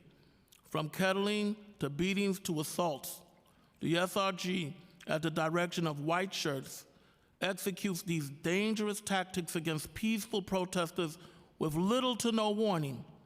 The SRG moves as an autonomous unit of NYPD soldiers who don't have to give a second thought to violently suppressing the rights of protesters. They have detained hundreds of law-abiding folks with zip ties, corralling them into vans that were already full to capacity. They've sat on site, these vans have sat on site for hours, forcing those inside these hot boxes to suffer even more. I call on the Speaker of the Council, the Public Safety Committee of the City Council, and all council members to disband this violent and abusive unit. Please disband the SRG. Thank you. Thank you for your testimony. Thank you so much. Luis Mejia, followed by Lauren Molina, followed by Irvina Moody, and Truly Nix. Hi. It is ridiculous how many people are not here today, and I think if they are part of this committee, then you can clear your schedule to hear the people out. It's the least they can do. I live in one of the areas in which SRG is being deployed, high crime areas. This is an area where not too long ago I saw somebody getting arrested as I was going to the train for committing the heinous crime of falling asleep on the train, being woke up by cops, and what I can only imagine was a traumatic response of being woken up by people with guns, and was being arrested and was crying in pain as his hands were being pulled up behind him with handcuffs already on. I know what this feels like. It hurts. I also cannot wake up I cannot fall asleep on the train anymore because I have been woken up by SRG with a gun to my face because they wanted to take up that part of the train and wanted everybody to just move to the side. So that's who they are. I've also lived in a neighborhood where a 9-year-old boy was arrested for throwing a tantrum, and 10 police officers were called to arrest him. I don't know how they find handcuffs that small to begin with. He was this big. In my current neighborhood, I also saw cops, what they might call de-escalate a fight between maybe 10, 12-year-olds by running after one of them and tackling them in front of his friends, traumatizing everyone. I cannot imagine what that kid was going through. All that to say that these are the cops we already have. These are the regular cops. SRG is composed of cops who that kind of violence is still too boring for them. They want more action. And that is what we see at protests. That is what we see when they kick us around and fully take away our rights to protest against them. We don't need them in a neighborhood. We don't need the cops that break the line because they're so jittery to arrest people that they arrest people too soon and cause an incident. We don't need the cops that drag me behind a wall of other cops and couldn't decide how to get me to the floor, so they started just kicking me. The fact that strategic is part of the name is laughable. And we don't need the cops that took 6 of them to bring me down and put their knee on my back, and one of them even tried an extra move while I was already on the ground to try to break my arm. So if this is a counterterrorism group, the only terrorist I see walking around the streets is with the NYPD. So unless they're there to stop them and confront them, de-escalate them, they have no business in our neighborhoods. Thank you for your testimony, Luis. Thank you. Next, we'll hear from Lauren Molina, followed by Irvina Moody, Truly Nix. My name is Lauren Molina, and I am here to hold the SRG accountable for its abuse and to demand the unit be disbanded. The SRG's brutality has no place in our community. And before I give my testimony, I just want to reiterate the fact that the NYP pathetically did not show up today. But I'd like to point out the irony of the fact that we do have one cop in the back of the room who has been asleep on and off. You know, we are all tired, but we are here and have been sitting here for over 4 hours to speak on this urgent and despicable group of the NYPD. Thank you, Chair Hanks, for being here. The fact that a cop just previously testified that the statements today were not fact-based is abhorrent and insulting. Do you want this woman to show her scars? Do you want that person to show her nerve MRI, show x-rays of broken bones? I've lived in New York for 20 years. I've lived in Harlem for the last 5 years. In the summer of 2020, I participated in George Floyd protest marches where I witnessed the violent policing and attacking nature of the SRG.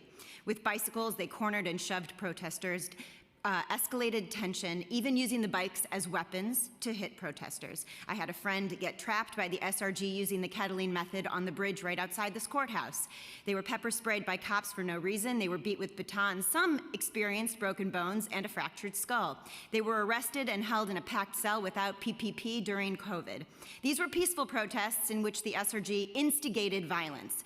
In some instances, people were simply walking by the protests or observing, and they were brutalized by the SRG.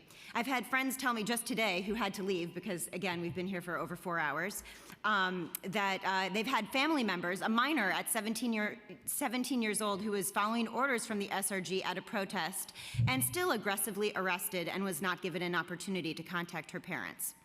The unit's training overwhelmingly focuses on use of force, and members of the unit are trained to treat racial justice protesters as enemy combatants. In the SRG's Bike Squad's manual, protest groups are divided into 2 categories, peaceful and violent, and as we heard earlier today, examples of violent protesters are the BLM movement, Occupy Wall Street, and anti-Trump demonstrators. To think that $133 million of taxpayers' money goes to this militarized unit which terrorizes protesters is reprehensible. To call the SRG's policing a form of public safety is truly ironic. They do not make us safer. The SRG has inflicted emotional and physical trauma on New Yorkers with impunity. The City Council must put an end to the SRG's abuse by disbanding the unit and removing its funds from the hands of the NYPD and reinvesting those funds into our communities. Thank you. Thank you for your testimony. Next, we'll hear Thank you. from. I'm Dr. Ervinia Moody. Yeah, go ahead. Oh no, you just got to turn the mic on. All right. Here it is. I'm Dr. Ervinia Moody, MD, PhD, JD, and MBA, and that is protected. I actually did 30 years at NASA, and I'm still on NASA's payroll. Also, I'm also connected to the military, NASA Langley Air Force, as well as Seagirt military trained, as well as West Point.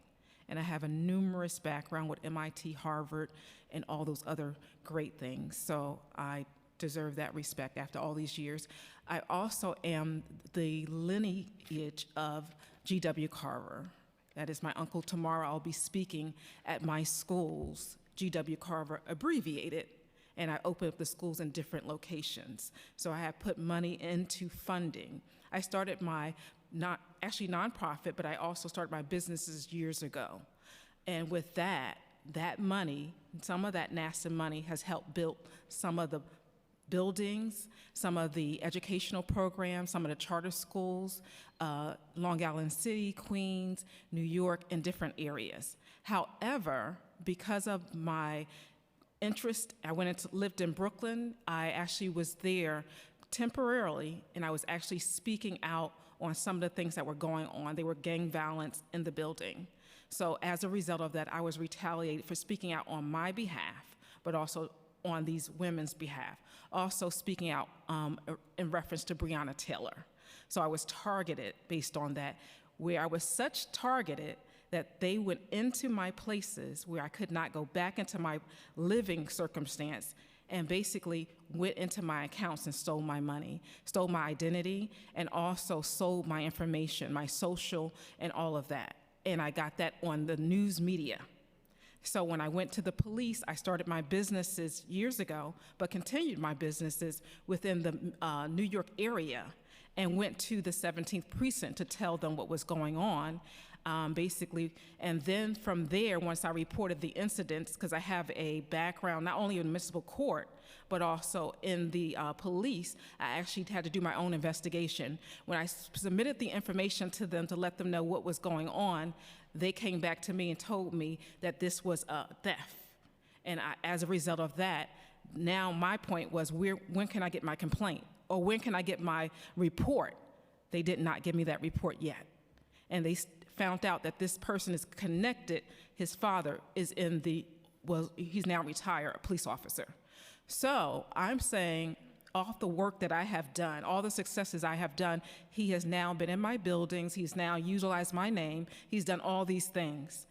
And here I am, 30 years NASA, and have helped kids, have went on to do great things. So I believe that the NYPD and the SRG should be held accountable.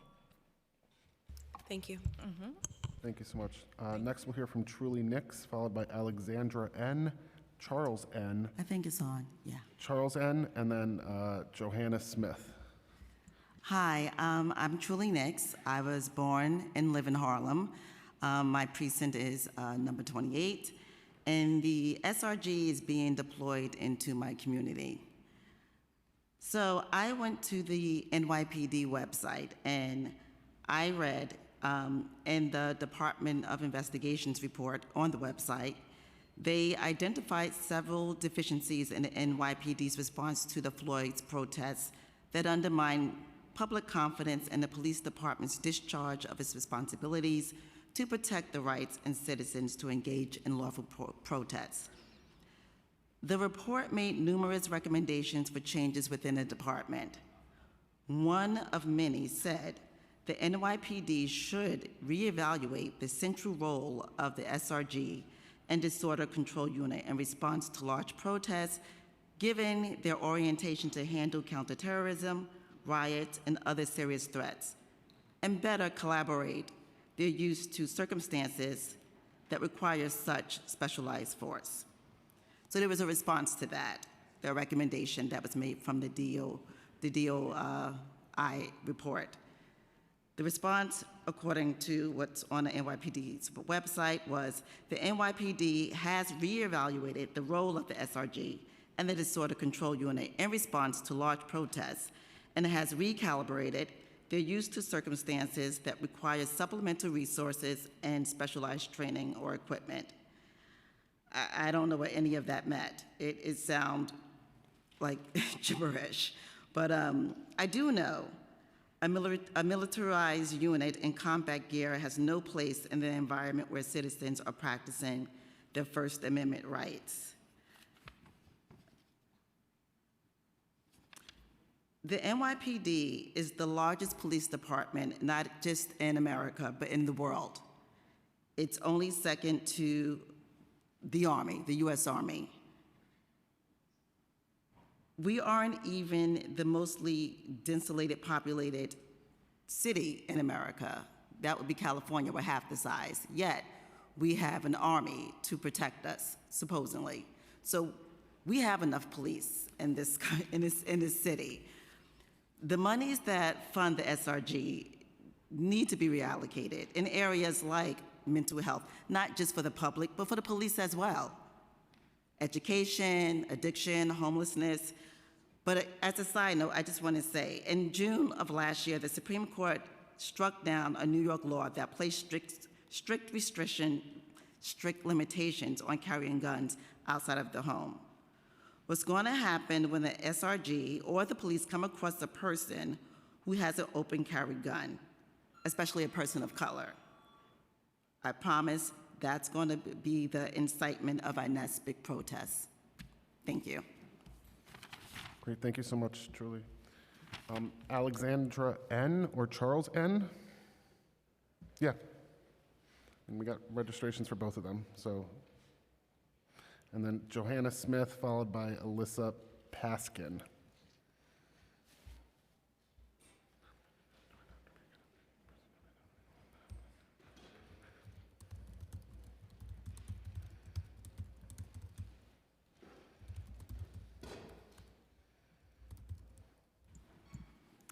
Hello, I'm here missing one class and late at this point to another because I'm demanding that the Strategic Response Group be disbanded. The SRG brutalizes Black Lives Matter protesters. It evicted asylum seekers at Watson Hotel and threw their belongings in dumpsters. It stands by while Nazis frighten families at drag story times. I've personally witnessed them escorting anti-abortion groups to harass patients trying to access healthcare at Planned Parenthood, ramming into and threatening to arrest and sometimes arresting clinic defenders. This is what an elite police force looks like. This is the best of policing, a violent agency of white supremacy, just like the now disbanded Scorpion unit that murdered Tyree Nichols in Memphis. Cops don't make New York safer. This hearing, as we've all heard, has been postponed 3 times because the NYPD refused to testify. These clowns aren't even here. They're spineless cowards who think they're above the law. By disbanding the SRG, the tens of millions of dollars, or however much they get now, like we don't even know. We don't even know what their full budget is. But that budget that they parasitize from our city budget and from our own tax dollars can be redistributed to the communities they've terrorized. That money can go to things that actually do make us safer, like housing or healthcare or education, things we desperately need. New Yorkers deserve that brighter future, and we know how to fight together to win it. You can help us, or you can stand in your way, but nobody on earth has the power to stop us. Thank you.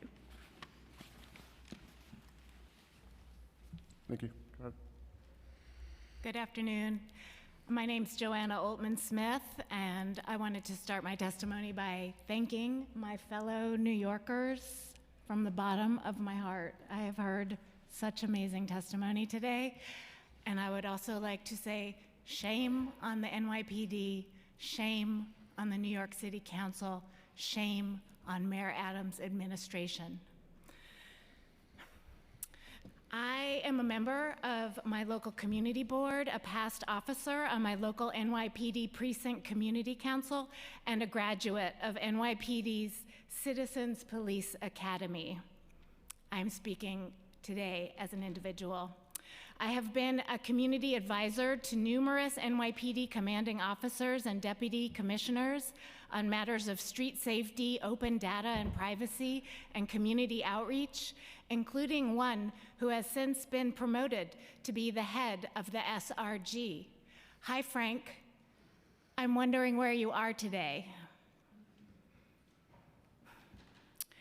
I'm here today to confirm what the council has learned at this hearing, that the Strategic Response Group is a group of self-selected, poorly trained, over-equipped, outrageously violent cops that repeatedly misuse their power to physically assault and infringe on the rights of New Yorkers. I have witnessed SRG abuse at numerous peaceful assemblies and acts of nonviolent disobedience around New York City. This stands in stark contrast to my first experience with bike cops. I spent years advocating my local CO to create a bike patrol in my neighborhood and Prospect Park.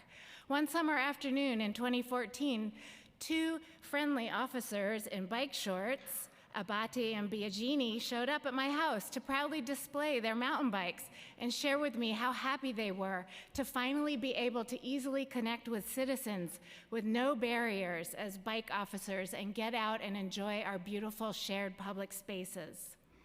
Fast forward to many peaceful gatherings hence, when SRG's bicycle division has been deployed to hem in and block the free movement of New Yorkers exercising their First Amendment rights. Seeing bike patrols in full body armor using their bikes as weapons to brutalize innocent protesters and bystanders destroyed our very carefully crafted public trust. And their mere presence at events hence has had a chilling effect on people exercising their First Amendment rights, as we've heard today. It should not take an act of bravery to gather and speak out in America, but when we know the police can turn on a dime and become violent against us, it does. I have a lot more to say. Go ahead. I'm going to try and sum it up. I want everyone to know that I have personally witnessed much misuse and terrorism on the part of the SRG. Terrorism, I use that word not lightly. I use it to describe when the SRG arrived in my neighborhood, Park Slope, on a lovely October evening as families were out enjoying a musical concert in the street during the height of the pandemic. Surge was deployed because they had received poor information from NYPD helicopters above that had been tormenting our neighborhood for hours, looking for a small group of protesters that they deemed to be a violent threat to the neighborhood. In fact, Surge was deployed against families in lawn chairs, children on scooters, babies in strollers. When I challenged the supervisors on the site, I was told repeatedly that these people are endangering public safety. Human lives are at risk. I ask you, who was endangering public lives? Was it the families out enjoying a concert, or was it the SRG operating on poor intel and bringing the brute force of a heavily militarized paramilitary organization down to bear on a peaceful community gathering? I'm going to end quickly by saying that we all see what a combustible and absurd situation that was. I've run into SRG. I've been arrested by SRG at numerous acts of civil disobedience over the years. And I just wanted to remind everyone of an old adage, which is, when all you have is a hammer, everything looks like a nail. The hammer that is SRG must be disbanded to protect New Yorkers from their unrelenting excess. Thank you so much for your testimony. Thank you. You may go ahead, following which we're going to turn to some folks on Zoom. We're going to go to Milton Perez, followed by Hannah Carlin, then Kelly Grace Price, and Micah Phillips in person. So you may go ahead. I've been a resident of Greenwich. Is it supposed to be red? Okay, here it is. I've lived in Greenwich Village for the last 45 years. I have borne witness to a lot of progress in the gay rights movement. And in 2019, I was sitting in my spot on Gay Pride Day in Washington Square Park, and people were having an amazing time celebrating the progress and partying and performance art, and it was the most amazing, joyous time. All of a sudden, now mind you, it's still daylight. It's not even dark out yet. SRG shows up using their bicycles as weapons. How ironic. Again, bicycles that were reintroduced to New York to make it a healthier place are now weapons. I have a conversation with one of the officers, and every response he gave to me was an out-and-out lie. I'm involved in my community, I know what's going on, and he was just making stuff up. Every time I called him out on it, always being polite, in no way threatening, there was nothing threatening going on whatsoever. And all he did was act rudely, aggressively, and dishonestly, plain and simple. There was no protest going on. There was nothing that in a policeman's mentality was threatening whatsoever. There was dancing and music and celebration of joy. That's all that was going on, number one. Number two, last autumn, I'm sitting, it's a lovely evening. I'm sitting with a friend of mine at the chess tables, again in Washington Square Park. Again, no protest, nothing like that. And SRG comes through and they're closing down the park. Now, could he have said, we're closing down the park, I have to ask you to leave. That was not the tone. The tone, again, was utterly aggressive, nasty, rude, and I started talking about the culture of the neighborhood and made a reference to the 6th precinct. And he said, F the precinct. I was in shock. They don't belong in our neighborhoods. They're not part of serving and protecting.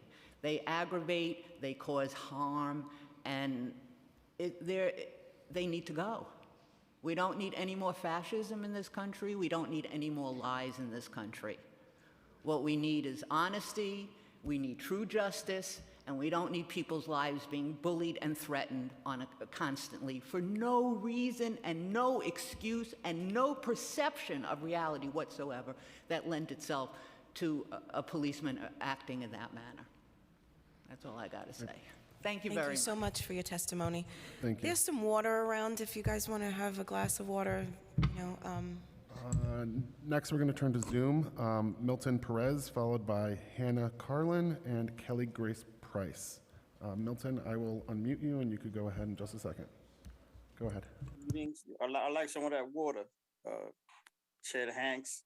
My name is Milton Perez. I'm from the Bronx, Puerto Rico. I'm someone who spent over 5 years in the shelter system. And around this time, 3 years ago, one of the organizers at Vocal New York, Selena, visited the shelter, and I've been in these fights ever since. So I want to thank her, all the organizations that are allies, sister organizations who are organizers, advocates, activists. I'm actually Vocal AU.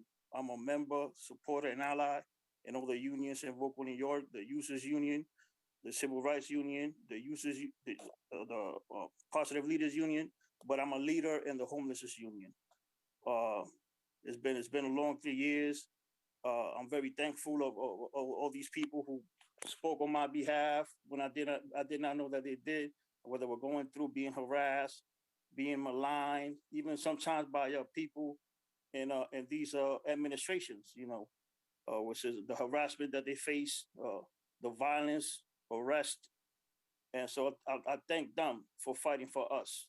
So I'm here, to return that favor. The strategic response group needs to be disbanded. It will be. And I suggest that money is put aside to reimburse all the homeless people whose property they threw in the garbage.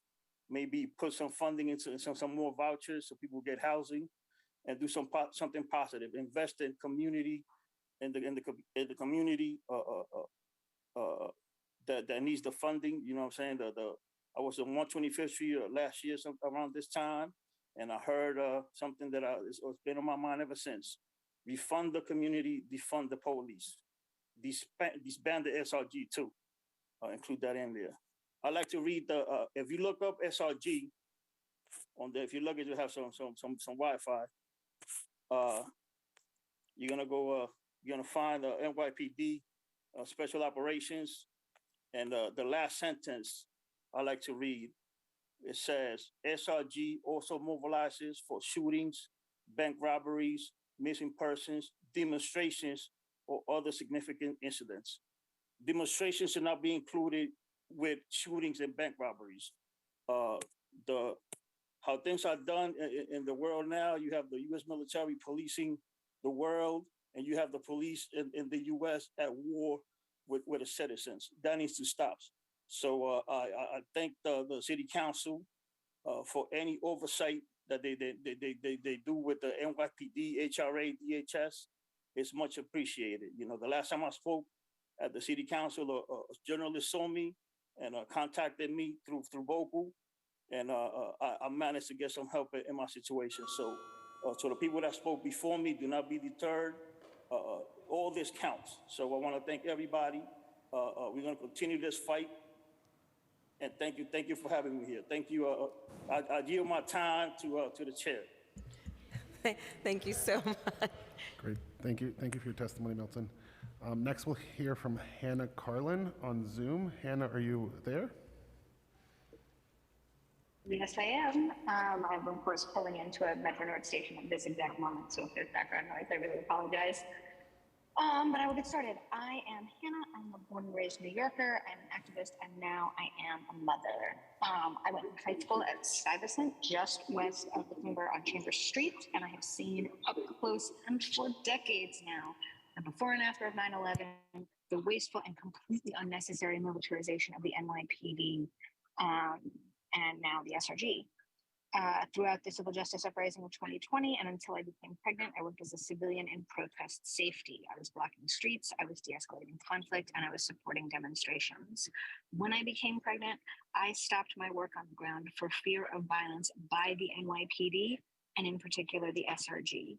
I had witnessed so much harassment, violence, abuse, and brutalization, most consistently and most notably by the SRG. I had already been subject to strategic escalation. I had been kettled. I had been jostled, though mercifully and luckily not knocked down or arrested yet. But I have lost count of how many friends were victims of targeted harassment, caught and released, jailed, intimidated, punched, kicked, and spit on in the pre-vaccine period of a global pandemic. It was everyone. It was all of us. I join others giving testimony today in complete awe of people who showed up to testify in the face of their trauma, who showed up in person to a government building and a governing body that is debating whether the abuse they endured is reason enough to consider reallocating 1/1000th of the city budget. I want to be clear about that. This is approximately 1/1000th of the city budget. Look at all these people who showed up to make their case to reallocate this teeny, tiny slice of the pie. Look at the total absence of the NYPD and SRG here today. Alongside the abundant reasons to disband this unit, consider that they're not here, that maybe it's just not that important to them. I want to join the voices saying shame on City Council for not listening to New Yorkers. Chairwoman, Councilwoman Hanks, you are here, but you should be embarrassed at this council as a body. Mr. Makari, who spoke earlier, who also talked about people leaving, but then spoke and left, said the testimony we hear today was not fact-based. And demonstrators are saying over and over and over again what they lived and what they saw. Do you need to hear it from a nice white mother? Hi, I'm a nice white mother. I'm a fellow New York City kid, and I am telling you, these are the facts. These are what happened.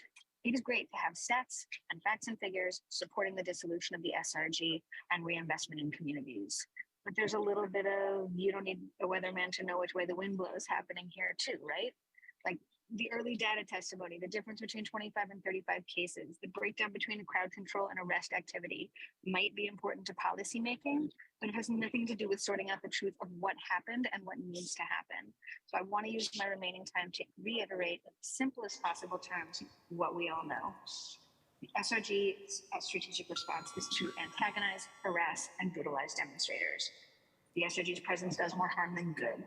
The SRG demonstrably did not and does not work to protect the community, and the NYPD weaponized this division against protests and demonstrators. any bystander, any person looking Time out their window, expired. any demonstrator. The police are saying nothing, and the sad few saying otherwise amount to climate change deniers and Thank you. antagonist minority willfully ignorant of the innumerable people on the actual ground. Thank you so much for your testimony. Thank you. Next, we're going to hear from Kelly Grace Price. Kelly, are you available on Zoom? Hi, here I am. Thanks so much. It's Kelly Grace Price from Closed Rosies. I want to thank everyone for being here. I want to thank, is that Councilmember Holden really still here? Thank you, Councilmember Holden. Really kudos to you for hearing all of us. I want to specifically discuss the data behind who's on the SRG. And Officer Makari, respectfully, even though what you're saying about CCRB complaints against SRG members may hold true, the number of litigations and lawsuits filed against SRG members and settled against SRG members are almost 1-to-1. So I respectfully ask you to look at that data and then try and justify your statements defending the SRG. Specifically, if you look at the data behind who's on the SRG and the kind of lawsuits settled against them, you see some of the worst violators that have been protected by the blue line of silence over the past decade pop up on the SRG. And that reinforces what my friend Christopher Leon Johnson said, and what I think I heard a filmmaker say, that the people being thrown on the SRG are really kind of the problem children of the NYPD. I want to concentrate on the story of just two stories of two SRG members with some of the highest litigation dispositions against them. The first is Officer Sabrina Alicia, A-L-I-C-E-A. If you Google Officer Alicia's name, you'll find that she's been involved in a number of famous NYPD tragedies over the last decade, most notably that involving Roberto Herrera, who in 2012 was riding his motorbike with his friend in the Bronx and was rammed in the back by Officer Sabrina Alicia. He subsequently died from that incident. And the record is quite clear that Officer Alicia lied repeatedly on the formal record about the incident. And this was not the first time that she had lied. Apparently, there are other lawsuits that she had lied on and been disciplined for. But she was rewarded not by a demerit, but she was rewarded instead by a promotion to the SRG squad in Manhattan. Now, Ms. Alicia has approximately $4.1 million in lawsuits accrued towards her name. The lion's share of that money is from the particular incident involving Mr. Herrera and his friend, Mr. Suevas, who survived, but was permanently maimed from the incident. Another officer on the SRG, Hector Torres, has over $10 million in litigation settlements to his name. I'm not sure if this is the same Hector Torres, it's unclear, but famously, Hector Torres was involved in an incident back in 2013 involving Natalie Ferber. Natalie Ferber was the daughter of two NYPD employees, I believe a sergeant and a lieutenant.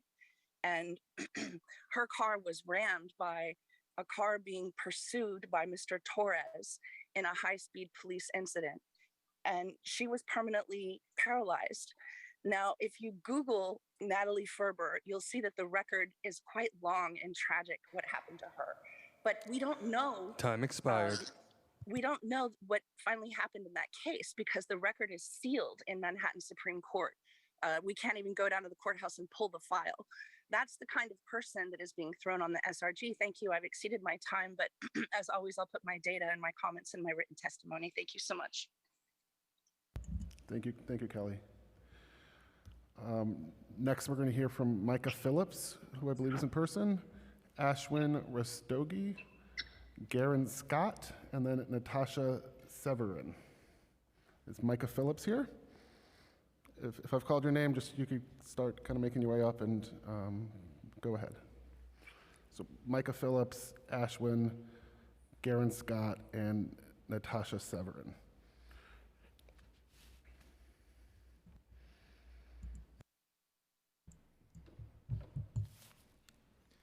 Hello, I'm reading on behalf of my friend Ashwin, who can't be here today. My name is Ashwin Rastagi. Excuse me, I'm a resident. can you state your name for the record, just? Oh, my name is Rick. Okay. But I'm reading for Ashwin. Okay, that's cool, thanks. My name is Ashwin Rastagi. I'm a resident of the Lower East Side of Manhattan. I have been present at countless protests, rallies, and grassroots actions as a bike marshal and safety organizer since 2020. I've seen innumerable acts of police violence and abuse. As most of us here know, NYPD's record of human rights abuses at protests is utterly horrifying. The epicenter of this abject and disgusting spectacle of police brutality is the Strategic Response Group. The SRG show up in vans by the dozens, loaded with body armor and tactical military gear. I've seen them mock and blow kisses at protesters as they gear up and smoke cigars in between waves of mass arrests. Their bike team stalk marches in formations that deliberately orchestrate kettles and traps, endangering both protesters and bystanders alike. Their primary crowd control maneuver is to create an impenetrable wall with their bodies, bikes, and batons and force their way into a crowd, trampling or crushing anyone in their path. They seek out the slightest pretext for arrests, which always proceed with immense violence and brutal force. Multiple large adult men piling upon isolated individuals, ripping clothes, twisting limbs, crushing faces, while other officers rush in to push back legal observers and journalists and obstruct any evidence.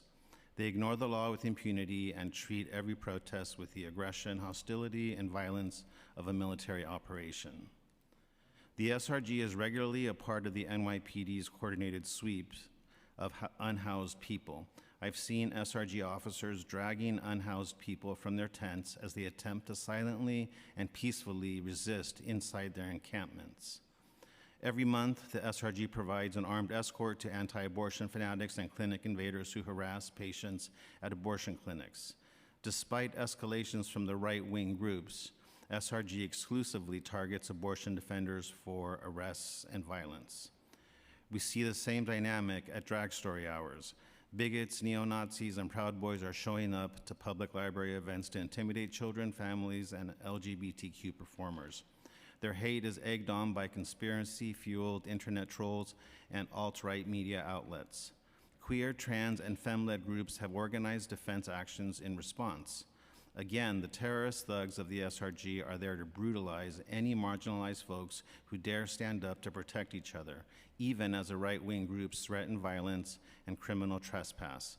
The SRG's aggression falls exclusively on the queer activists protecting these spaces. Meanwhile, the fascists enjoy a taxpayer-funded escort to their cars and free public transportation. One more paragraph. The Strategic Response Group has absolutely no place in any civil society. It is deeply antithetical to the spirit of New York City, which thrives off of the diversity of queer and immigrant communities and communities of color. Their continued existence is an absolute disgrace and threatens our vibrant legacy of free expression and dissent. We will not rest until this organization is defunded, disbanded, and completely dismantled, and every instance of their violence and brutality is brought to justice. And on a personal note, just for myself, you know, the cops aren't here today. Most of your council members left. It's really disrespectful and disgusting. Shame. Thank you very much for your testimony. Next, we'll hear from Micah Phillips, Garen Scott, Natasha Severin. Hi, my name is Garen, and like others before me, I am also upset to be testifying to empty chairs for the sake of the record. And it's more than just a personal insult, because the SRG exists to keep dissent off of the streets, where it could have a real impact, and in places like this room, the NYPD is okay with us testifying because, look, why should they be scared? I was arrested by the SRG the night of May 30th, 2020. It was the second night of protests after the killing of George Floyd when I came upon a group of protesters and cops in the Bowery. Within minutes, an SRG unit drove up, the cops immediately went on the attack, and in the chaos, I saw a cop from the SRG grab a random black man, no reason, and start arresting him. So I was pleading, had my hands up for the cop to release him when I was tackled from behind and arrested as well. And so, you get put on the transport van, and I got a chance to actually speak to that man who was arrested. He happened to be an immigrant. It turns out he wasn't even a protester. He lived nearby and had come outside to see what was happening. His wife and kids were still up in the apartment, no idea what happened to him, and he was wearing flip-flops. Also in the van was a young black man who was bleeding from the head. The SRG had slammed him onto the concrete when they arrested him. After our van had been waiting outside One Police Plaza for an hour or more, his symptoms began to dramatically worsen. He lost consciousness and fell forward onto his own lap. We spent 10 minutes pleading for medical attention and were ignored. Then the young man began seizing up. I can't overstate how unconcerned the cops were, how slow they moved, how they seemed to resent our requests for help. For those cops, our being violently arrested by the SRG had marked us as scum, deserving of whatever happened to us. So even our seizures would be dealt with at the NYPD's pace. Now, of course, all desk appearances from that night were dropped, so none of us on the transport van faced any legal consequences, but the SRG isn't there to uphold laws. Like I said, the SRG is there to inflict violence and instill fear on those protesting injustice, and most of all, on those protesting the violence, the impunity, and the arrogance of the NYPD themselves. The SRG exists to keep the NYPD's critics, their bravest and most vulnerable critics, some of whom are in the audience today, off of the streets, where, again, their voices have a real impact. Now, the mayor wants to send his SRG goons into the city's poorest, blackest neighborhoods. Why? Because he's draining these very neighborhoods of resources in order to advance gentrification and privatization, and he's betting he can control the inevitable fallout with overwhelming force. Now, before it becomes entrenched even further, City Council must disband SRG, ensure it can't be reconstituted under another name, and redirect that budget and much more into resources and programs for real community care and alternatives to policing. Thank you for your Thank you so much. Next, we're going to hear from Natasha Severin, followed by Sarah Sitzler and Jesse Spellman. After which, we're going to turn to a final person on Zoom, who is Jeff Strabone. So Natasha, followed by Sarah and Jesse.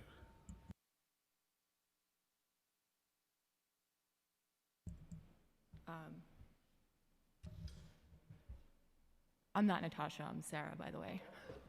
No. Is Natasha here? No? Okay. So Sarah, you could go ahead, and if Natasha's here, you could come up. Go ahead. Okay. So I am using my voice to join the many other voices calling for the SRG to be disbanded.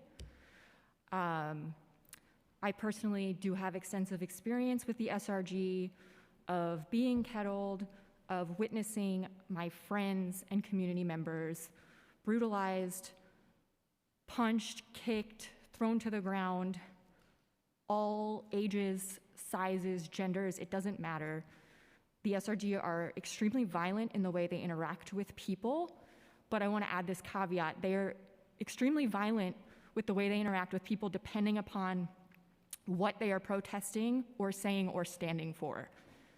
Because if you are against ICE, if you are standing up for Black lives, if you are supporting a person attempting to access reproductive health services or supporting a children's program at the public library, then you are at risk of being brutalized by the SRG. But if you are a white nationalist, if you are a Trump supporter, if you are a Proud Boy, then you will be handled in the most delicate manner. So the idea of this unit being deployed into communities where there is no specific threat but is a place labeled as high crime is absolutely horrifying. I found out today I actually live in one of those neighborhoods, and unfortunately my council member left, so I can't even address her to her face. It is wildly illogical to strip communities of funding and resources, funneling billions of dollars into the NYPD, and then blaming those same communities for their ills while sending out a highly militarized violent element such as the SRG to police the very conditions that they are responsible for creating. There is no set of circumstances that justifies the SRG's tactics, their budget, or their existence.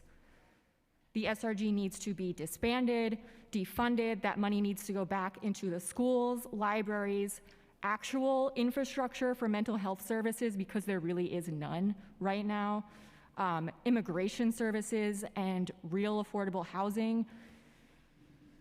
And I don't know how you can sit here and listen to these testimonies today and not be convinced that the SRG needs to be disbanded as soon as possible. If you all on the Committee of Public Safety, if you are a public servant and you squander this opportunity to prevent more violence, more harm, the physical, mental, and emotional trauma, then to prevent this unit from continuing to exist, then I want you to understand that you are culpable. And I want you to really understand the gravity of the situation, and that's it for me. Great, thank you. Thank you for your testimony. Next, we'll hear from Jesse Spellman, followed by Jeff Strabone, who's online, and then Stu Waldman and Jay Walker. Hi, my name is Jessie. My pronouns are she, her. Thank you to my neighbors, to my community for being here, for showing up.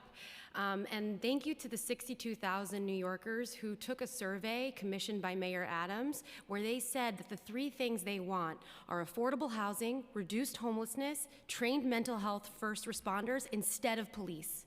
Mayor Adams commissioned that survey. He asked the people what they need, and they spoke, and they've spoken all today. And we, the people, are saying disband the SRG. I'm a 4th-generation New Yorker. I have an MBA from the University of Pennsylvania's Wharton School of Business. I've managed multi-million-dollar budgets, and I understand how things work. I am appalled that there is no transparency or any accountability for how this money is spent. I've seen my friends thrown to the ground. I've seen my friends' arms break because they've been twisted behind their back. I've watched people be brutalized, and we've already relived our community's trauma enough today. Instead, I'm going to take a note out of Mariam Kaba's book, and I'm going to choose to believe in hope. Hope is a discipline. And so I would like to talk through a few things that we can do with $133 million.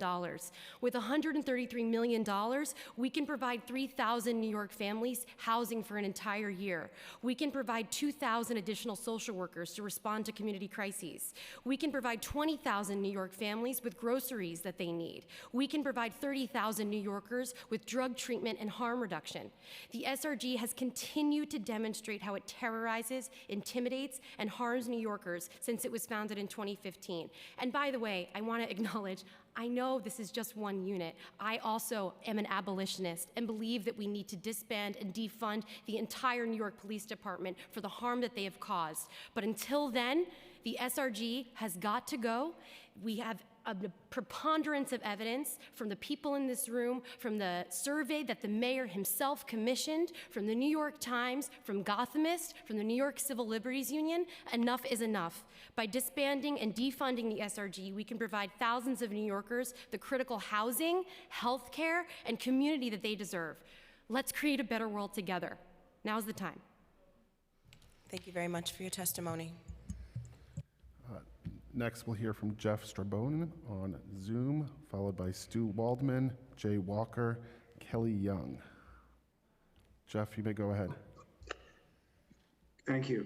Good afternoon, Chair Hanks and absent members of the committee. My name is Jeff Strabone. I'm a lifelong New Yorker and former Vice Chair of Community Board 6 in Brooklyn. I live in the 39th District. I thank the committee for its time and for holding this very important hearing. The subject of my testimony is the deployment and use of the Strategic Response Group, which I have personally witnessed as a peaceful protester many times since the murder of George Floyd in 2020. I'm speaking today to share my experience witnessing 3 things. 1, unprovoked aggression, violence, and improper conduct by the SRG. 2, a profound difference between how the SRG treats protesters as opposed to how regular precinct cops treat us.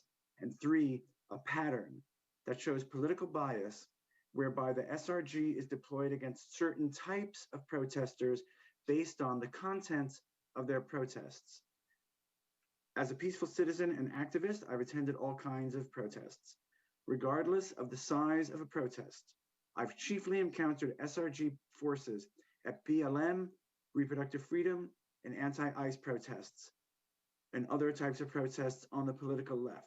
This appears to be a political choice on the part of whichever authority decides when to deploy the SRG, and as such, is unconstitutional. It is a violation of the First Amendment to prohibit certain types of speech and protest this way. I invite the council to quantify by content type the protest actions where the SRG has been deployed. I'm confident you will find a pattern, an unconstitutional pattern. When the SRG is deployed, they have a much higher likelihood to use violence and improper arrest against protesters. One such incident I witnessed, which hasn't been mentioned yet, was an anti-ICE protest on September 19th, 2020, which I reported to the CCRB. No one was disciplined. The site of the rally was Duffy Square in Times Square. As soon as protesters stepped off Duffy Square and onto 7th Avenue or West 46th Street, the SRG swooped in, gave no chance to retreat, used their bicycles as weapons, brutally threw people to the ground, struck several of them with fists, and arrested them, including people standing next to me. I understand the desire to have a squad for civil unrest and terrorist attacks. Please hear me loud and clear. Black Lives Matter is not Al-Qaeda. Abortion protesters are not terrorists. Anti-terror cops should never be used against peaceful protesters. Some of the funding for SRG comes from federal grants from the Department of Homeland Security. Federal dollars are attractive, I understand that, but they should be turned down if their use would distort our public safety priorities by militarizing the police. The SRG has shown that it cannot conduct itself properly. It should be disbanded, and the federal monies that fund it should be resisted. Finally, I hope the state legislature will remove the power of the NYPD commissioner to waive discipline.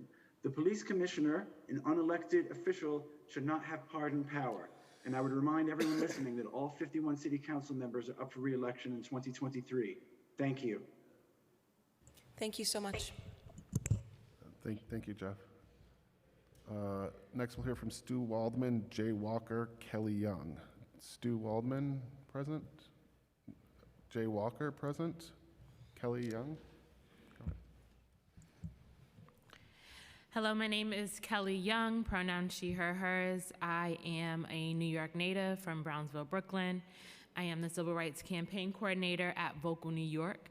We are a grassroots member-led organization building the political power of people impacted by mass incarceration, the war on drugs, homelessness, and the HIV/AIDS epidemic. Our members and leaders are formerly incarcerated. They are drug users, they are homeless, they are people living with HIV and AIDS. They know all too well the violence the NYPD enacts, violence that is wielded disproportionately on Black, brown, and poor New Yorkers.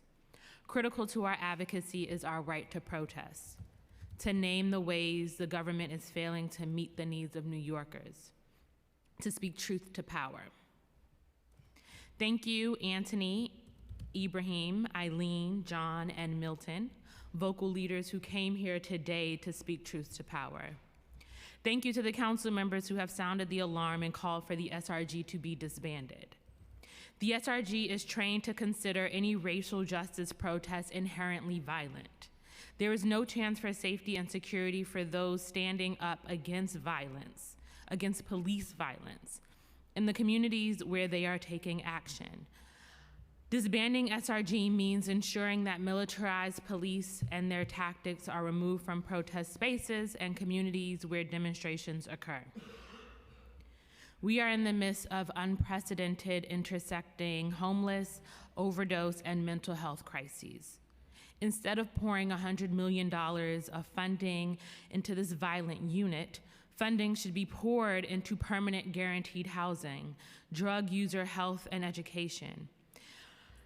SRG is an insidious example of how NYPD uses its bloated budget to inflict militarized violence with impunity.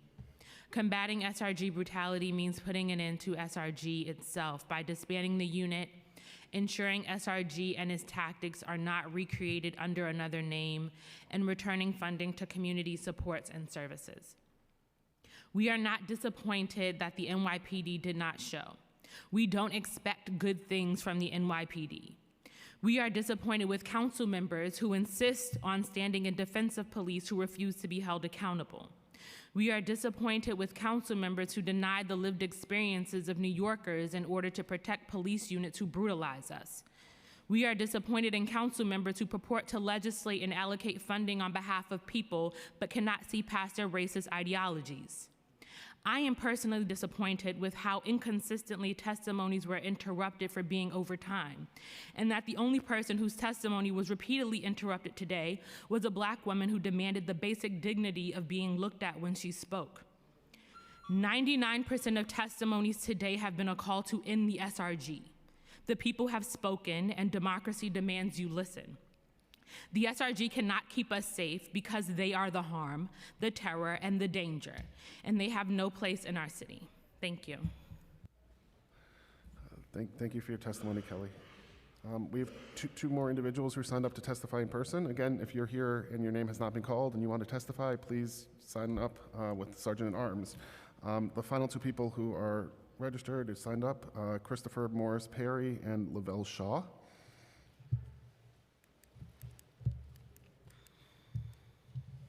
And again, if you're here and you'd like to testify, just please sign up. Otherwise, these are the last two public testimonies we're going to hear.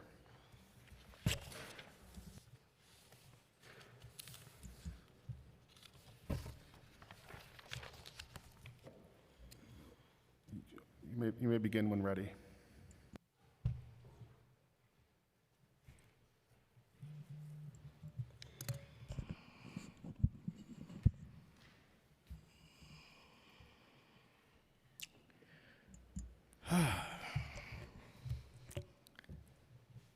I just don't know where to begin.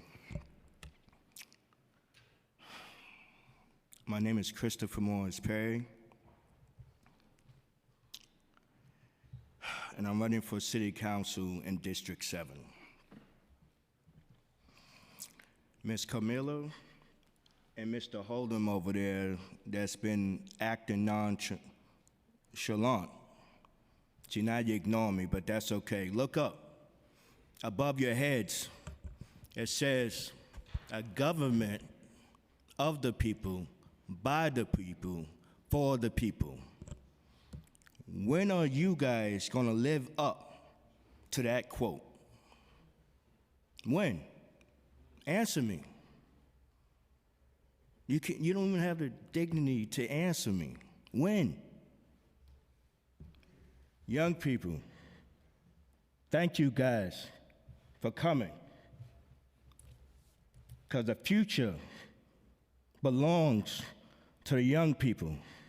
In order for us to secure a better future for our children and our children's children, we must continue to act as such.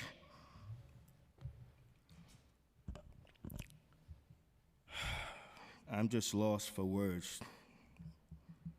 Look, everybody's gone. The NYPD didn't show up. This is disgusting. This is sickening. And if I get in, that unit is gone. And I'm going to make sure that we do defund the police, because if they're not doing their job, they don't deserve funding. Now, I happen to be one of the good politicians. I'm going to take it there, since you won't answer my questions. I don't like the fact, I live in Harlem, and I don't like the fact that you guys have Al Taylor and Arnaz Dinkins. They are sitting members of the State Assembly. Why you guys got them running against Christian Jordan Richardson? She's working night and day for the people. Go look her up, please. Why? He left his seat, she left her seat to run against her. She gotta do something good, right? We gotta speak up, we gotta be bold, because that's the only way we're gonna get change. I'm done. Thank you. You may go as well. Now it's interesting because we talk about the police doing their job, but from what I'm witnessing, they are doing their job. And I think they're doing a phenomenal job at it. When you know the history of the police, they still wear their badges proudly of the slave patrol that was created in the 1700s. The agenda was never to take care of the people. It was to make sure we remain divided, but we never stay divided. Every generation, it doesn't matter your ethnicity, the color, your skin, what does that matter? We come together each time, and we're gonna keep coming together. So it's up to y'all to actually do something about changing it for our future, because we definitely will change it for our future ourselves, because we have to. We live here, and we're gonna continue to live here, so we're asking y'all to stand up now, because just like my brother just said, we coming into city council, and we're here, and we're gonna stay here, because we have nowhere else. This is our earth, this is where we live. We live here with y'all. We're not looking for conflict, we're looking for harmony. My whole thing is, what's the problem? It's baffling. I'm over here, I'm lost for words, honestly speaking. I'm a 26-year-old man. I just spoke twice on the fact that I've been homeless since I was 16, and one of your council members said, meet me afterwards, and gave me the card to somebody else that has nothing to do with the situation. It's sad. I don't know what to say about it, and even when it comes to these protests, a protest is our right. They shouldn't be beating people down for protesting, and we wouldn't be protesting if there wasn't negative effects happening to citizens that's just trying to live peacefully here on this planet. Doesn't make sense. I'm gonna just leave it as that. I don't even need all that time. No, they don't care. Thank you. Again, if anyone else in the room would like to testify, please come up. Otherwise, we're going to adjourn the hearing. Councilmember, you could. Yeah. Thank you all for coming here today, taking the time to come out and so we can hear your voices. And we do hear you, and that's why I'm here. So I appreciate you coming out and testifying. I want to thank the committee council for all their hard work, and I will adjourn this meeting. Thank you so much.